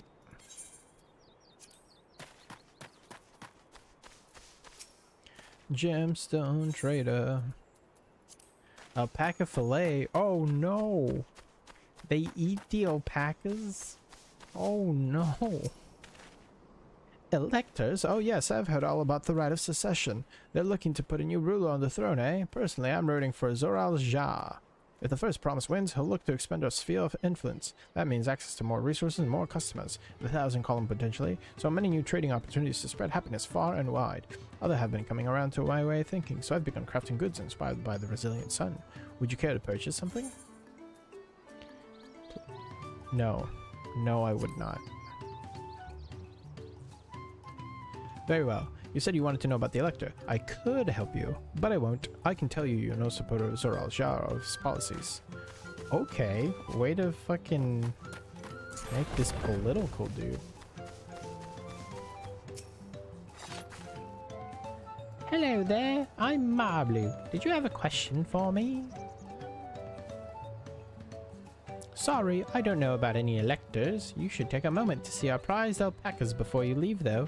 Oh, but be sure to admire them from a respectable distance. Get too close and our nervous darlings may be tempted to spit on you, and that stuff stinks. It happened to a visiting buyer not so long ago. Tobli, that's the head rancher, was so mad at me for not giving a proper warning. No one makes a mistake without Tobli noticing. He knows everything that happens on this ranch. He's a master rancher. Master rancher. Tobli.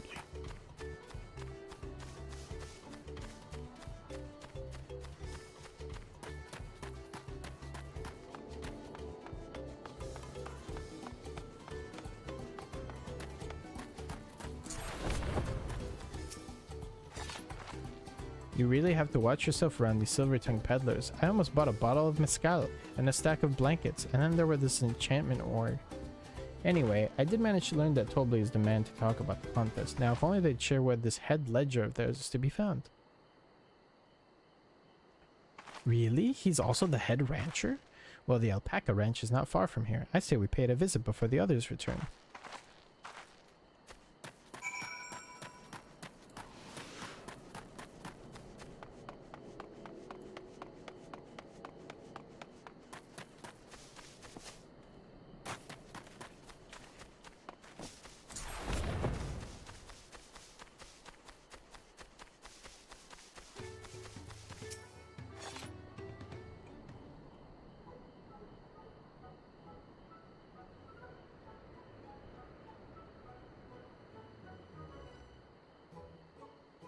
Ugh, there's a lot of alpacas. Still, we know the head ledger could be here somewhere.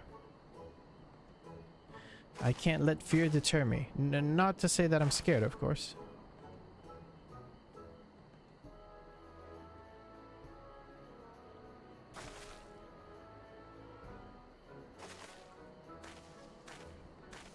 Excuse me, is one of these workers Tobli?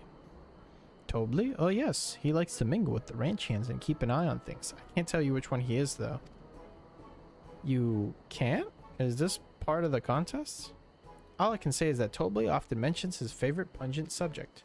He also can't resist a profitable trade. Though who among us could, am I right? Still, if you bring him a very good deal, he might let his identity slip. Huh, so it's like a game. Easy enough. All I have to do is offer Tobli a deal he can't ignore. No problem at all.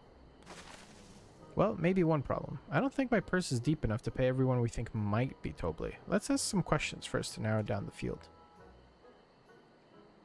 Great. We can meet back here to share our impressions.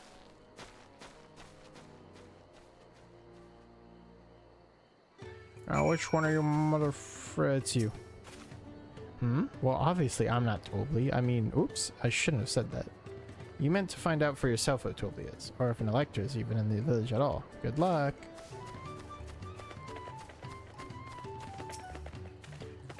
You think I might be Tobli? Ha ha ha ha ha. Well, maybe I am. All I will say is that in this village, none have reared more alpacas than I. Am I Tobli? Yes, that's me. Excellent work from the Third Promise and her entourage. Sharp instincts. Shall we commence the rite of succession then?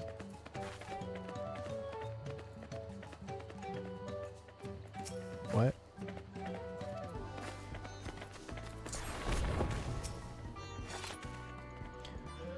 Ah, a visitor from across the salt, if I'm not mistaken. Be warned, the alpacas will spit if you startle them. I suggest you keep your movements slow and deliberate.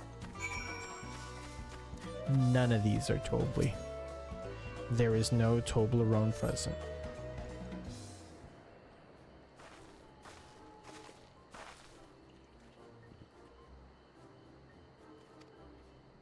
So who do you think it is? I have my suspicions, but let's hear your pick.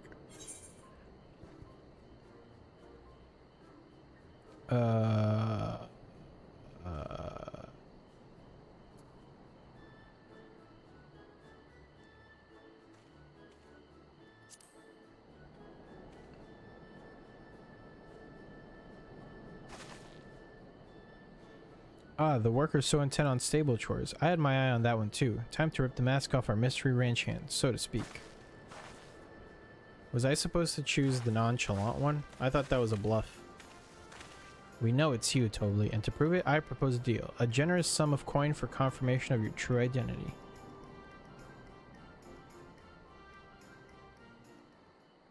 An offer I gladly accept. As you have correctly guessed, I am indeed Tobli, head ledger of Wat Chumpelu, and head rancher of the family ranch. Could we have gotten that wrong?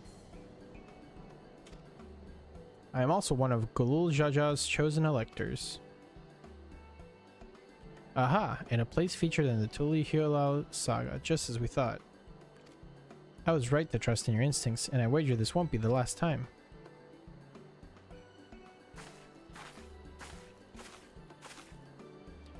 She found you out fair and square, Tobli. And I'm glad she did. Would have been a pity had her bid ended here.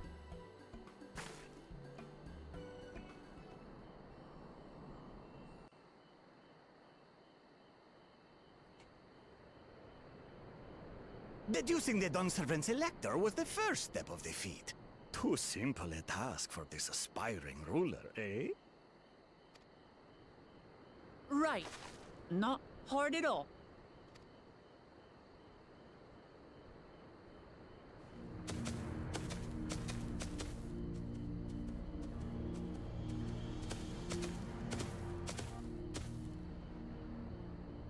Zorolja.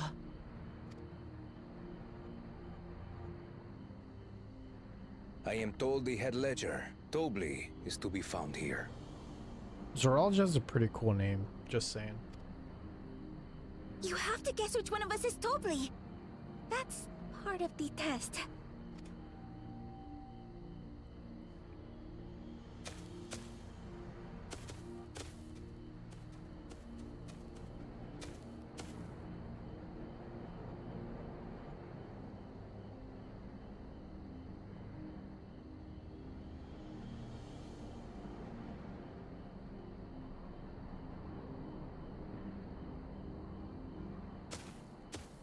You're Tobli. What? Without even asking a single question. Very impressive indeed. With that amusing prologue out of the way, we can proceed to the actual challenge. Per the Dawnservant's instructions, I was free to devise any manner of feat. I considered a number of possibilities in the 10th column. But I think I have a good one.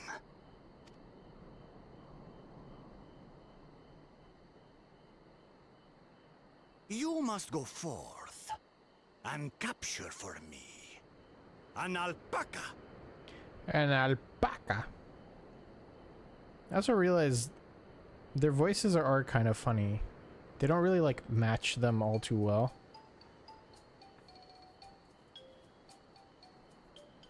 It's probably the duckbill.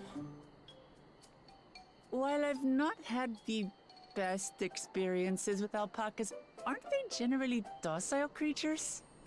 That doesn't sound like much of a challenge. Bring out the example! The example!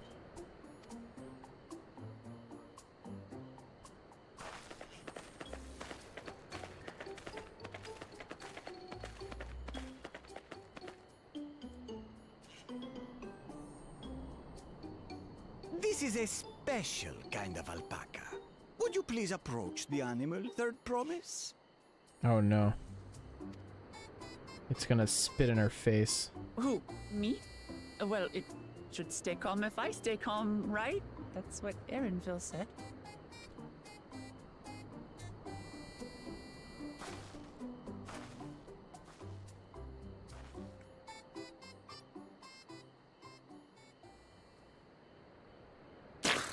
Oh. Ah! Oh. The little monster spat on me! Ah, oh, it stinks. I can't.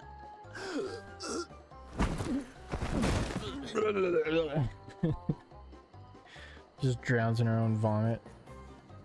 Alpacas are paradoxical creatures, being both extremely curious and extremely cowardly. Press your luck when they're frightened, and you'll get a face full of spit, as you've all just witnessed. Damn, you did that to the Third Promise, dude? Has an awful stench, their expectoration. The globs contain half-digested food, you see, making it an effective deterrent against perceived threats. Wild valley breed like this one are especially timid and can therefore be quick to lash out. They're also especially hardy. Indeed. We take the rugged wild alpacas and breed them with our gentle domesticated stock. This produces the strong but biddable pack animals prized by our traveling merchants.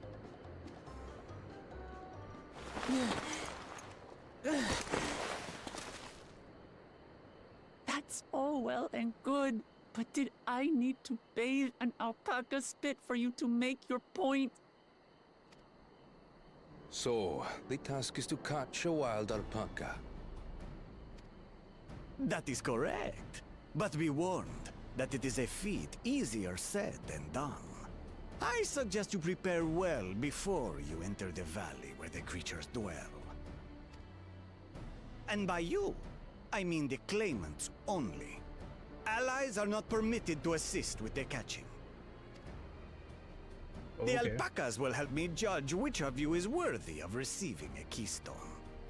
That's what I mean. Can they both be worthy? What if only one is worthy?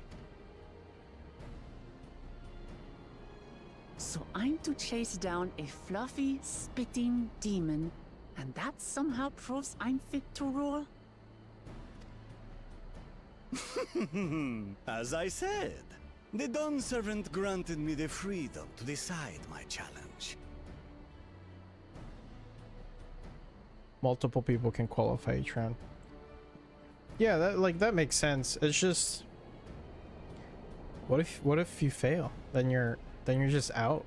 You're behind. And when you reach the end of the ride, I dare say you will understand why I chose what I chose. Also, these merchant people are devious. Like, what the hell is wrong with them?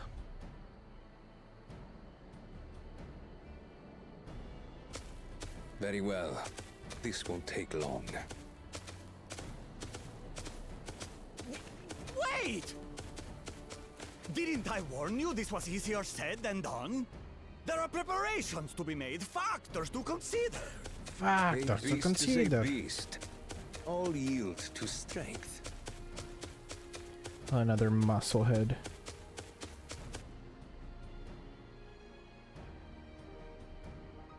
So far, this experience has done absolutely nothing to improve my opinion of alpacas.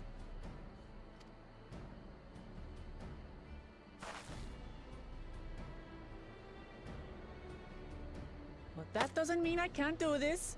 Revolting spit aside, they're just another animal.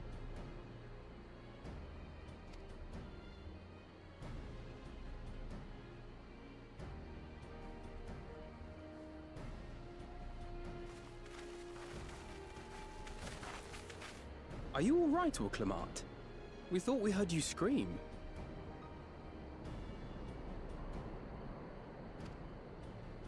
The third promise does not scream. It was more of a startled yelp. Scream, in other words.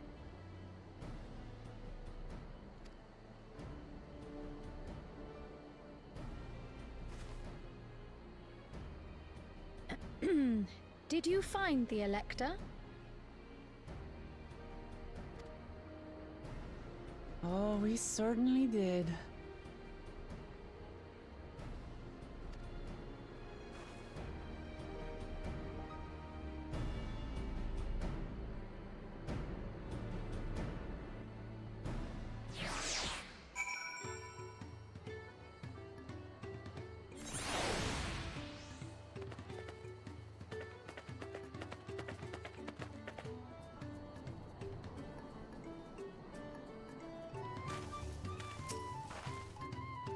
I had to go and wash that nasty stuff off my face. I think I got all of it. But would you mind taking a sniff for me? Just to make sure. The stench has ruined my sense of smell. Damn. Hey, I saw that look.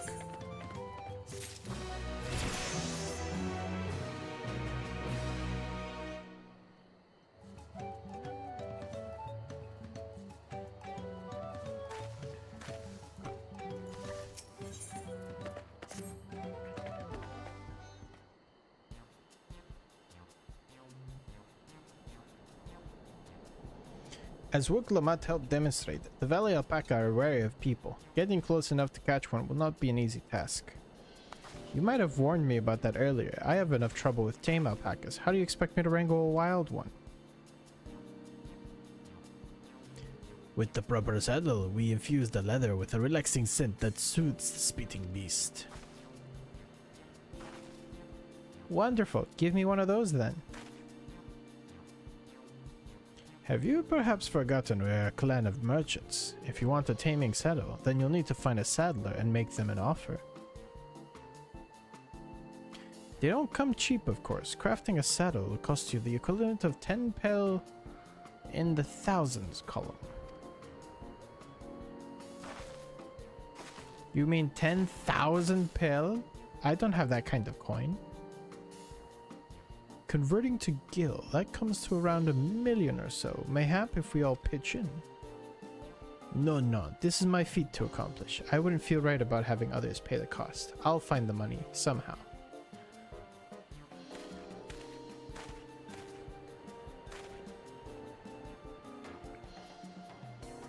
In that case...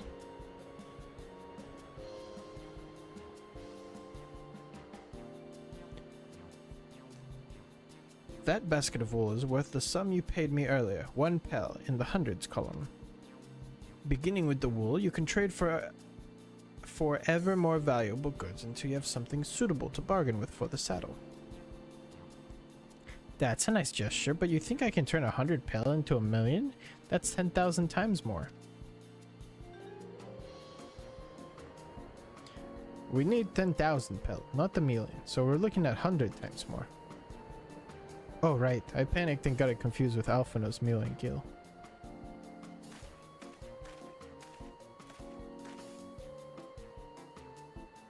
I'm not sure about this trading idea. You were almost talked into buying a cloak you didn't need mere moments you arrived.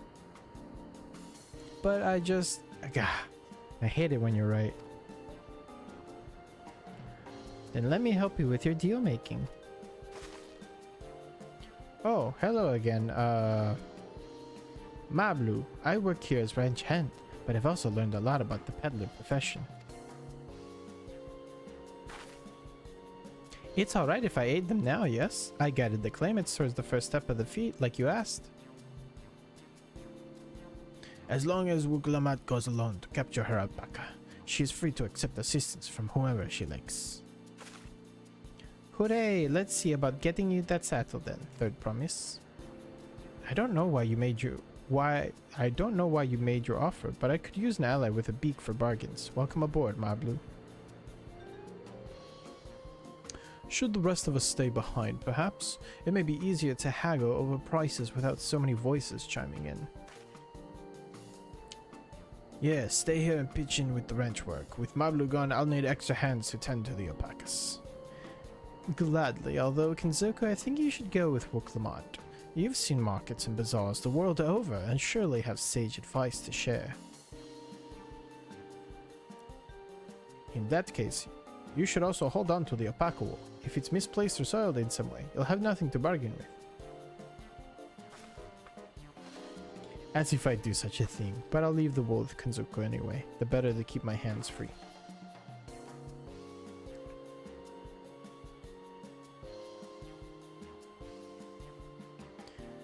To begin, I suggest we try trading the wool to Havli, the saddler. He won't agree to the deal, of course, but it'll give us an idea of how much he'll accept for his wares.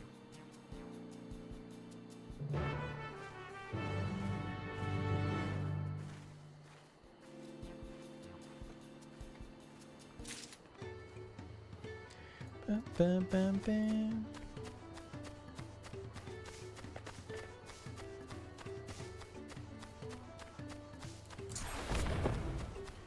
I love when they like intertwine the theme song of the expansion into all the zone music.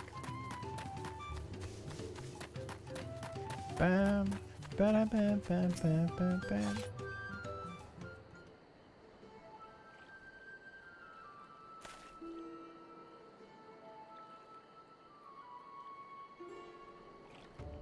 Something I can do for you? We've come to bargain. I need one of your special taming saddles to catch a wild alpaca. A saddle, is it? And how will you be paying for it? With this basket of fine alpaca wool. It's so tiny. What use does a saddle maker have for wool? Besides, this would barely cover the cost of a single strap buckle. Offer me something I actually want.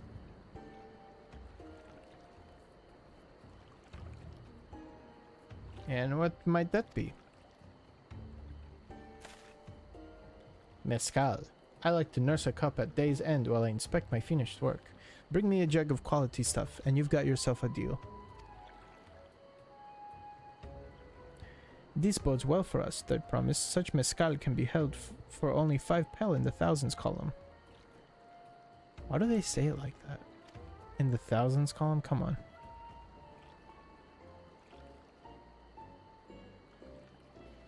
Hold on. Did you say third promise? Then my offer has changed. The saddle is going to cost you a jug of premium mezcal. Aged 3 years at least. 3 years? That stuff is valued at 10,000 pel or more. Why have you doubled the price?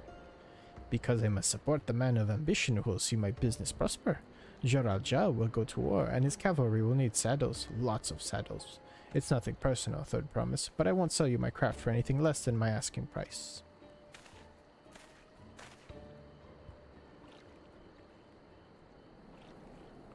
Damn. Yo, these merchants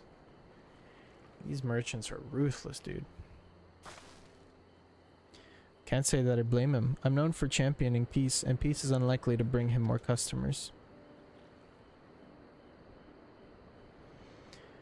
Those of our grandparents' generation remember the dark days when the clans were at war. Many of these Pelu pray for your victory, Wuklamat. The younger ones, though, to them, strife and bloodshed are as children's stories. They think themselves safe from these horrors and take the peace we now enjoy for granted. Damn. There's some plot going on, brother.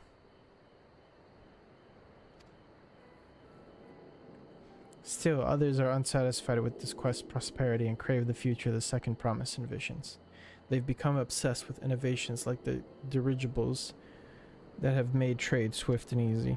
Then you have those like Havli, convinced that the first promise's plans for conquest will afford them opportunities for great profit. But what about you, Mablu? Aren't you of the younger generation? At least a year or two younger than me, I'd say. Oh, I was right on the old tales. I've memorized the accounts of what it was like when the Yokhui ruled our village. That's why I offered to help. I want you to become Dawnservant, to keep our nation from going back to the way it was. Well then, I guess I'd better make sure I win the contest. But the type of mezcal the saddlemaker wants is so very expensive. Weren't we expecting to need 10,000 pel from the outset? Nothing's changed, we just need to get on with it. I may not have a head for trade, or the stomach for alpacas, but I won't give up the piece of Tuliyolal on the line. Then neither will I. We will make you Dawnservant. Aiming for that 10,000 pel jug right away will only bring us failure and frustration, so let's first try exchanging the wool for anything even a touch more valuable. The trick is to find someone who needs alpaca wool and is willing to trade at a loss to acquire it. Someone who supports your bid for the throne, for instance.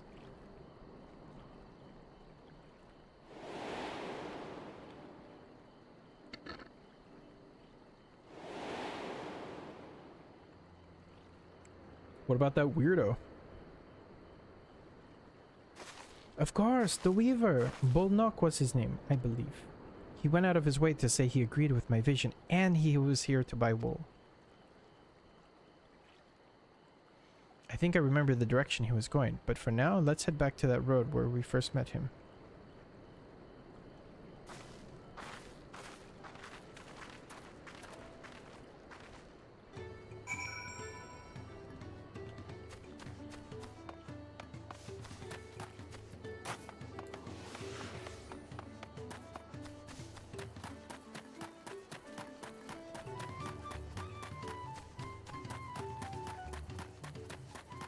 Chabayukek. Chabayukeke.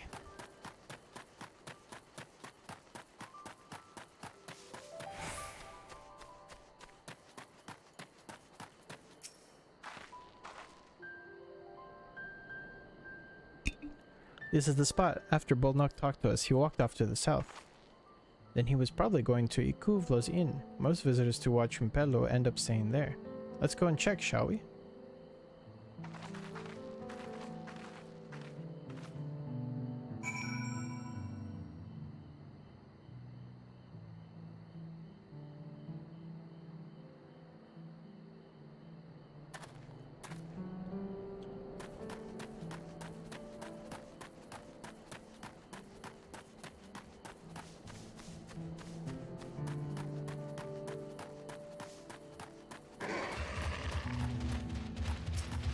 Oh god, I'm under attack by a fucking bear. Get this shit off me.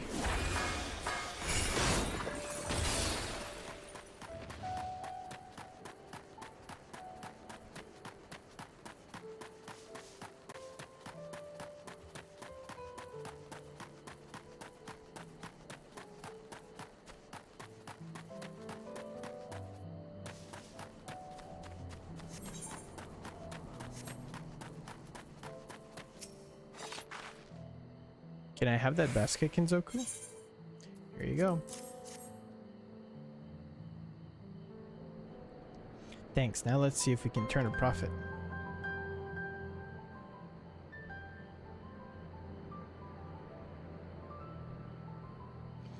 Bolnok, I'm glad we found you. Are you interested in making a trade? Third promise. You wish to do business with me? Might I ask what this is all about?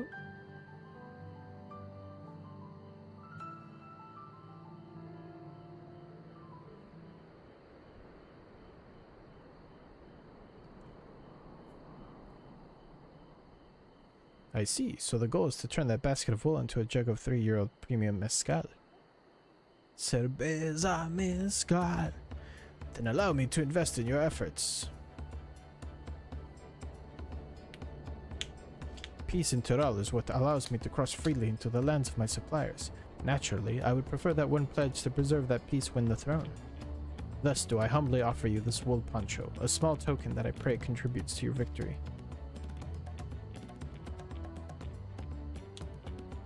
Oh, that's fine craftsmanship. A garment like that would easily fetch 5 pel in the hundreds column. That's very generous, Bullnut. Thank you. I promise I won't let you down. I have every faith in you, Third Promise. May fortune bless your future dealings.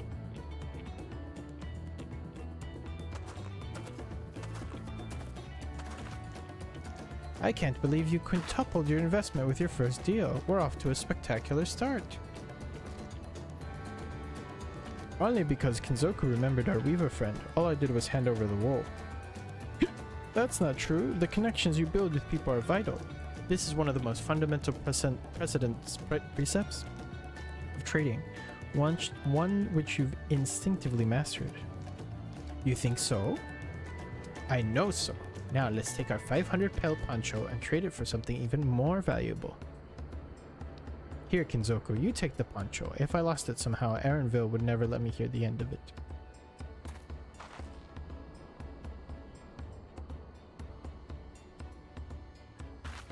All set, our next deal is waiting to be found.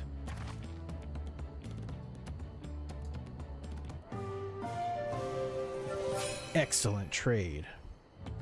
That's a cute little graphic. Success, you traded a 100 pel basket of alpaca wool for a 500 pel wood poncho. Wool poncho.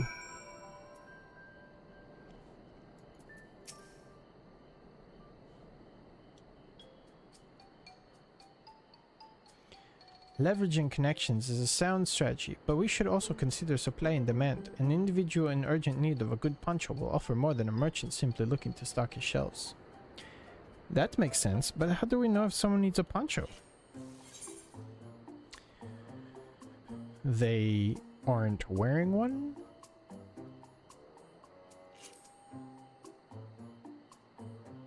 I mean, that kind of makes sense. If you're not wearing a poncho, you probably don't have a poncho. That's the obvious answer, isn't it? We look for a person without a poncho and hope they're eager to buy ours. Yes, there you go. We find the demand for our supply. So where should we begin our search for prospective buyers? There are any numbers of places, but we could do worse than starting right here at the inn. There might be interested travelers. Who here needs a poncho? A lot of Mamulja hardly wear anything to begin with. Those are probably Landsguard or sellswords. Mamulja who soldier for a living prefer not to wear much above the waist. It hampers their movements. So even if they have bared shoulders, Mamulja carrying arms can be struck off the list.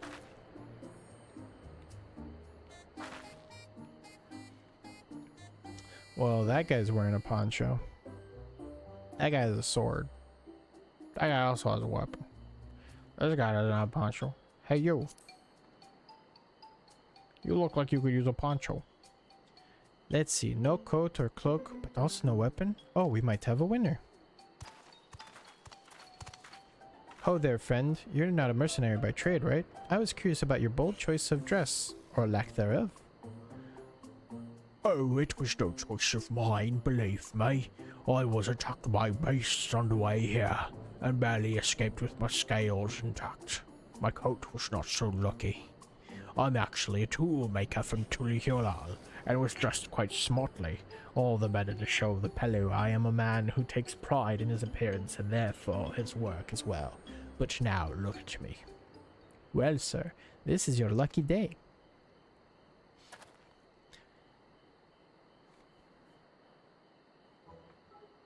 What a splendid poncho. This would be the perfect replacement for the coat that I lost. We'd be willing to part with it if you'd like to make a trade for one of your fine tools, perhaps?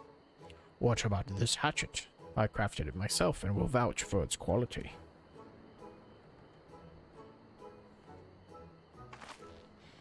The blade looks sharp, the haft well made. I'd value it at 1 pel in the thousands column. Oh ho, from 500 to 1,000, we have a deal.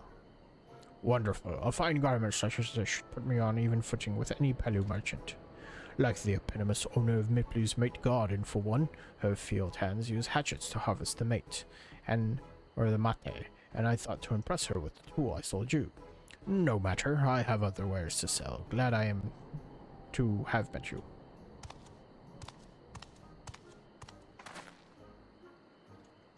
Did you hear that? We've already found our next buyer. To Mipla's Mate Garden. Mate Garden. Yes, but it's a fair distance on foot. We should take alpacas. Yeah, we got that yerba mate. These ones will be the calm type, right? I don't know. Excellent trade. Wool poncho 4. Fine hatchet. What an interesting, like, unique graphic to make for this questline.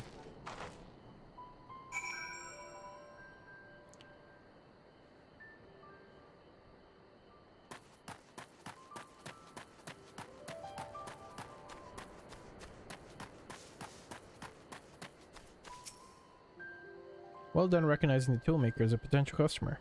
If you have a mind to change professions, you'd make an excellent merchant. I know. I know I would.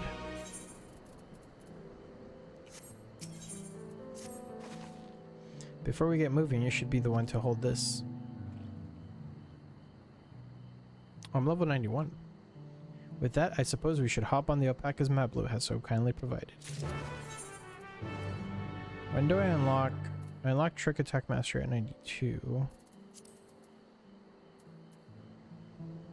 96, 96, 100. Alright.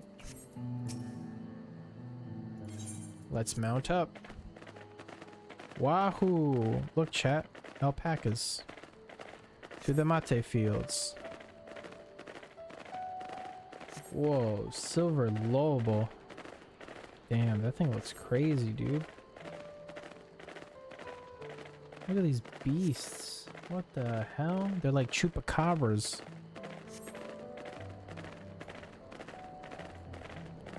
These monsters look crazy.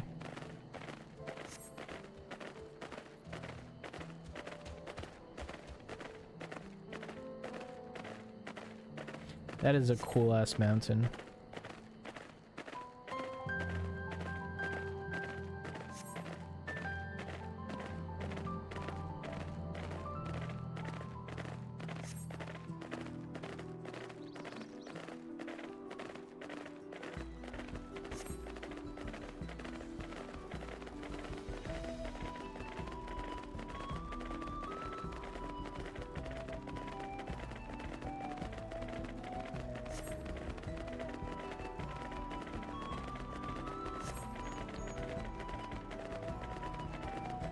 I'm not reading these because they're like auto advancing.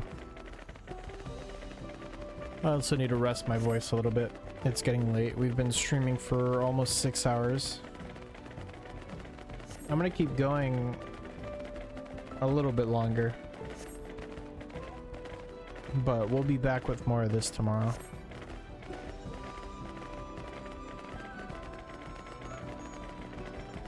So I appreciate you guys hanging out, staying up late.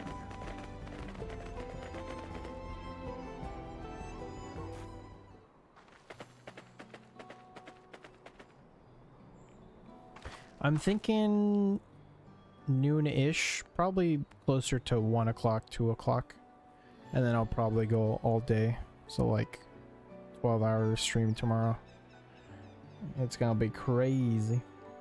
We made it, and without a single smelly incident.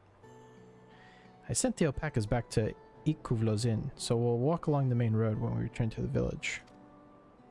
Speaking of roads to travel, you were adopted by the Dawn servant, weren't you? Third promise? That I was. Then perhaps you understand, I was an orphan too, you see. Tobley took me in. He took in all the ranch hands, actually. All of them?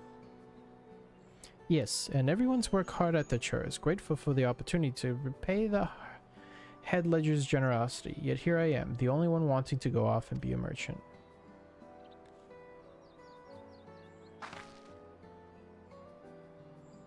I'm sorry, I don't know why I'm telling you this. We need to keep trading things for your saddle if you're to prepare for the feat of gold. As it's mate harvesting season, they can't have too many quality hatchets. Add to that Wuklamat's way with people, and we should have no trouble making a favorable deal. That's Meeplu herself over there. Pass the hatchet to the third promise, and let's go to the bargaining.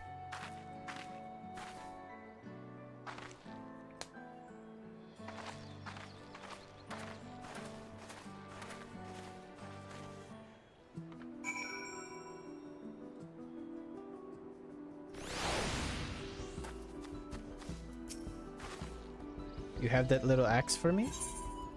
Here you go. Thanks. Now to see what we can get for it.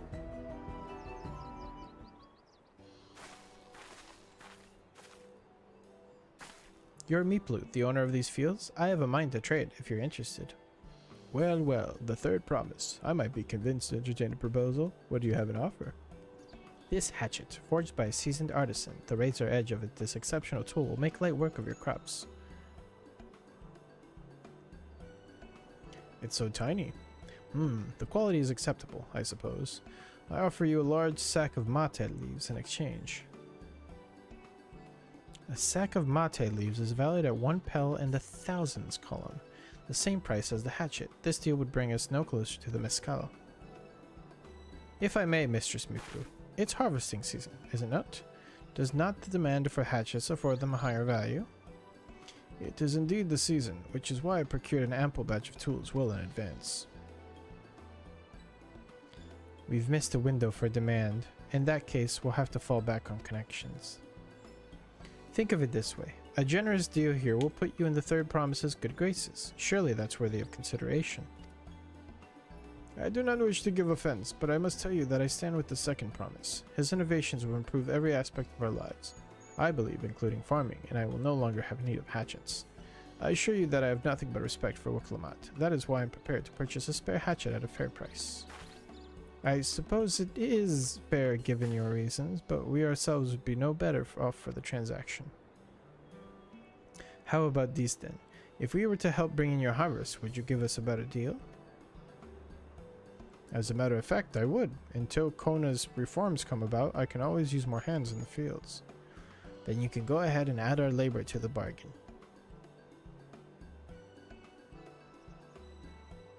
Added value to tip the scales. How could I have forgotten one of the most basic rules of trading? You can rest here if you like, Mablu. Kinzoku and I have mate to gather.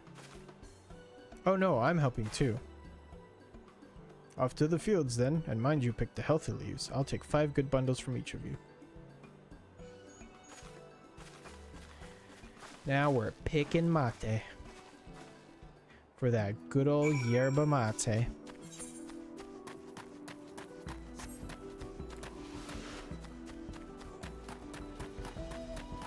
Cerveza mezcal.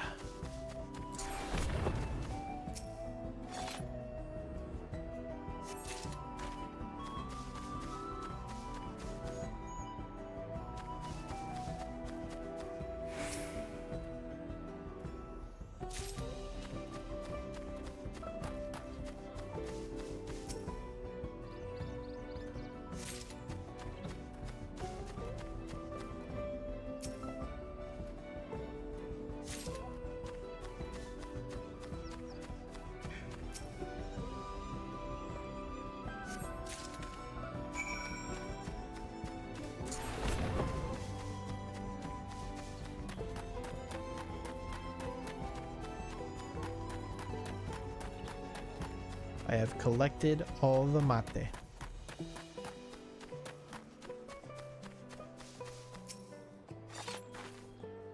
You've brought me some leaves then? Here you go.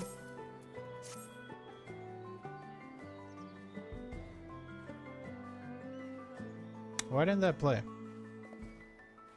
Oh, there we go. Holy shit, that's so delayed.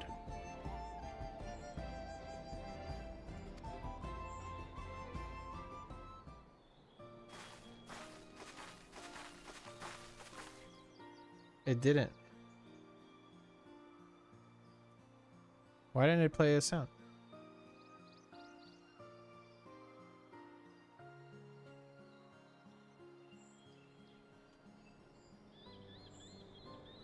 It gave the notification.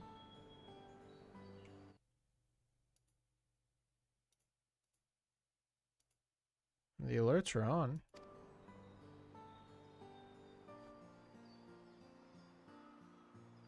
Hold on, let me see if I can reverse that or force it or something.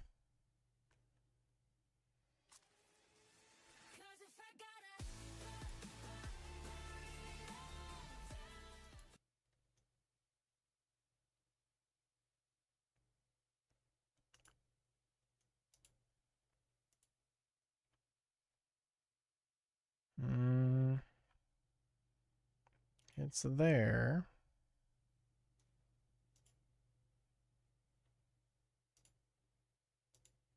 How do I...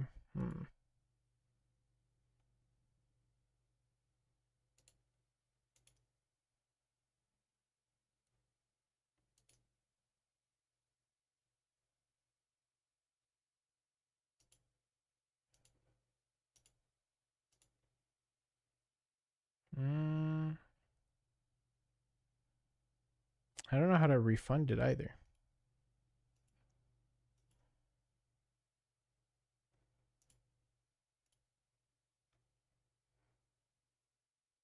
Oh, review request. Found it.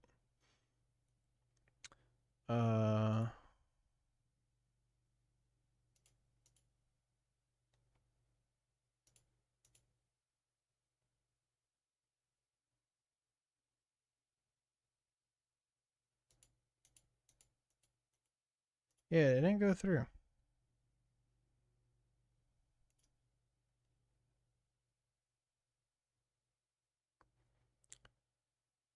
Here, I'll just play it manually, I guess.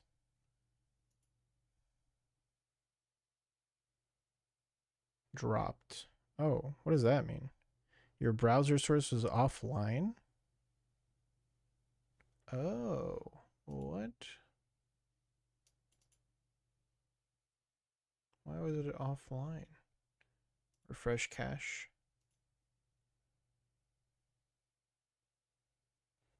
No longer refundable. Well, let me replay it then. Help! Help! There we go. All for you, Jojo. You're very welcome.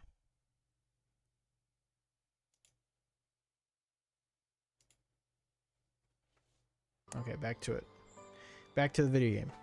Thank you, Third Promise. This is more than enough to hold up your end of the bargain. Now it's time to honor mine. After adding the value of your labor to the price of the hatchet, I am prepared to offer you a full sack of our highest grade mate leaves. Me boy. Premium mate, bought at the shop, one sack of those leaves could cost no less than 5 pel in the thousands column. Then we can bid farewell to this hatchet. The League channel's doing an arcane premiere event. The League channel?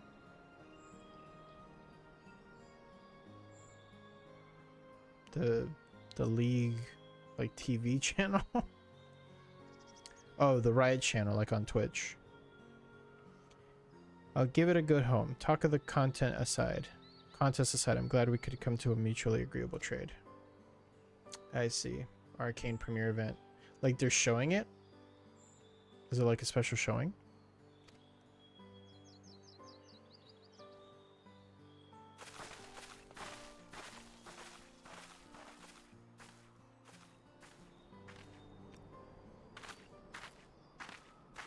I wonder why my browser went offline. You think it's from being live for 6 hours? Mablu, what's wrong? It's as I was saying before. Even after everything Tobli's done for me, I'm planning to abandon it all and become a merchant. But then I needed your help after forgetting a basic rule of trade. How can I expect Tobli to expect my decision then? But you get a special emote and player card for participating. Oh, interesting.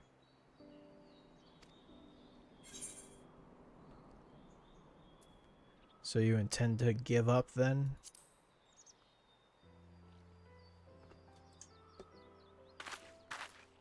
I can't. After getting a taste of real trading, I want to be a merchant more than ever.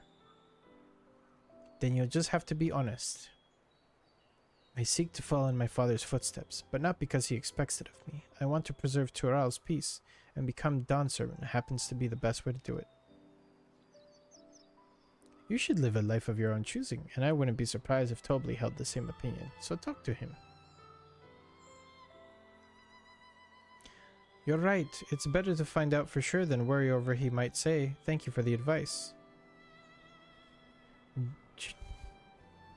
I grin. But first, we have a saddle to buy. I want that success under my belt so I can be sure of my decision. What's next then? We try to trade our tea leaves for something halfway to 10,000 pel? No, I think we're close enough now. I say we go straight for the premium mezcal. Cerveza mezcal. Bargain our way into double the value, eh? Think you can do it? Trust me, I will make this trade work. I admire you, Third Promise. That you're holding your own against such strong competition for the throne is inspiring. Am I really holding my own against Kwana and Joralja?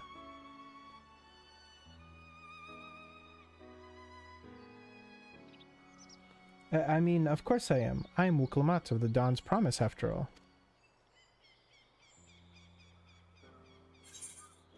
Yeah. Quest completado. Excellent trade. Yerba mate achieved. Acquired.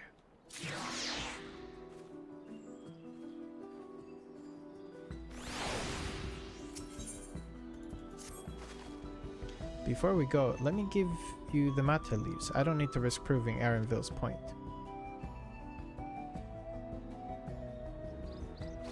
Ready then? Our next stop is the Mezcal Distillery.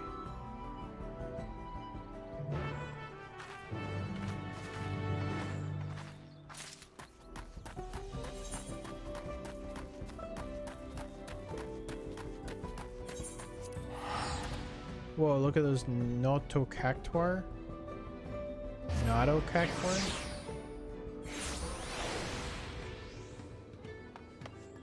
Goob's still here.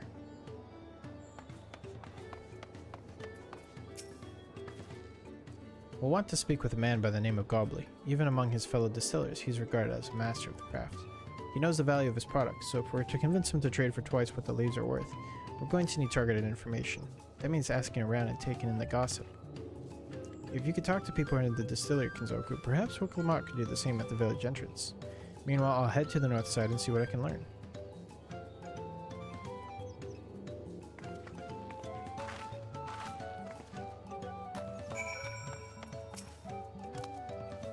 Me? I'm a chef from Tulioral. I often come here to buy Gobley's mezcal, the finest in Tural, according to my customers. He always brings out a jug during our dealings, but I can't handle the stuff too well myself. I take small sips, not wanting to be impolite, you understand, but still end up so addled as to agree to whatever price he quotes me. It would be nice to have less, potent refreshments during such conversations, else I might have to seriously reconsider our arrangement. Excuse me. There's not much I can say about Gobley, but I can tell you what Gobley's been seeing. The other day, he was muttering about monsters prowling around agave jars. That's the field where they gather ingredients for the mezcal. Their presence has made it harder to procure said ingredients, and thus driven up the price of his product. A boon, some might argue, but it's hard to celebrate when it affects the work as it does. Can't rightly bring joy to people if you can't keep making the thing they love.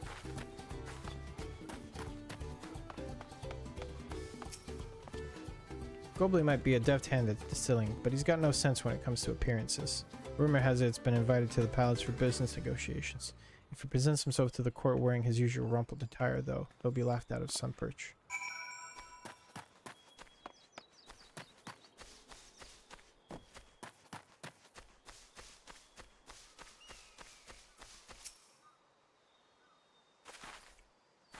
So, what did you find out?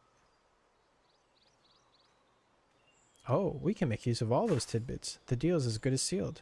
As for me, I found out where Gobley's working. There's a millstone at the top of the slope behind the distillery. You go on ahead and I'll bring Wuklamat.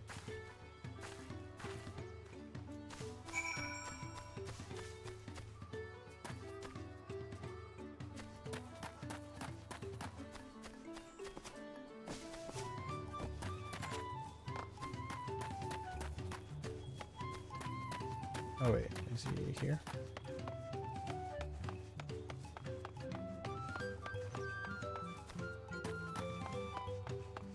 Where the hell is this guy?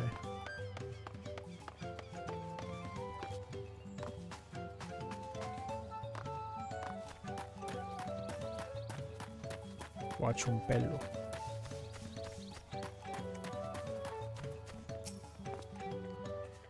You have business with me, sir? Why don't we talk below so as not to distract the alpaca from his work?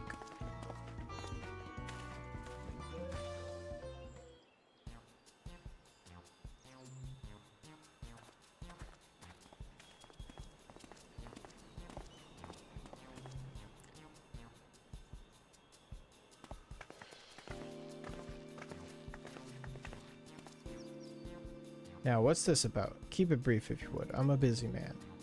We're in the market for a 3-year-old jug of premium mezcal, assuming you have any on hand, that is. Ah, an excellent choice. I must warn you, though, it doesn't come cheap. We don't have Pel, but we can offer a sack of mate leaves in exchange. It's top-grade stuff, like the mezcal. No deal. Mate leaves are well and good, but I don't have any use of them.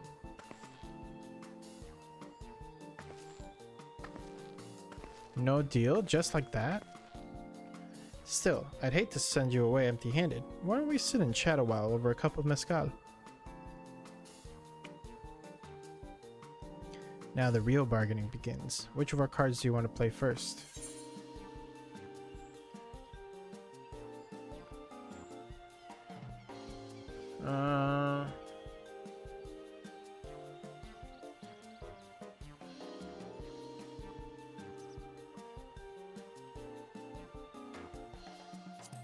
Distaste for strong drink. Or maybe the palace invitation, was it? I don't know. I appreciate your hospitality, but I'm afraid I can't hold my drink. I've heard one of your regular customers, a Hubigo chef, is the same. Seeing as is not everyone can enjoy mezcal, I wonder if you might benefit from having other refreshments to offer. Something like mate tea, for instance, and brewed from the finest leaves, of course. Ah, you're right. Absolutely right. I had noticed a growing reluctance on the part of my Hubigo friend, but did not realize I myself was to blame. I must endeavor to be a better host. Still, even with the added value in mind, no sack of leaves is worth the mezcal you're after.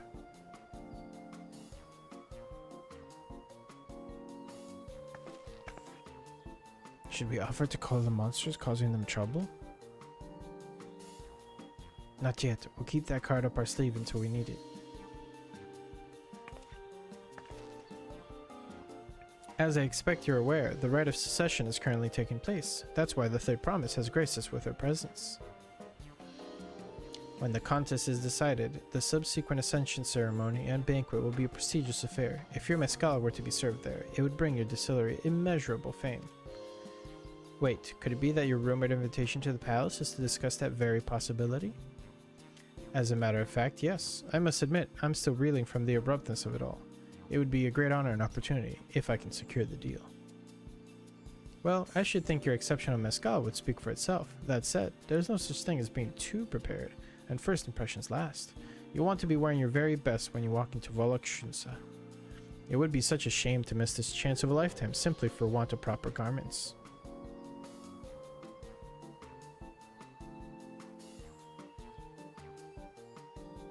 That it would. Are you saying you have garments to offer? Something ideal for court? We have no garments on hand, I'm afraid, but we can provide you with the next best thing, an introduction to a weaver. His name is Bolnuk, and his works are highly regarded in Tuliolal.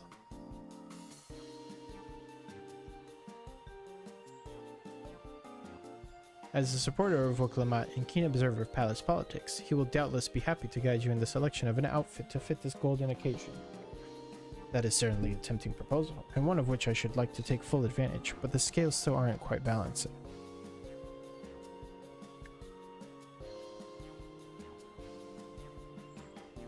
Say, weren't there monsters running amok in Agave Jaws? There's a problem we could easily solve for you. Truly, I would be most grateful for your immediate assistance. I was resigned to hiring sellswords to clear them out. Factoring in that saved expense and an introduction to a trusted weaver, this is shaping up to be a sound bargain. Alright, you have a deal.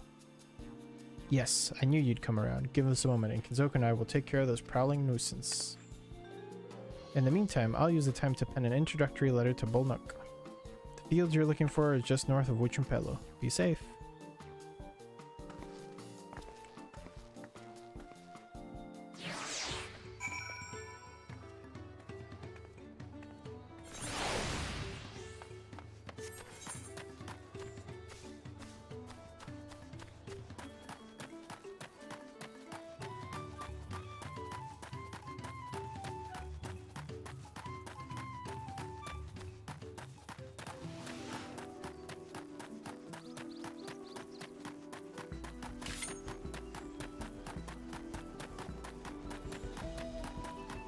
You haven't even started hunting the alpaca yet. That should be agave jaws, just over there. This will go faster if we split up. Come and find me once you finish clearing out your share of the pests. Well, this one, you know, this one takes a bit of time, you know? We had to trade for stuff. Now we're fighting stuff.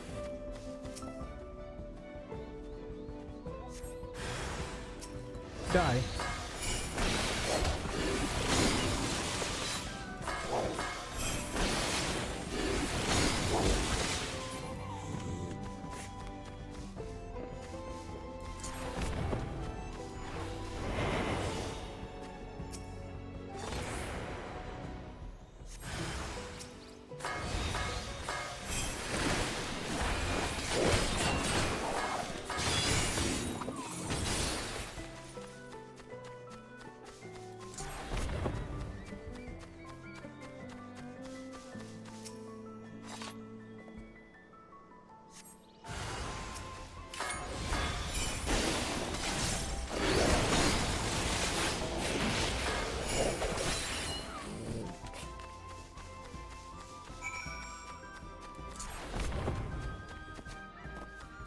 Damn, Woklamat, nice job. Compared to the creatures I hunted with Papa, this was no challenge at all. Come on, let's head back to the distillery. All that's left is to give Mablu the sack of leads so she can seal the deal.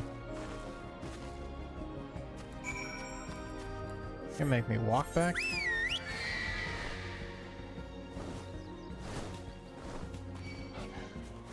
Leave me alone! No! They're attacking me!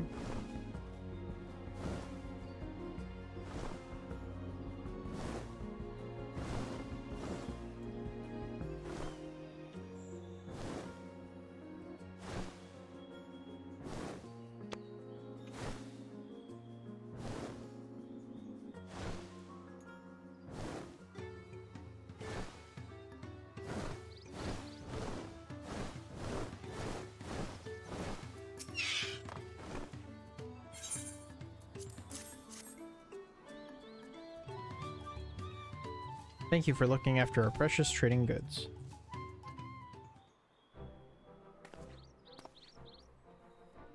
Your monster problem has been resolved, Master Gobley. Here are the mate leaves and a written introduction to Bolnuk. As agreed.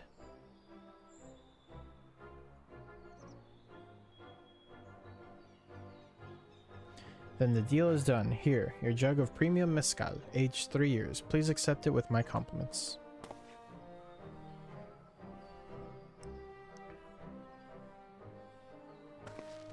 Yes, we finally have the mezcal. Great work, especially you, Mablu.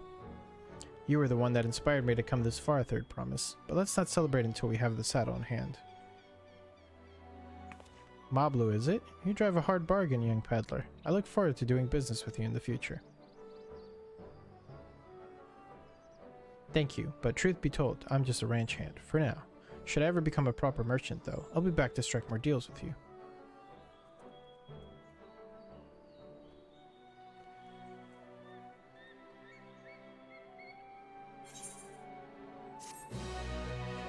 Wahoo. Excellent trade. Damn, son.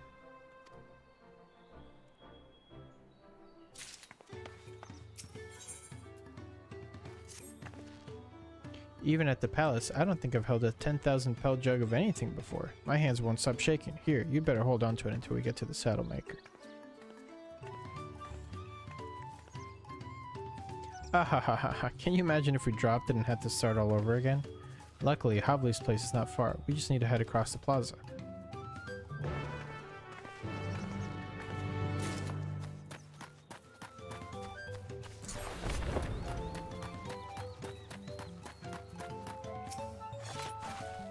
This is it, the trade we've been working towards.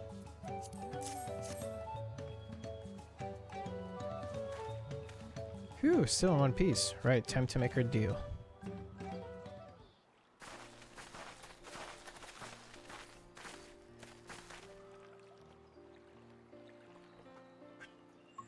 Get your tools ready, Saddler. We've brought you your precious mescal.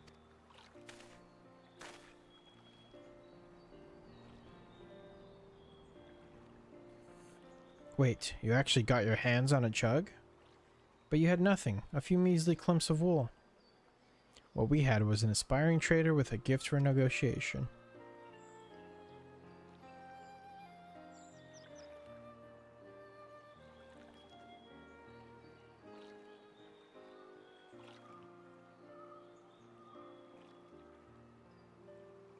Although I'd sooner aid no claimant but Zoralja, I cannot go against the guiding principles of the Pelu Pelu. The trade is a fair one. I will craft your saddle, third promise. Great! Stay and wait if you like. I have all the requisite materials, so this won't take long.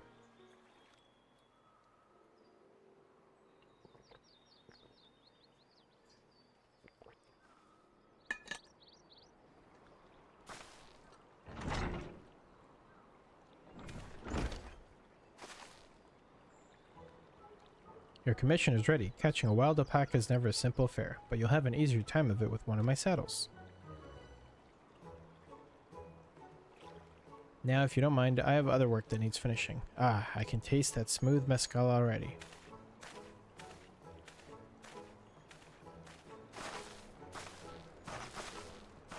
We did it! The saddle's ours! And to think we started out with only a 100 pel basket of alpaca wool. Mablu, you are going to be an incredible merchant. Thank you. It makes me so glad to hear you say that, third promise. We got what we came for, so let's return to the ranch. The others will be waiting. Feat accomplished. Taming saddle. Yeah. Let's go. Yeah. We've got the taming saddle. We're gonna tame ourselves an alpaca, boy. This alpaca's about to be tamed. Yeah.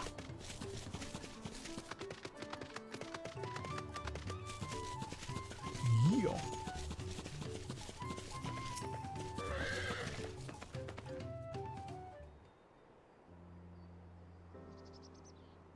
You've acquired the saddle then. Yes, and thanks in no small part to Mablu.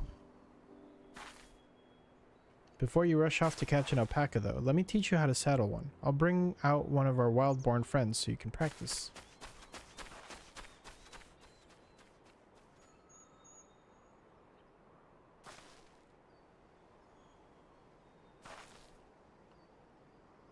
I know. This is something I need to learn.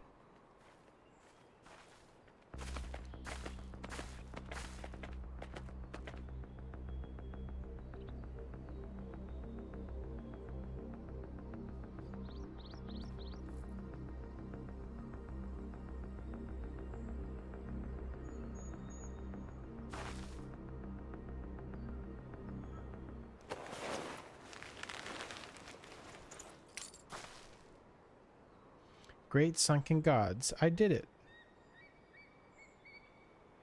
Oh, look at him. Look at that sweet boy. He hardly seemed bothered, much less inclined to speak, as if he was completely accepting of Vuklamat's touch. That is because of the singular scent with which the saddle has been coated. Alpacas find it very soothing.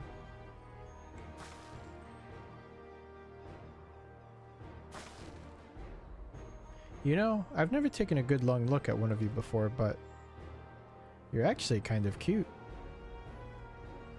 Ah ha ha ha, you're only now noticing that? Jiralja, he's back. And he's got a golden alpaca, a shiny. He caught a shiny, having done exactly what he set out to do. That alpaca is brought. Is it just me, or is it glowing?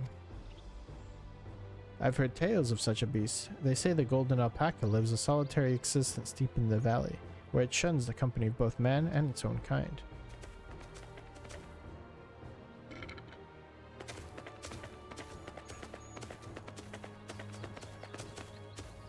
How did he manage to snare a prize like that? A beast knows its betters. Faced with overwhelming strength, it will yield rather than risk death. An apt illustration of how greatly the power of the first promise exceeds yours, Wiklamat. Strength alone won't win him our father's throne. I'll be the one to find the golden city, and then Toral can remain at peace. An everlasting desire for peace can only be forged in the fires of war. To unite as one, the people must be taught. They must suffer the horror and the hopelessness firsthand. Exhaustion from prolonged conflict, the wages of war's merciless nature. These are what moved the clans to join in the founding of Tulihyolal all those years ago. Consider the younger generations of this village. Since birth have they basked in unbroken harmony, and behold, they regard war not as tragedy, but opportunity. Thus does the resilient son seek to provide education. He offers much-needed lessons in the realities of conquest and a renewed appreciation for peacetime. 'Tis true that war's misery breeds a longing for peace. But I have seen my own eyes what becomes of an empire forged through the violence you propose, the rebellion it spawned, and the ruins it left behind. When will he let it go, man? The Garlean Empire was a congregation of simpletons.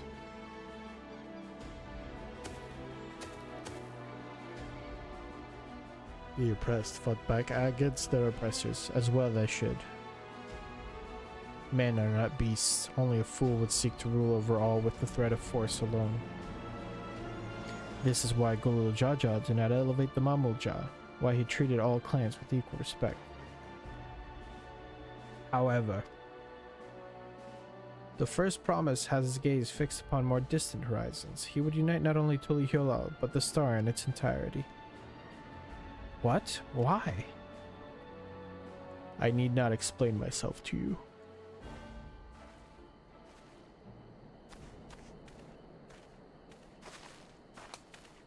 Oh, well done. Well done indeed. The first promise has completed the feat of gold with an appropriately golden flourish. May I present to you your much-deserved keystone? It's a pink stock cube. Pork stock. He's always been like that, never sharing his innermost thoughts with me or even Kona. It's like we're not even family. Family. Family. Family.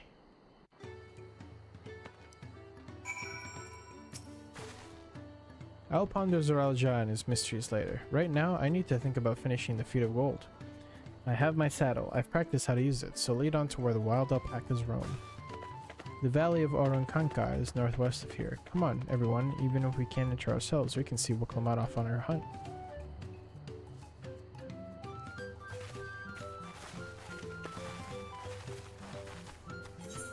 Look at that golden alpaca. Very cool.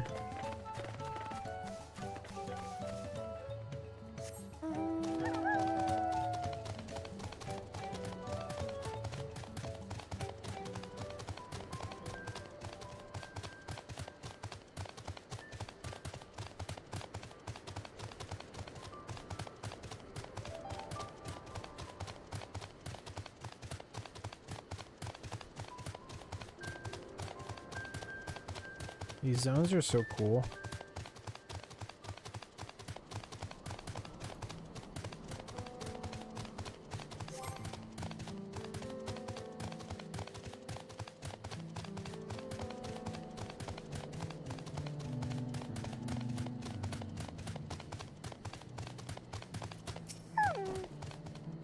I can do this. I know I can. Cheer on Wuklamata as she marshals her courage to attempt the harrowing task of capturing a wild alpaca. Cheer, damn you. Good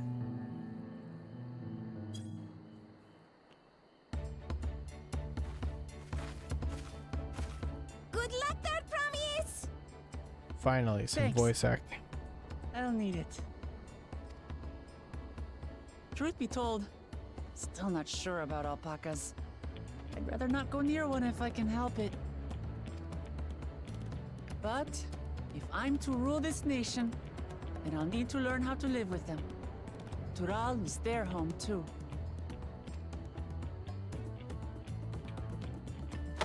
Right. I'm off.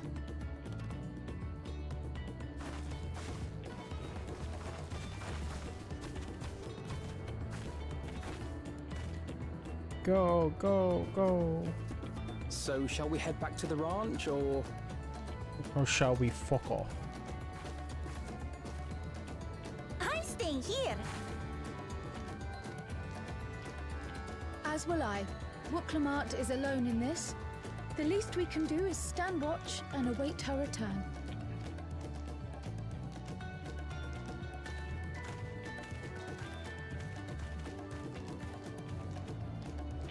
It may be a while yet. Help me pitch the tent. Help me pitch the tent. We're gonna camp here?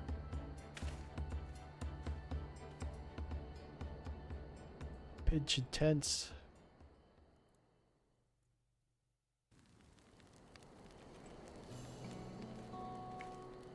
We're camping. Trust a gleaner to come prepared for anything. What's a gleaner? someone whose job it is to travel the world and procure uncommon things for their employers? Erenville specializes in finding animals, I believe. Why am I sitting like that? What? You don't sit like that? That's the ninja way.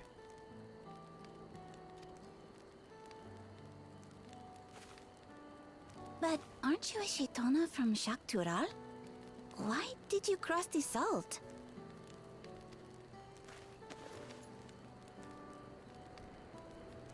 When I was much younger, the thought of leaving Tural never even occurred to me. But then, some years ago, my mentor tasked me with a difficult hunt.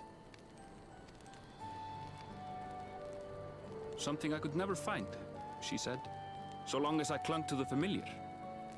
She suggested that I leave home, leave Tural, and join the Gleaners of Sharlian. As one of their number, I could experience the world, immerse myself in myriad cultures and customs, see the many faces of nature. And once I had learned what is truly important, I would find that which I seek. My younger self took those words to heart, and off I went to become a gleaner. Her words alone moved you to leave behind everything you'd ever known? You must have great respect for your mentor. As it happens, gleaner work was much to my liking. And I all but forgot why I had pursued it in the first place.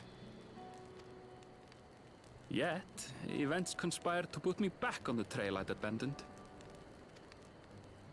Wait, are you saying you were tasked with finding this city of gold?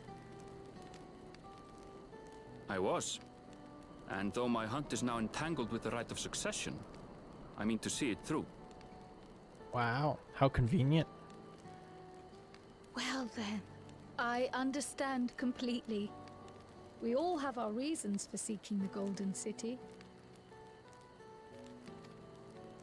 Which is all the more reason for us to work together. Just so.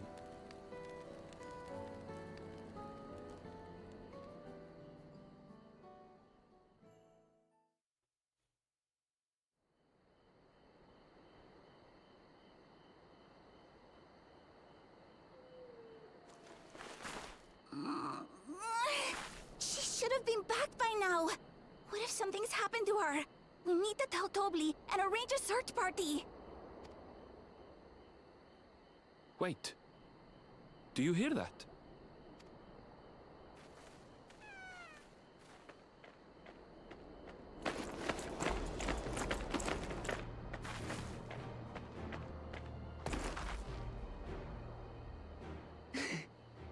I did it.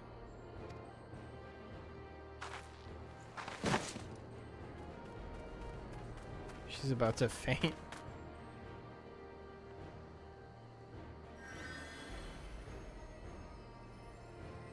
You're utterly spent, and small wonder.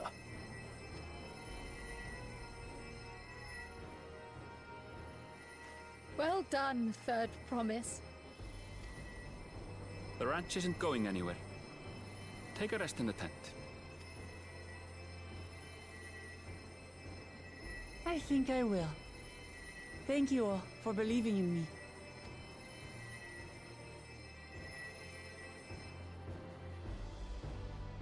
Nice.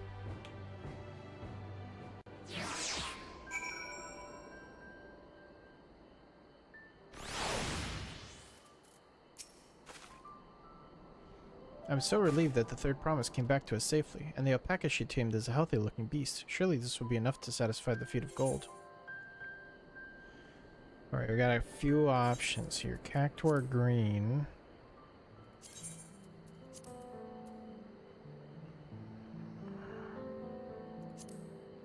It's another, like, deep green color. And we got raptor blue and ice blue.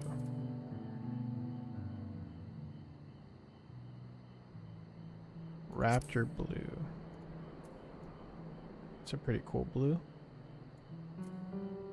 And ice blue. That one's very like metallic in color.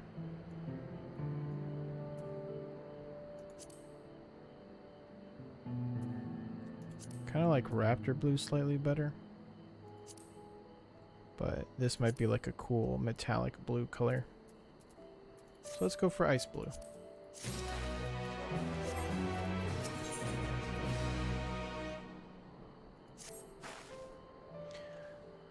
Wilklamat still seems a bit unsteady on her feet. Hardly surprising after she spent the night chasing alpacas. You know what will melt away fatigue like magic though? Mate tea, yerba mate. Wilklamat still... Oh wait. I'll run to the ranch and get a pot brewing. That way you can take your time and the tea will be ready when you arrive. Okay. As Mablu so wisely suggested, we shall set a slower pace for our exhausted Third Promise.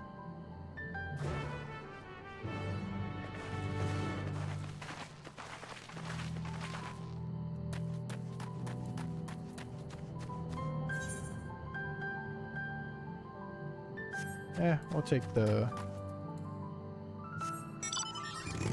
the scenic route.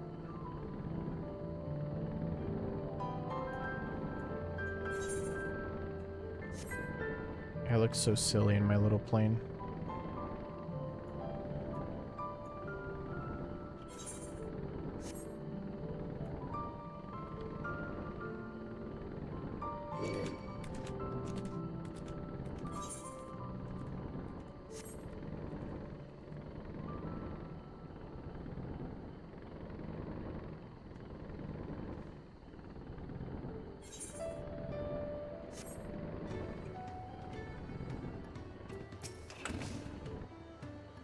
Came back ahead of the others, did you? I should hurry along with the tea then. Wilklamat can't be that far behind.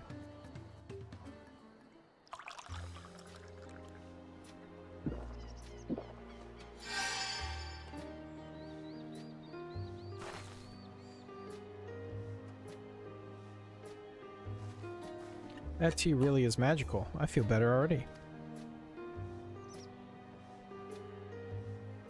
I see you've become more comfortable around our fuzzy friends.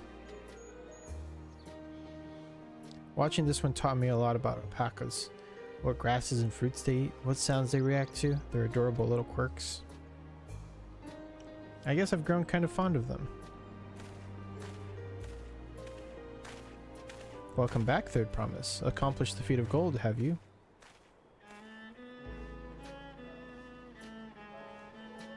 Yes, there's no mistaking a valley alpaca.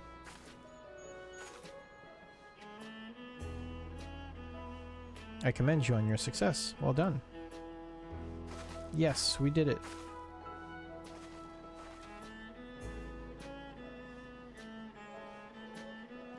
Although, I couldn't find a shiny one like Zoral Ja did. I'd be surprised if you had. Golden alpacas are born but once every few decades. They are elusive, solitary creatures that are rarely seen, much less captured, thanks for their innate physical and magical gifts. Only a single other person is known to have caught one before, that being Gulul Jaja himself. Papa was chasing alpacas too? So my grandfather's stories say. It was before the founding of Tulihualal, in a time when the mountains giants, the Yokui, held our people in thrall. Compelled by their overlords, our forebears would ride their alpaca mounts to the highlands to deliver gifts of food and other tributes. Those were wretched days, to hear grandfather tell it. Then along came the young Gulul Jaja, yet unburdened by the mantle of Dawn Servant. Our people were amazed by this imposing two-headed figure, equal to the Yokui in stature and puzzled by his entourage of mismatched companions. Some trembled in fear, believing a new conqueror had come. Yet Gulul Jaja showed no such inclinations. He sat and spoke with us, sipping from the cups of mate tea we offered him, and grew somber when he learned of our plight. None could have anticipated what their visitor decided to do next. Gulul Jaja ascended the cliffs to face the giants and freed the Pelu Pelu from the Yokui's subjugation. He then turned an appraising eye upon our riders, and proposed we take to the road to peddle our beverages. The suggestion seemed obvious for one who traveled as he did, intent on fostering amity between the clans.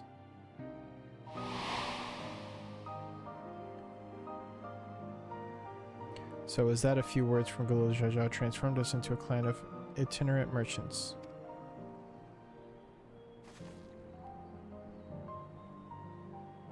I've never heard the bond Papa forged with the Pelu Pelu spoken of it in the way before. The saga is not so detailed. I mean, you may not know that Gulul Jaja sought a sure-footed guide for his trek up into the highlands. Thus did he capture a golden alpaca.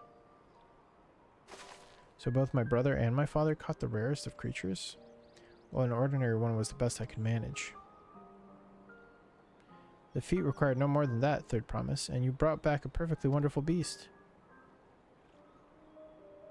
Mablu's right. You're a perfectly wonderful beast. If anyone's ordinary, it's me.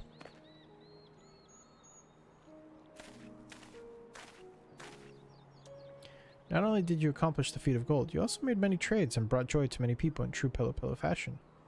I sorely doubt your sibling could have achieved the same result. You should be proud of the accomplishments which earned you your keystone. Starburst.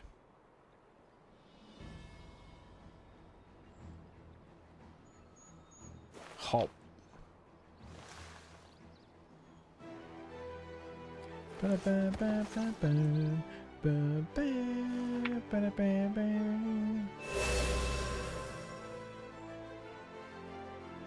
Five more to go. Goddamn, 5 more. You're well on your way, Third Promise. We'd have been lost without you, Mablu. Thanks to you, I learned so much about the Pelu people and your customs. It might seem obvious, but I've come to realize the importance of properly knowing something. It was because I didn't understand alpacas that I was uncomfortable around them. I'm thankful to you as well, Uklamat. You've given me the courage to say that I wasn't sure I could ever say.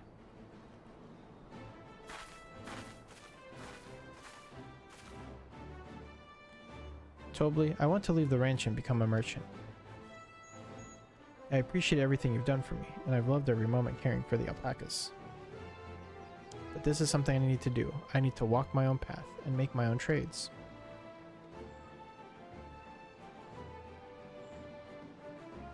As your parent, allow me to say one thing. I've always tried to give my wards lives filled with as much happiness as I could provide, yet never once have I wanted that to be the only happiness you knew. You have my blessings to walk any path you choose, Mablu. It gladdens me to hear you found a calling you wish to pursue with such passion. You'll make an exceptional peddler, I'm sure of it.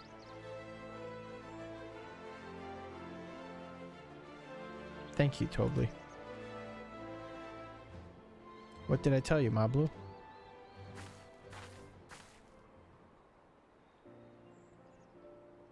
There's one last thing I can help you with, Third Promise. You need to find the Golden City, right? That's the end goal. Then I suggest you talk to the Yakhoi.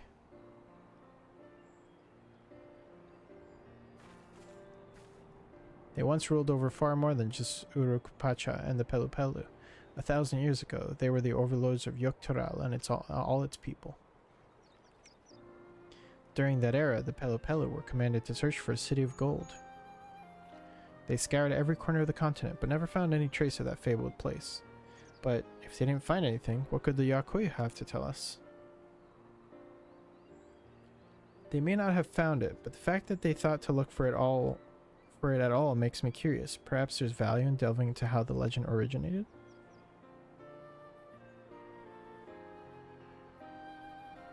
We lose nothing from asking the question. Besides, if we're determined to follow the path of the saga, we'll be visiting the giants eventually.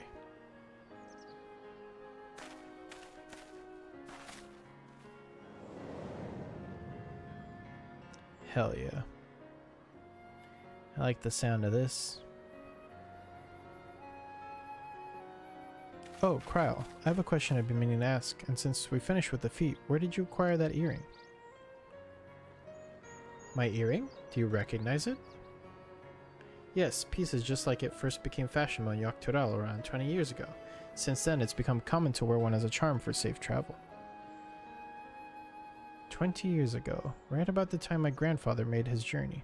Yet the Dawn servant implied the earring was connected to the Golden City in some way. Surely there was more to its significance than simple fashion. If you want to know how it first came to be crafted, I could try to find out. Seeing as it's a regular seller for many merchants, I'm curious to learn about it myself. I would appreciate that very much, thank you. Jumping feet first into the peddler business, hey Mablu?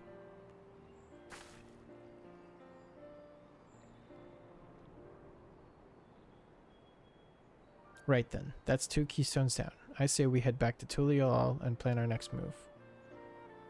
Tuliolal.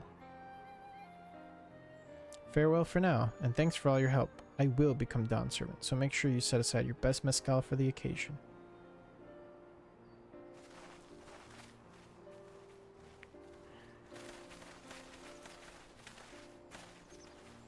She has a fearsome opponent in that brother of hers. He even bought a golden alpaca to heal. But you've heard Jarl-Ja's supporters talk. They might see opportunity in expansionist ambitions, but they find the man himself intimidating, terrifying even. Whereas I've grown to love Wuklamat, everyone she meets will come to love her too, and that's why she'll win the throne. You might be right, Mablu, you might be right.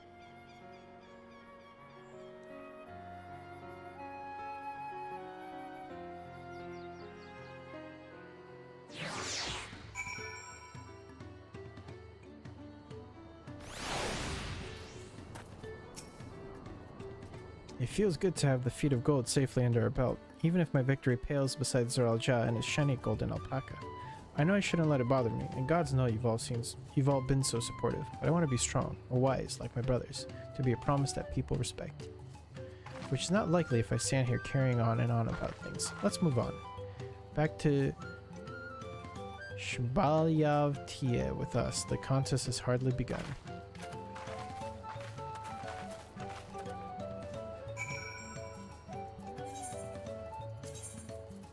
Okay. I'm gonna run to the restroom real quick.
Be back.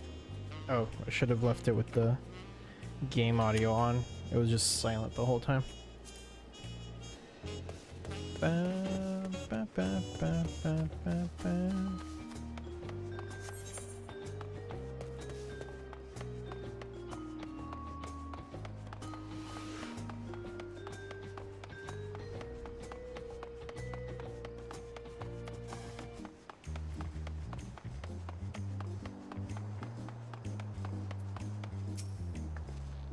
Look at us. The contest has barely begun and we already have 2 keystones. Surely even my talented brothers aren't doing this well. We can only hope.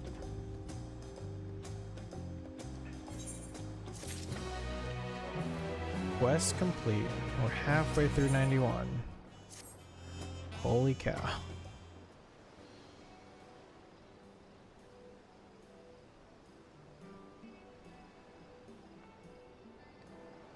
We've now won keystones from both the Feet of Reeds and the Feet of Gold. Surely that means our approach to the contest was the right one. So it would seem. By continuing to retrace Golul Jaja's journey as presented in the saga, we should find the remaining electors in turn. Then let's visit the giants next. Like Cryo said, the fact that they were searching for the Golden City might mean they know something useful. The home of the Yokoi is in the upper reaches of Urkopacha. Unless you're keen on scaling the cliffs, we'll have to take the long way around, through Kozamaku. This route will take us close to the Moblin village, which is another important location in the saga. Since we'll need all the keystones eventually, it makes sense to pay them a visit while we're passing through. So we call in the Moblins first then. Let's head there right now. I'm afraid right now is going to be a problem.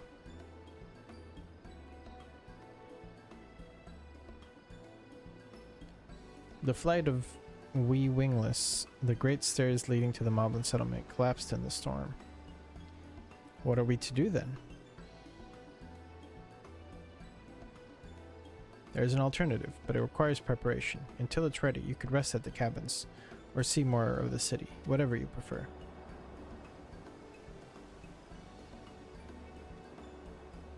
Just to be sure, you'll accept any method of travel as long as it gets us to our destination? Of course. What do you take me for? Then as your guide, I will see to the arrangements. Well, it seems we have some free time on our hands. Let us make the most of it.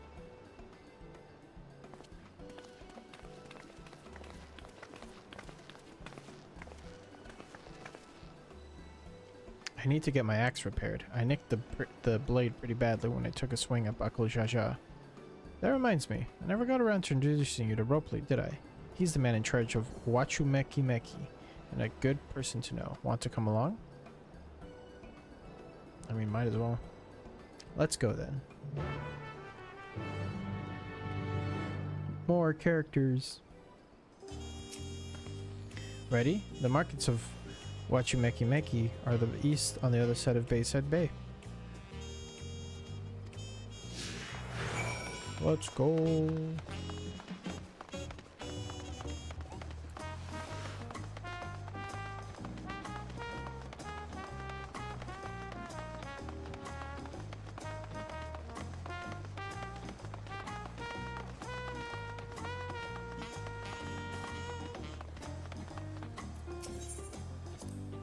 This is Auntie's Tacos, named for its owner here, the lovely Tisol.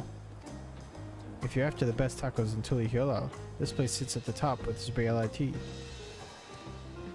You say that, Third Promise, but you only ever eat old Brook Ivu's food. Come and buy mine for a change. Sorry, Tisol, it has been a while, hasn't it? I swear I'll stop for a bite once the contest is over. Yeah, they got some good tacos. Look at these tacos. Look at these tacos. They are enjoying that taco. God damn.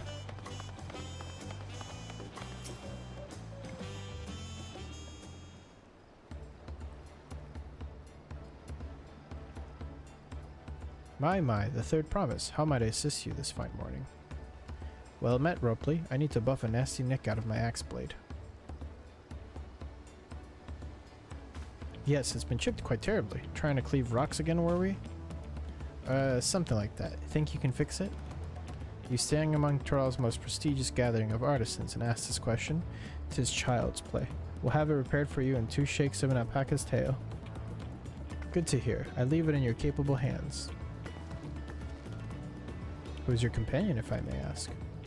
This is Kenzoku, a great adventurer I recruited from across the salt. I brought him here to meet you, actually. Thought he might have reason to visit Wachumeki Meki sooner or later. Then allow me to introduce myself. I am Rupley, humble representative of this grand center of trade. A pleasure to meet you, Kenzoku. Their naming conventions are so interesting. Like, they always just like choose one way to spell, and so there's a Ropley, a Bopley, a Gopley, a Dopley, a Mopley, a Jupley, a Moopley, a Dupley, a Rapley, a Hapley, a Bapley.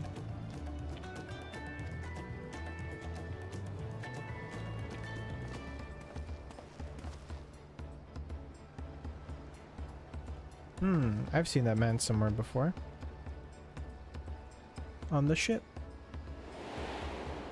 Wow, flashback.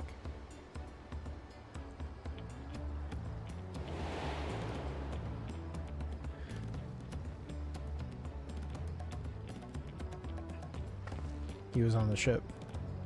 A jewelry maker you met on the voyage over?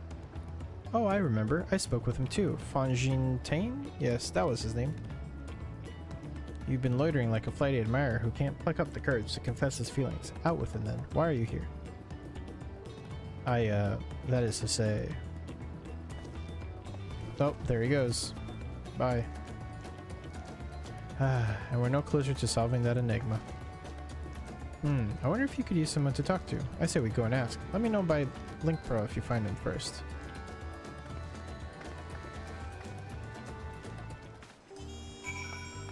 Time to speak to the mysterious man.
Where has this man gone? Oh damn, they got beaches here? There he is.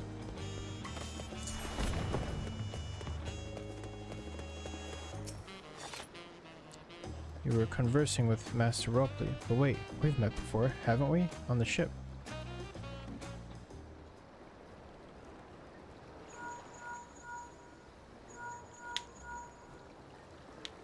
You found him? Good, I'll be right there. Why did you run off like that? Did you have business with Ropley or not?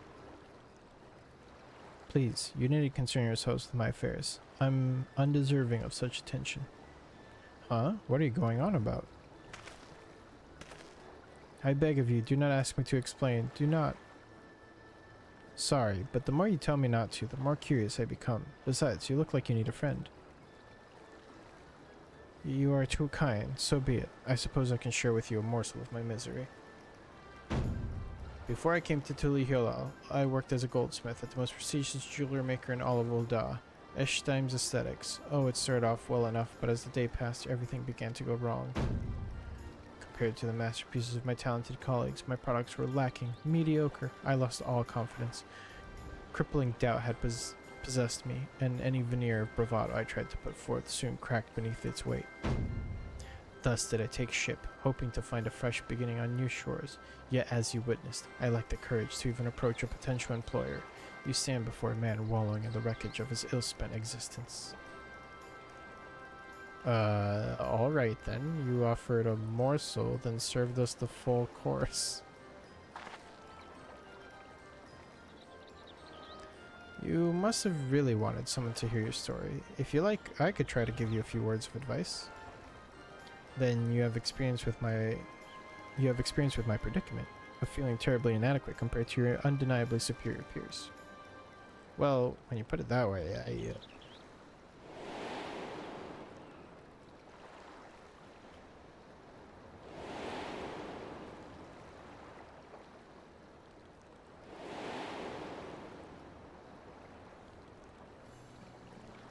Ah, not me. I'm Wuklamat, third promise of Tuli Hilal, daughter of the Dawn Servant. Oh, of course, you're a member of the royal family. Please forgive my presumptuousness. But what of you? Have you ever measured your work against that of your colleagues and found yourself wanting?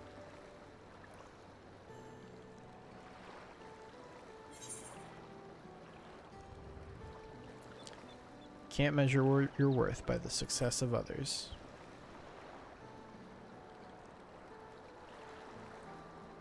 How can I not? Should my work not meet the same exacting standards, no new commissions will be forthcoming.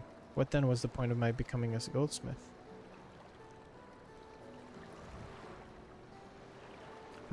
Looking back, 'twas my father who inspired me to take up the trade. His exquisite creations brought radiant smiles to the faces of his clients, and I admired him deeply for it. But in the course of striving to be as great a goldsmith as him, I lost sight of my original motivation. All I ever wanted was to spread joy through my craft as he did. Perhaps I will give this one last try. Thank you both for reminding me of what is truly important.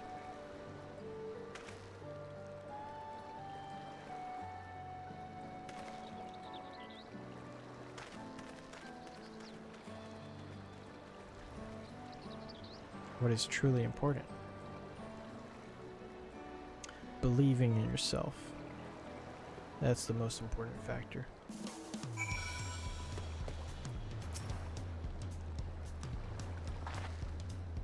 Oh, sorry, Kinzoku. I didn't mean to ignore you.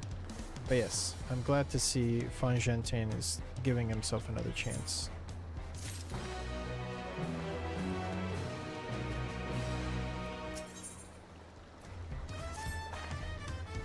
I can't help but wonder if Fongentain will follow through. Let's see if he's actually gone to talk with Rokoli.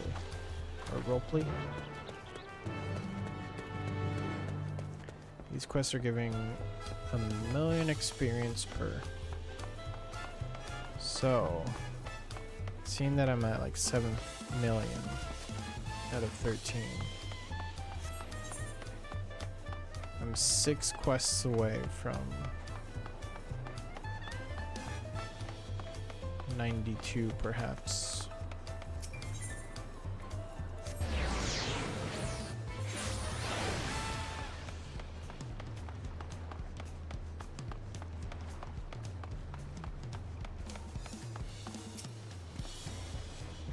It was kind of you to come, but you needn't worry, I found my courage.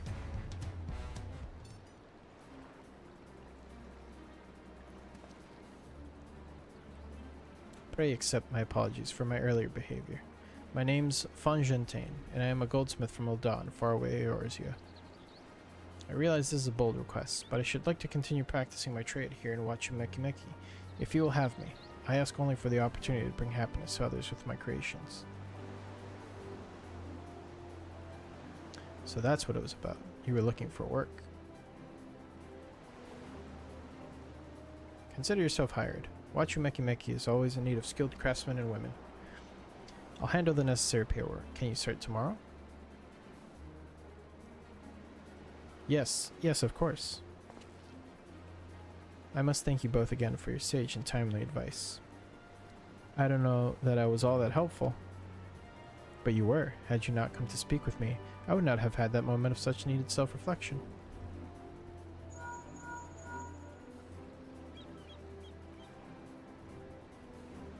The arrangements have been made. Come and meet me at the entrance of the High Tide Harbor.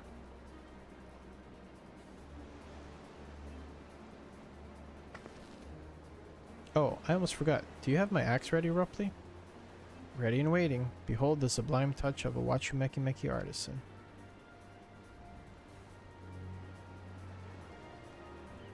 Oh ho, it's as sharp and deadly as the first day I held it. Thank you.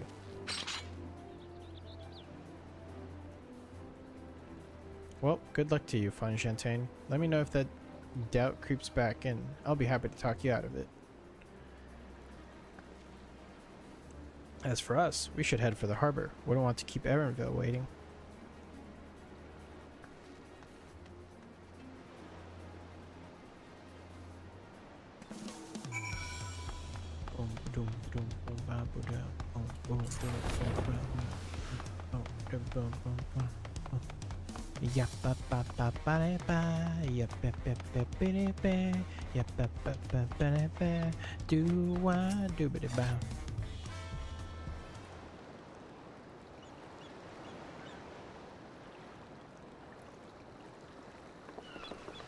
Enough with the secrecy. What's this big plan of yours?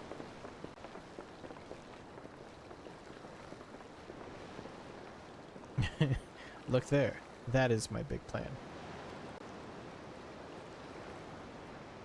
I mean, it's big band music. Like, there's so many games that use it. What the hell is that?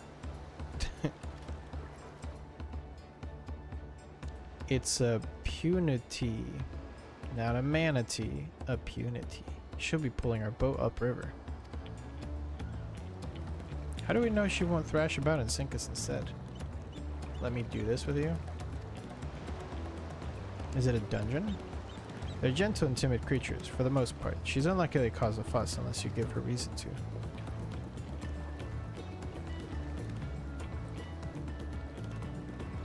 First alpacas, now punutis.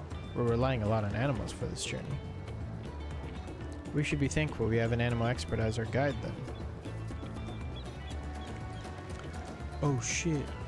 Is he supposed to be the beast master or the beast tamer?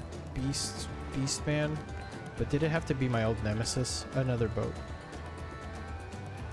Well, I took you for someone who was up to the challenge. Was I wrong?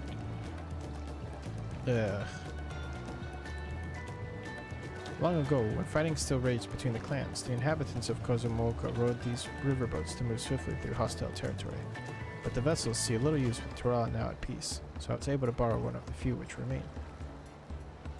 I did consider a dirigible, but the pilots warned me that the updrafts near the falls would make landing difficult.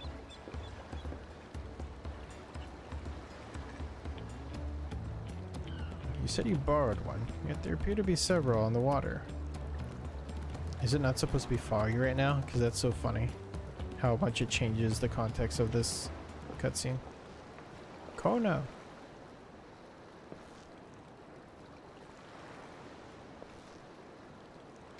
Lamachi.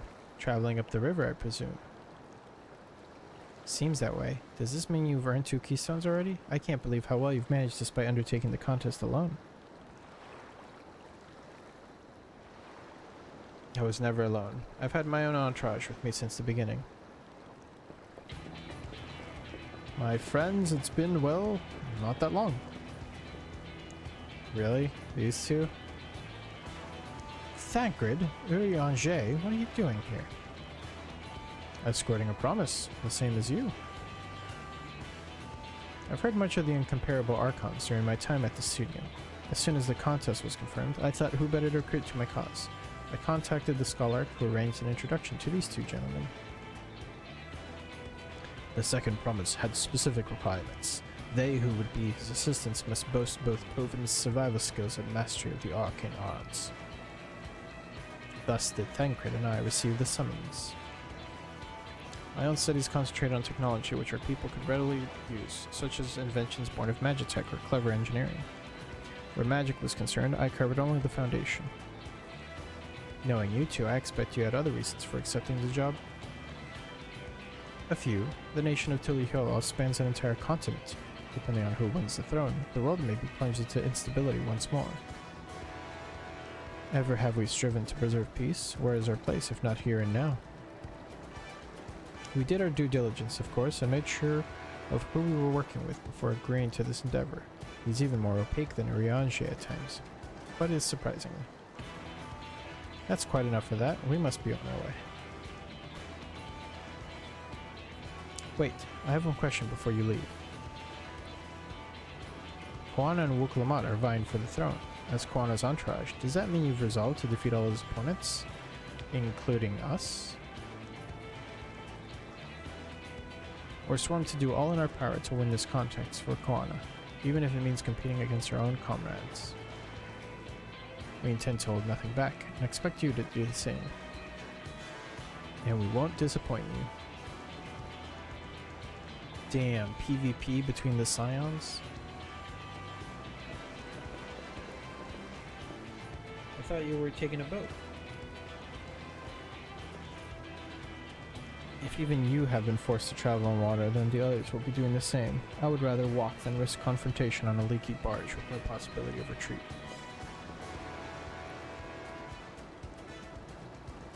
It's true that I can't stand boats,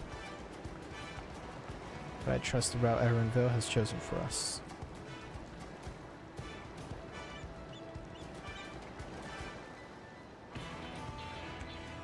Leave the handling of the punity to me. Should other wildlife attack us, however, I may have difficulty keeping her under control. Do your best to draw them away, as far from the front of the boat as possible.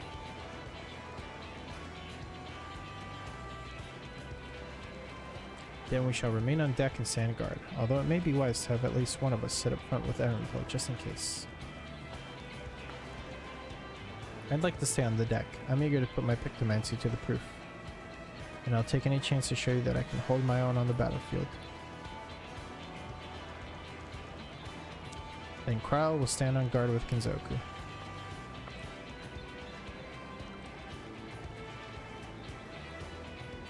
I'll keep Erenville company then. With my blade I can respond more quickly to threats than Alphino. Thank you. If a fight breaks out, I'll try to stay out of your way. And I shall endeavor to provide aid where it is needed. I can do that as well.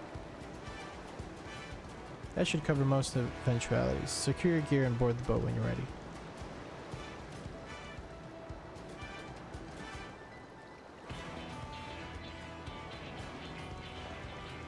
Yeah. Gehehehe. Let the hunt begin. Uh-oh. Ihuktumo now accessible.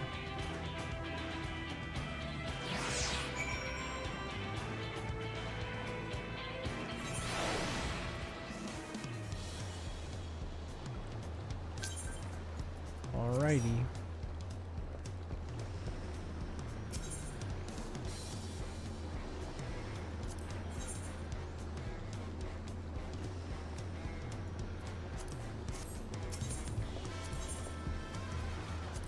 Alright. Are you ready, Goob? Oh, okay, never mind. You're part earlier.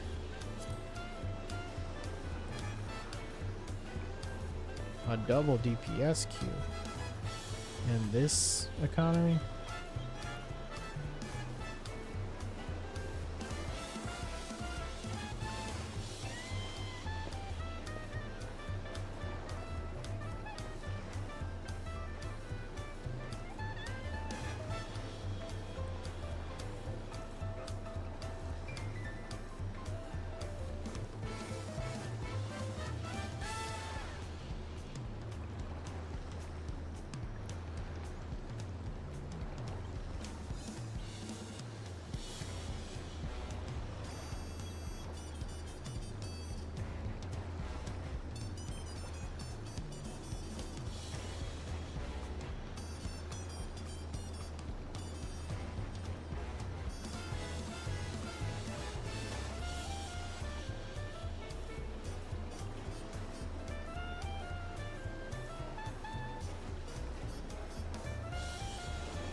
I guess let's look around town while this queue is going.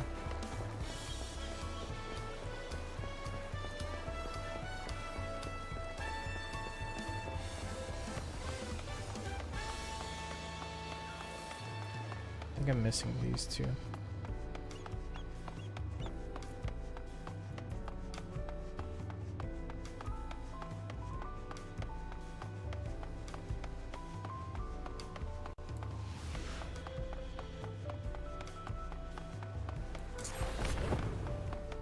I totally didn't realize the possibility of there being no people online to do dungeons with, but I guess that's why they have the trust system. So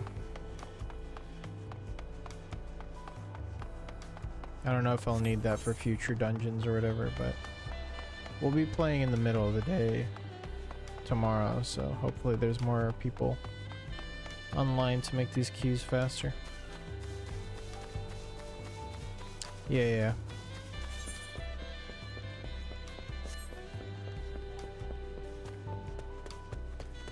I'll make sure to eat.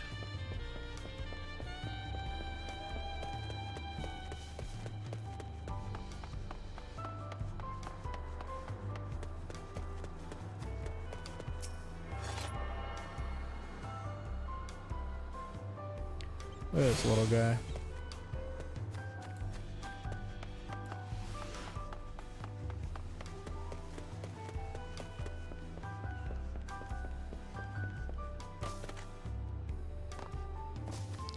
Ba, ba, ba, ba, ba, ba.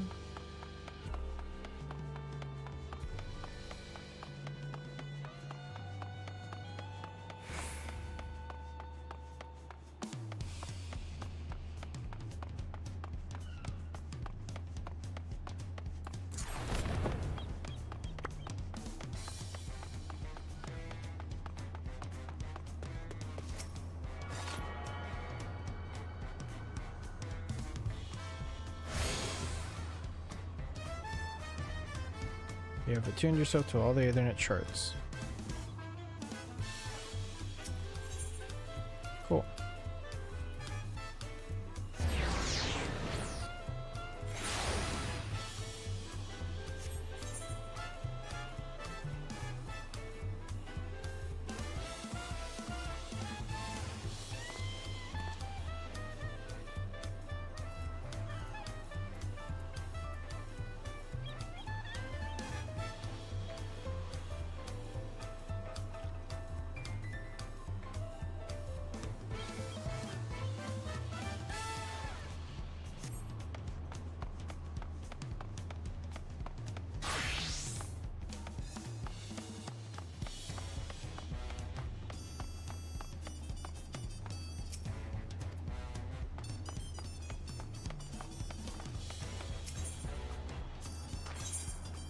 See what the weapons look like.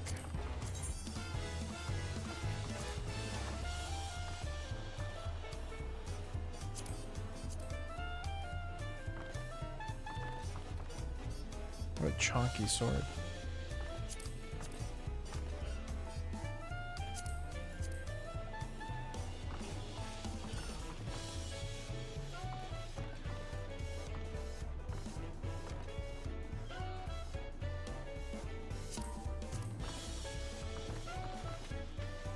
Oh, damn.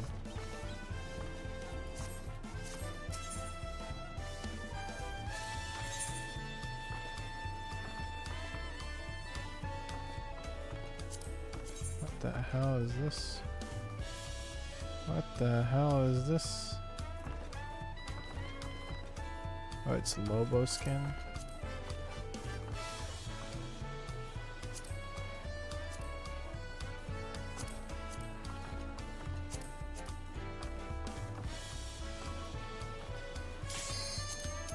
Oh, there we go.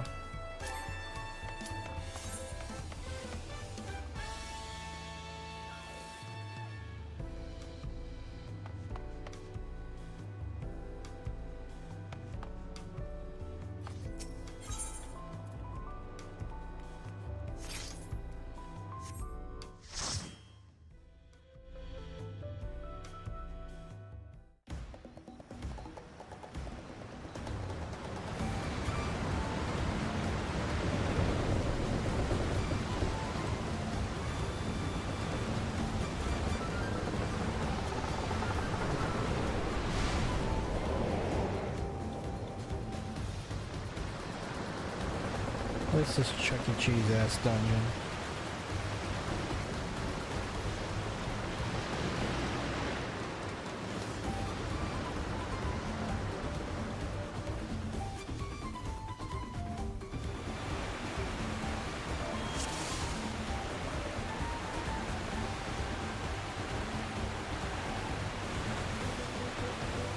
Oh, my portrait reset. God damn it.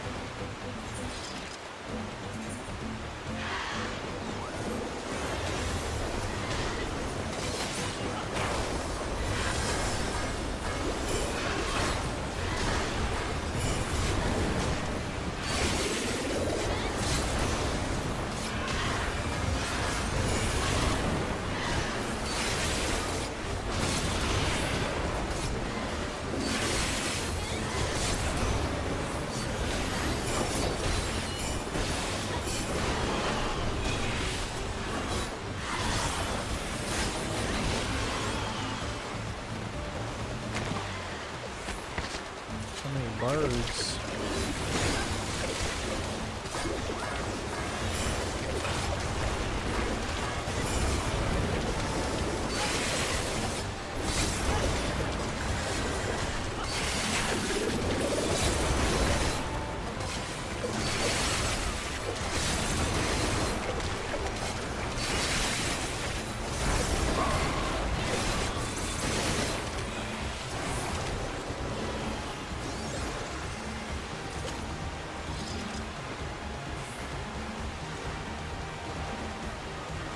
Ready for some rain.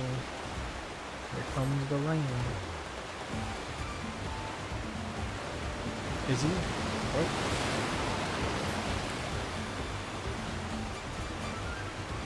Careful.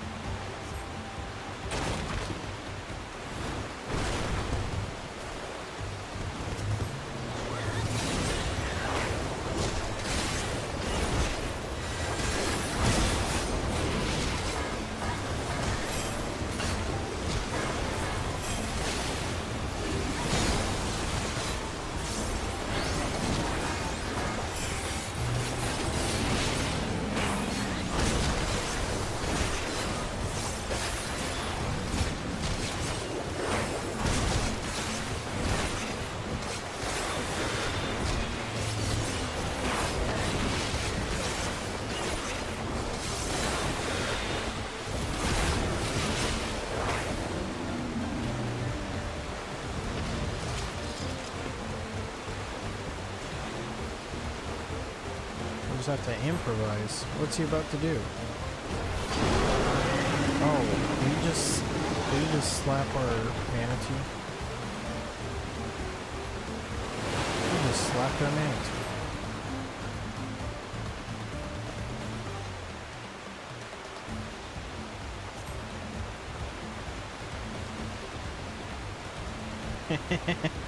Check engine light. That's pretty good.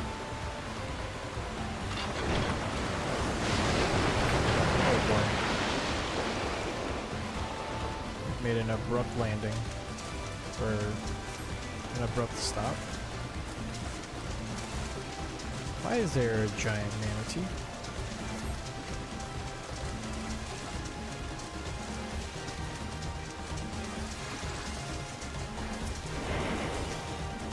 Why is he here? Why is he huge?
Damn.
Oh.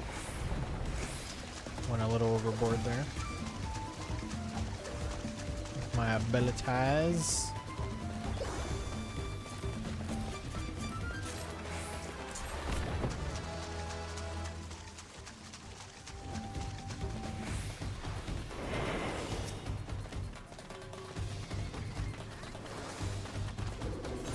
I forgot to eat like a dummy.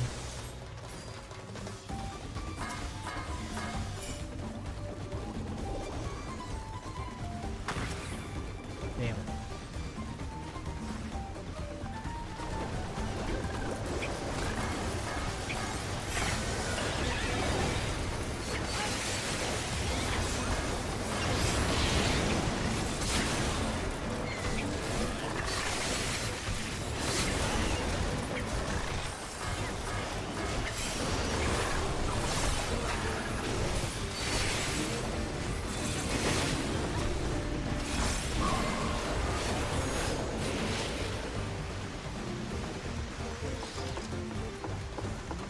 What the hell?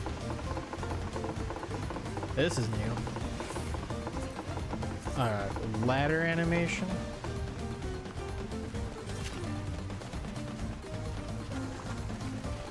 Had some misfortune falling by vessel. Damn, Thancred's a dick. He just cut us off.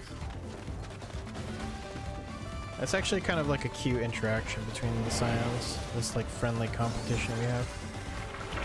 Oh boy. What the hell? Is that our party? Look at these freaks.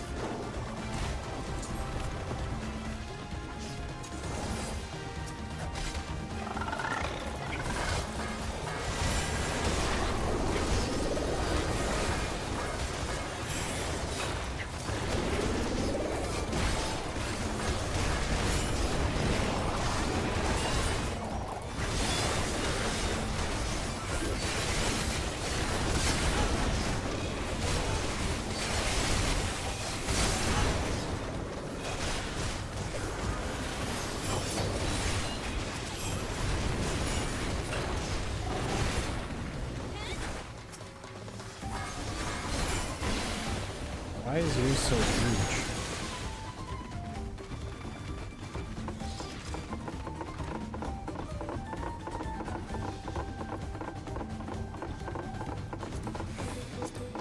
Shorts. I like the music.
The hell is this?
Nice.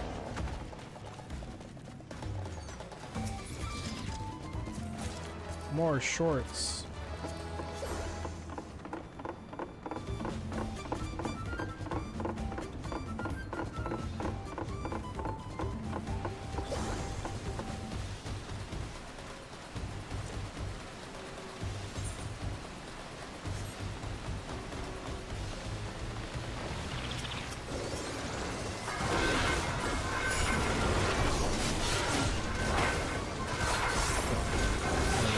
Scraping the sound of the pots.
That not bad at all.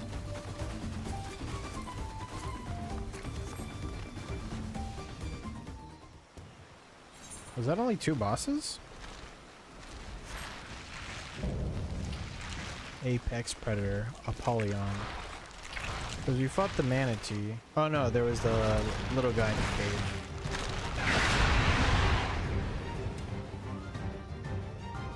That's right.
Level up, baby.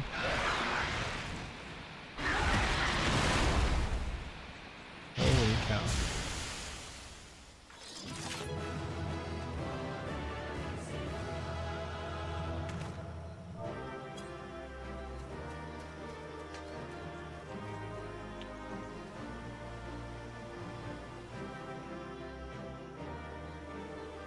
Hey, we got Kunai's Bane. Let's fucking go.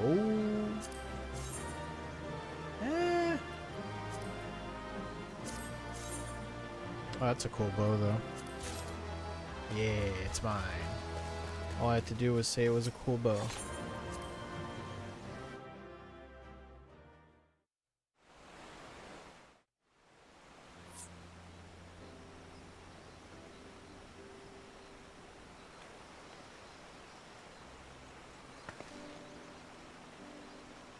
This is as far as we can go on foot, it seems. We'll have to head back and see about fixing the boat.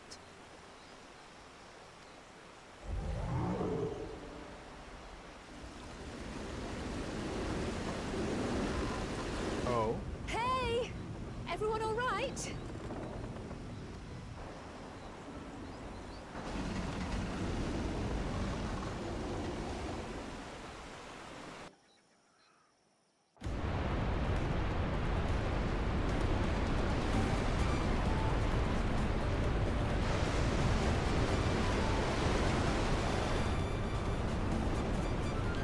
Worried we might not catch up to you. Those caverns you traversed were dug by the Yokui in their search for gold. Remnants of the excavations can be found throughout this region.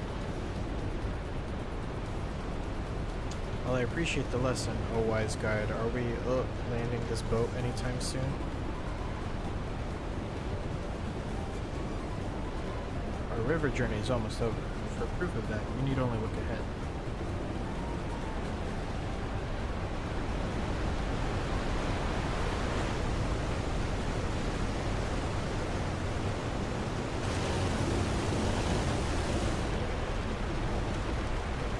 Falls were impressive enough from a distance, but it's almost too much now.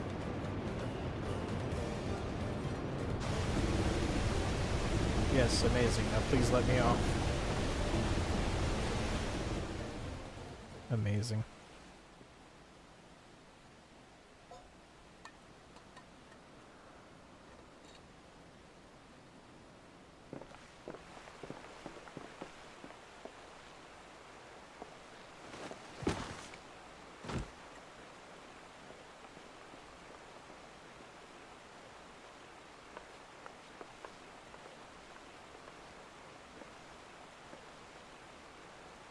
You're not alright. I should be surprised if she was. Even without the nausea, we're all spent. There is a mountain shelter nearby, a resting spot for those who have ascended the stairs. I suggest we make use of it. That would be a welcome respite. Have you the strength for a short walk, Lamont? We can rest along the way, too.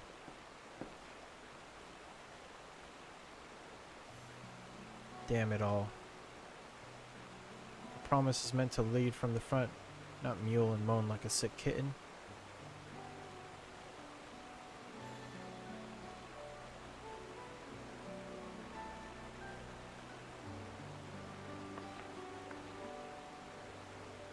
Wuklamat.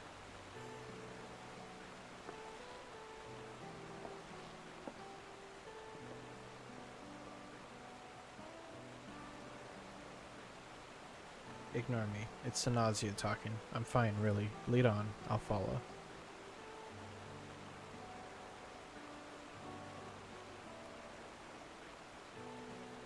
Very well. But if I might say one thing. Just because you're a promise or a claimant for the throne doesn't mean you can't be seen to struggle. You needn't bear this burden alone, so please don't hesitate to talk to us. We're always willing to lend an ear.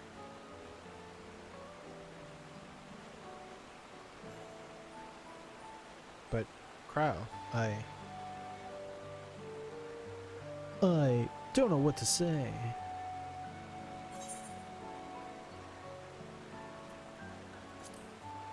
Leaning on others is a skill all leaders require.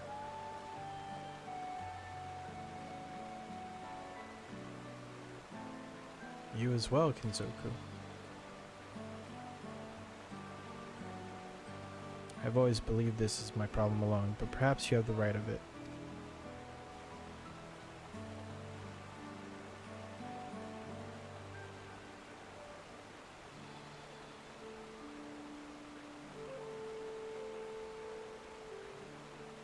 Alright, I'll talk about things. Just give me a moment to collect my thoughts. Of course, as long as you need. We'll be waiting at the shelter when you're ready.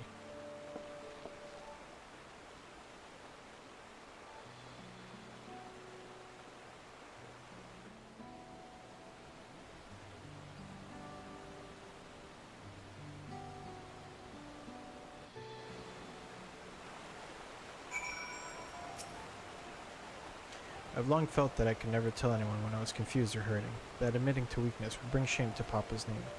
But if you say you're willing to listen, then there are things I'd like to talk about. Come on, let's catch up to the others.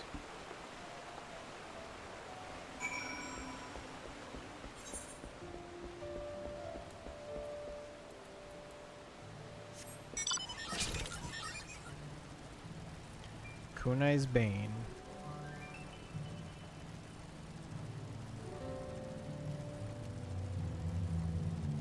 So now I need to have Trick Attack Mastery, which just improves that into that. Yeah.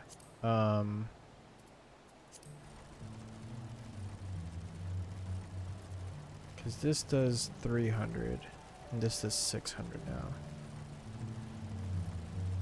So I should Dokomori into Kunai's Bane. That's 600 damage.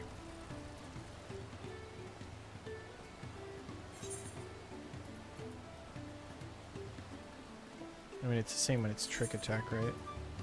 Trick Attack potency 400. Yeah. We should stop here for the night. I understand the desire to rush ahead, but we need to recuperate from our punishing river adventure. Then let's settle in. We'll need a cook fire. There's meal preparation to be done. Yeah, this dude's ready for anything.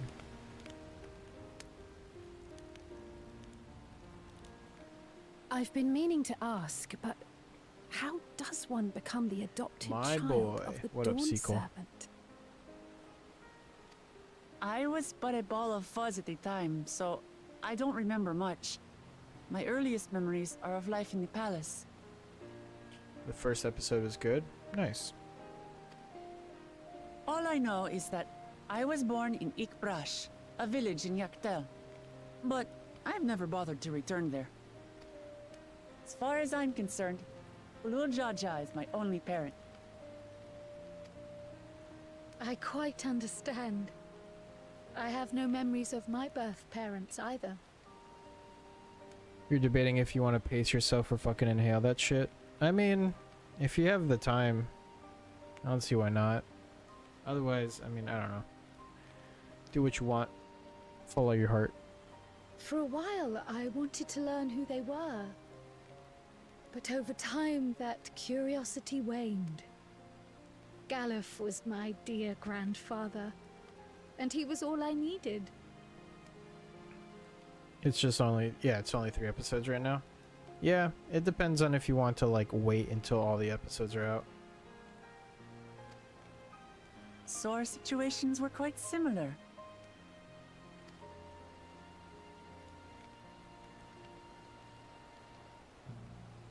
Even though Papa already had a trueborn son, he raised me and Kona with no less love. One time, fair enough. I wandered off alone into the forest and gotten lost. Before I became a meal for some beast, Papa dropped everything and came to my rescue. Getting spoiled on that would kind of suck. I was scared and sobbing and ready for a scolding. But the head of resolve praised me for surviving the ordeal. I did get my lecture from the head of reason, though. He went on and on about the dangers of the jungle and all the horrible ways I could have died. Growing up, Papa was kind and patient, but a tyrant when it came to training. Now, of course, I realize he was preparing me for my duties as a promise. For all the good it did. There's so much I failed to learn about my own country. Whether it's alpacas or Ihihana, I hardly know anything. I've lived such a sheltered life, yet convinced myself I understood Tural and its people.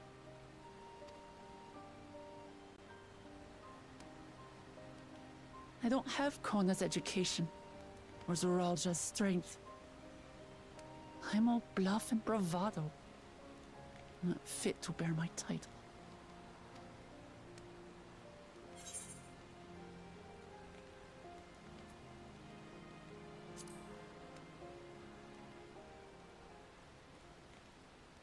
Why do you want the throne? Because my father built a nation where everyone can live in peace. And I want to keep it that way.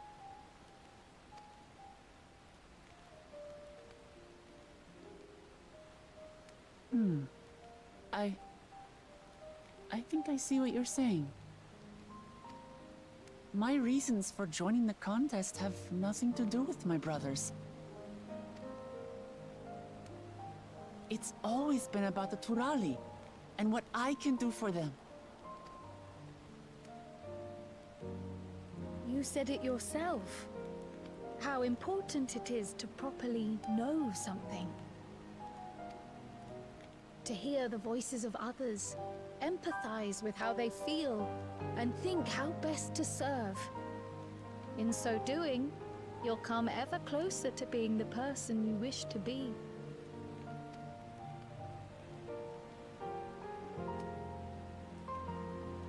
I'm sorry, everyone.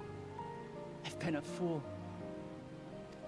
From this moment on, I'll stop trying to be the promise I'm not. I won't feign strength to hide my weaknesses. These mugs are huge, I just realized. Why are they so big? Step by step, I'll learn all there is to know and love about Tulihyolal and my fellow Turali.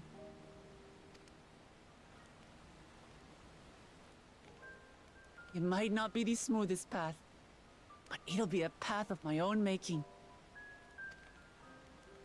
I will find a city of gold for all of us, along with the answers you seek about your grandfather, Kryl.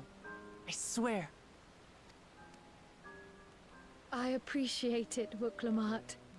But you needn't take on that burden as well. Galuf Baldessian dedicated his life to protecting people from all manner of threats.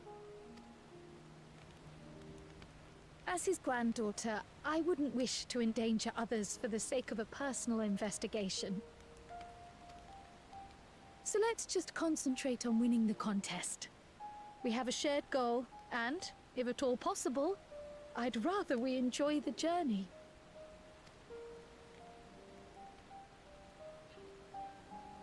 Hear, hear. We are companions on the same road, bound for the same destination. With our combined talents, nothing will stop us from reaching the Golden City. Yeah. Thank you. Thank you all. I am proud to call you my friends.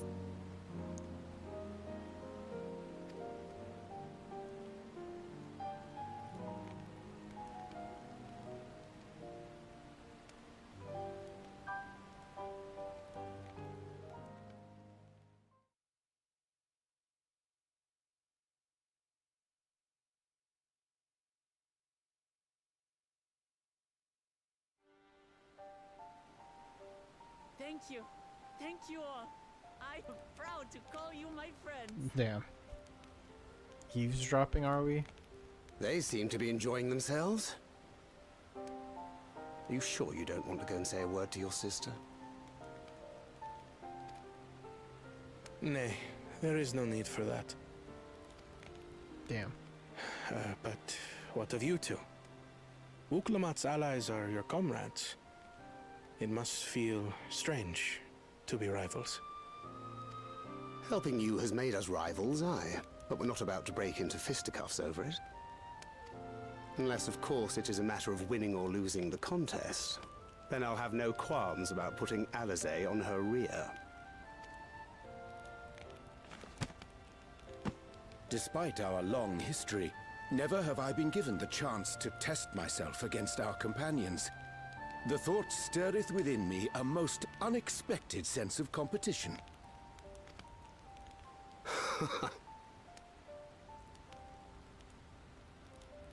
Lamachi has surrounded herself with distinguished figures indeed. One of the Studium's finest graduates, the head of the students of Bardessian. And then, there's Eorzea's vaunted champion.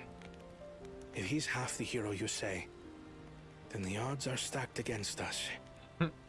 He has killed gods and concepts. Not that I have any intention of bowing out.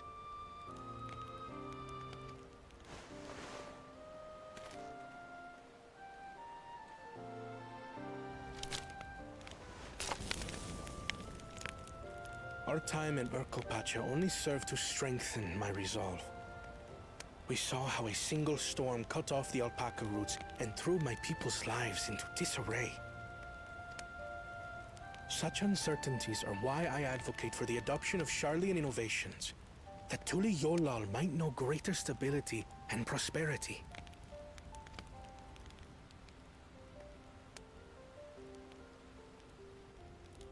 Our nation can change for the better, and I will be the man to change it. Yeah. Well, it's a start. It's admirable. I imagine your experiences on this journey, all the things you'll hear and feel and think, will help you refine that approach. Did he just pull a Heidelin on this guy? Hear, feel, think. But to return to the subject of the rite, I'm a touch concerned by the condition for victory. The claimant who breaks the seal becomes Dawnservant, not the one who performed the 7 feats first. The would-be victor need only possess the 7 keystones.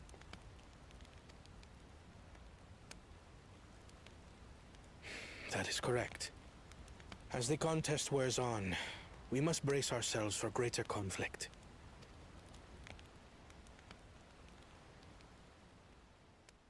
Ba-da-ba-dam. Bam, bam. Oh, the first promise.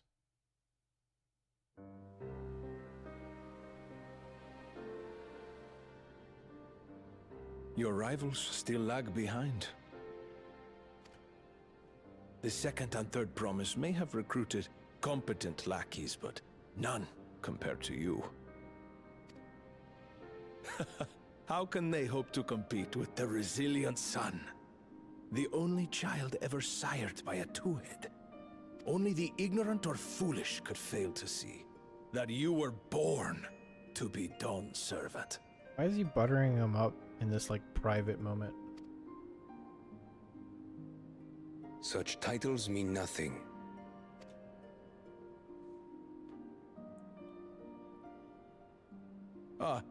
I neglected to mention. When I first heard the rumors that the contest involved the Golden City, I spoke in confidence with Gulul Jaja's inner circle. They all agreed on one thing.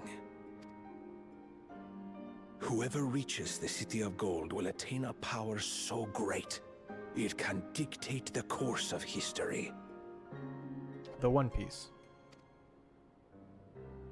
If this power truly exists, then I humbly beg a fair share of it. Time is passing, and I would put my plans in motion without delay. The useless tool is cast aside after all. And just so there is no misunderstanding, you consent to this course, no matter who is made to suffer. In battle, everyone bleeds. The Dawn's promise is no exception.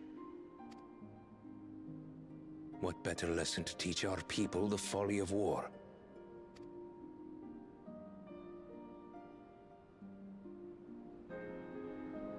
Well, goddamn.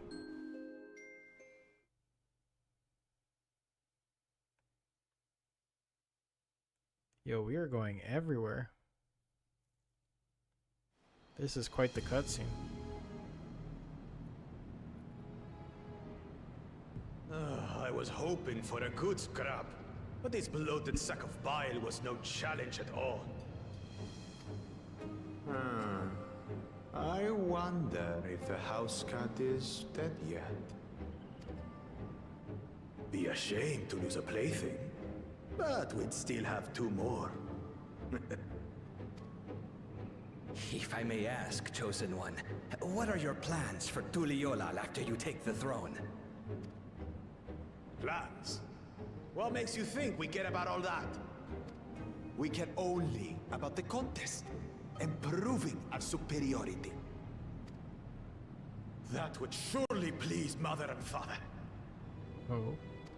Yes, and when we become Dawn's servant, we'll drive out the weakling masses and invite our king to live in the city.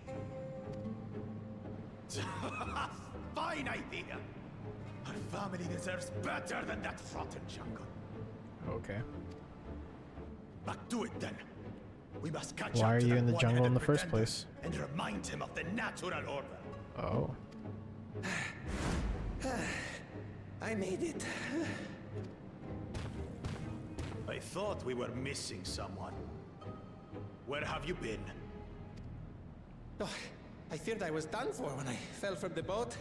Yet somehow I made it. Somehow I made it. Arms, I can barely lift them. If I could just rest a moment. You expect us to wait for you? Those who can't keep up will be left behind. Damn. Ruthless. My brother has spoken. March, or be fodder for the beasts. Fodder. But I followed the teachings. Everything I've done, everything I've sacrificed, all has been for the blessed seedlings. Yeah. Wait. Don't leave me behind. I'm begging you. Keep up.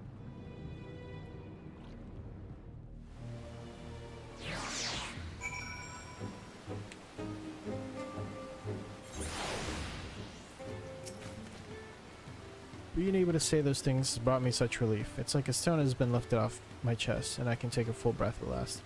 I don't want to encumber myself like that again. I want to be better, will be better, for myself and for my people. My people. Nice. Nice. A promise for the people. The people. Okay. I'm thinking this is probably a good place to stop for now. I'm gonna attune to this Aetherite. It's 1:20 in the morning, about to be 1:30. We'll pick this up tomorrow, probably around 1:30. Give myself a good 12 hours of sleep. I'm not gonna sleep all 12, but you get the drift. Anyway. I'm gonna head out. Thanks for watching. We'll see you tomorrow when we continue this adventure. Oh boy. Pretty good so far. First impressions, pretty okay. Alright. Catch you guys tomorrow. So long.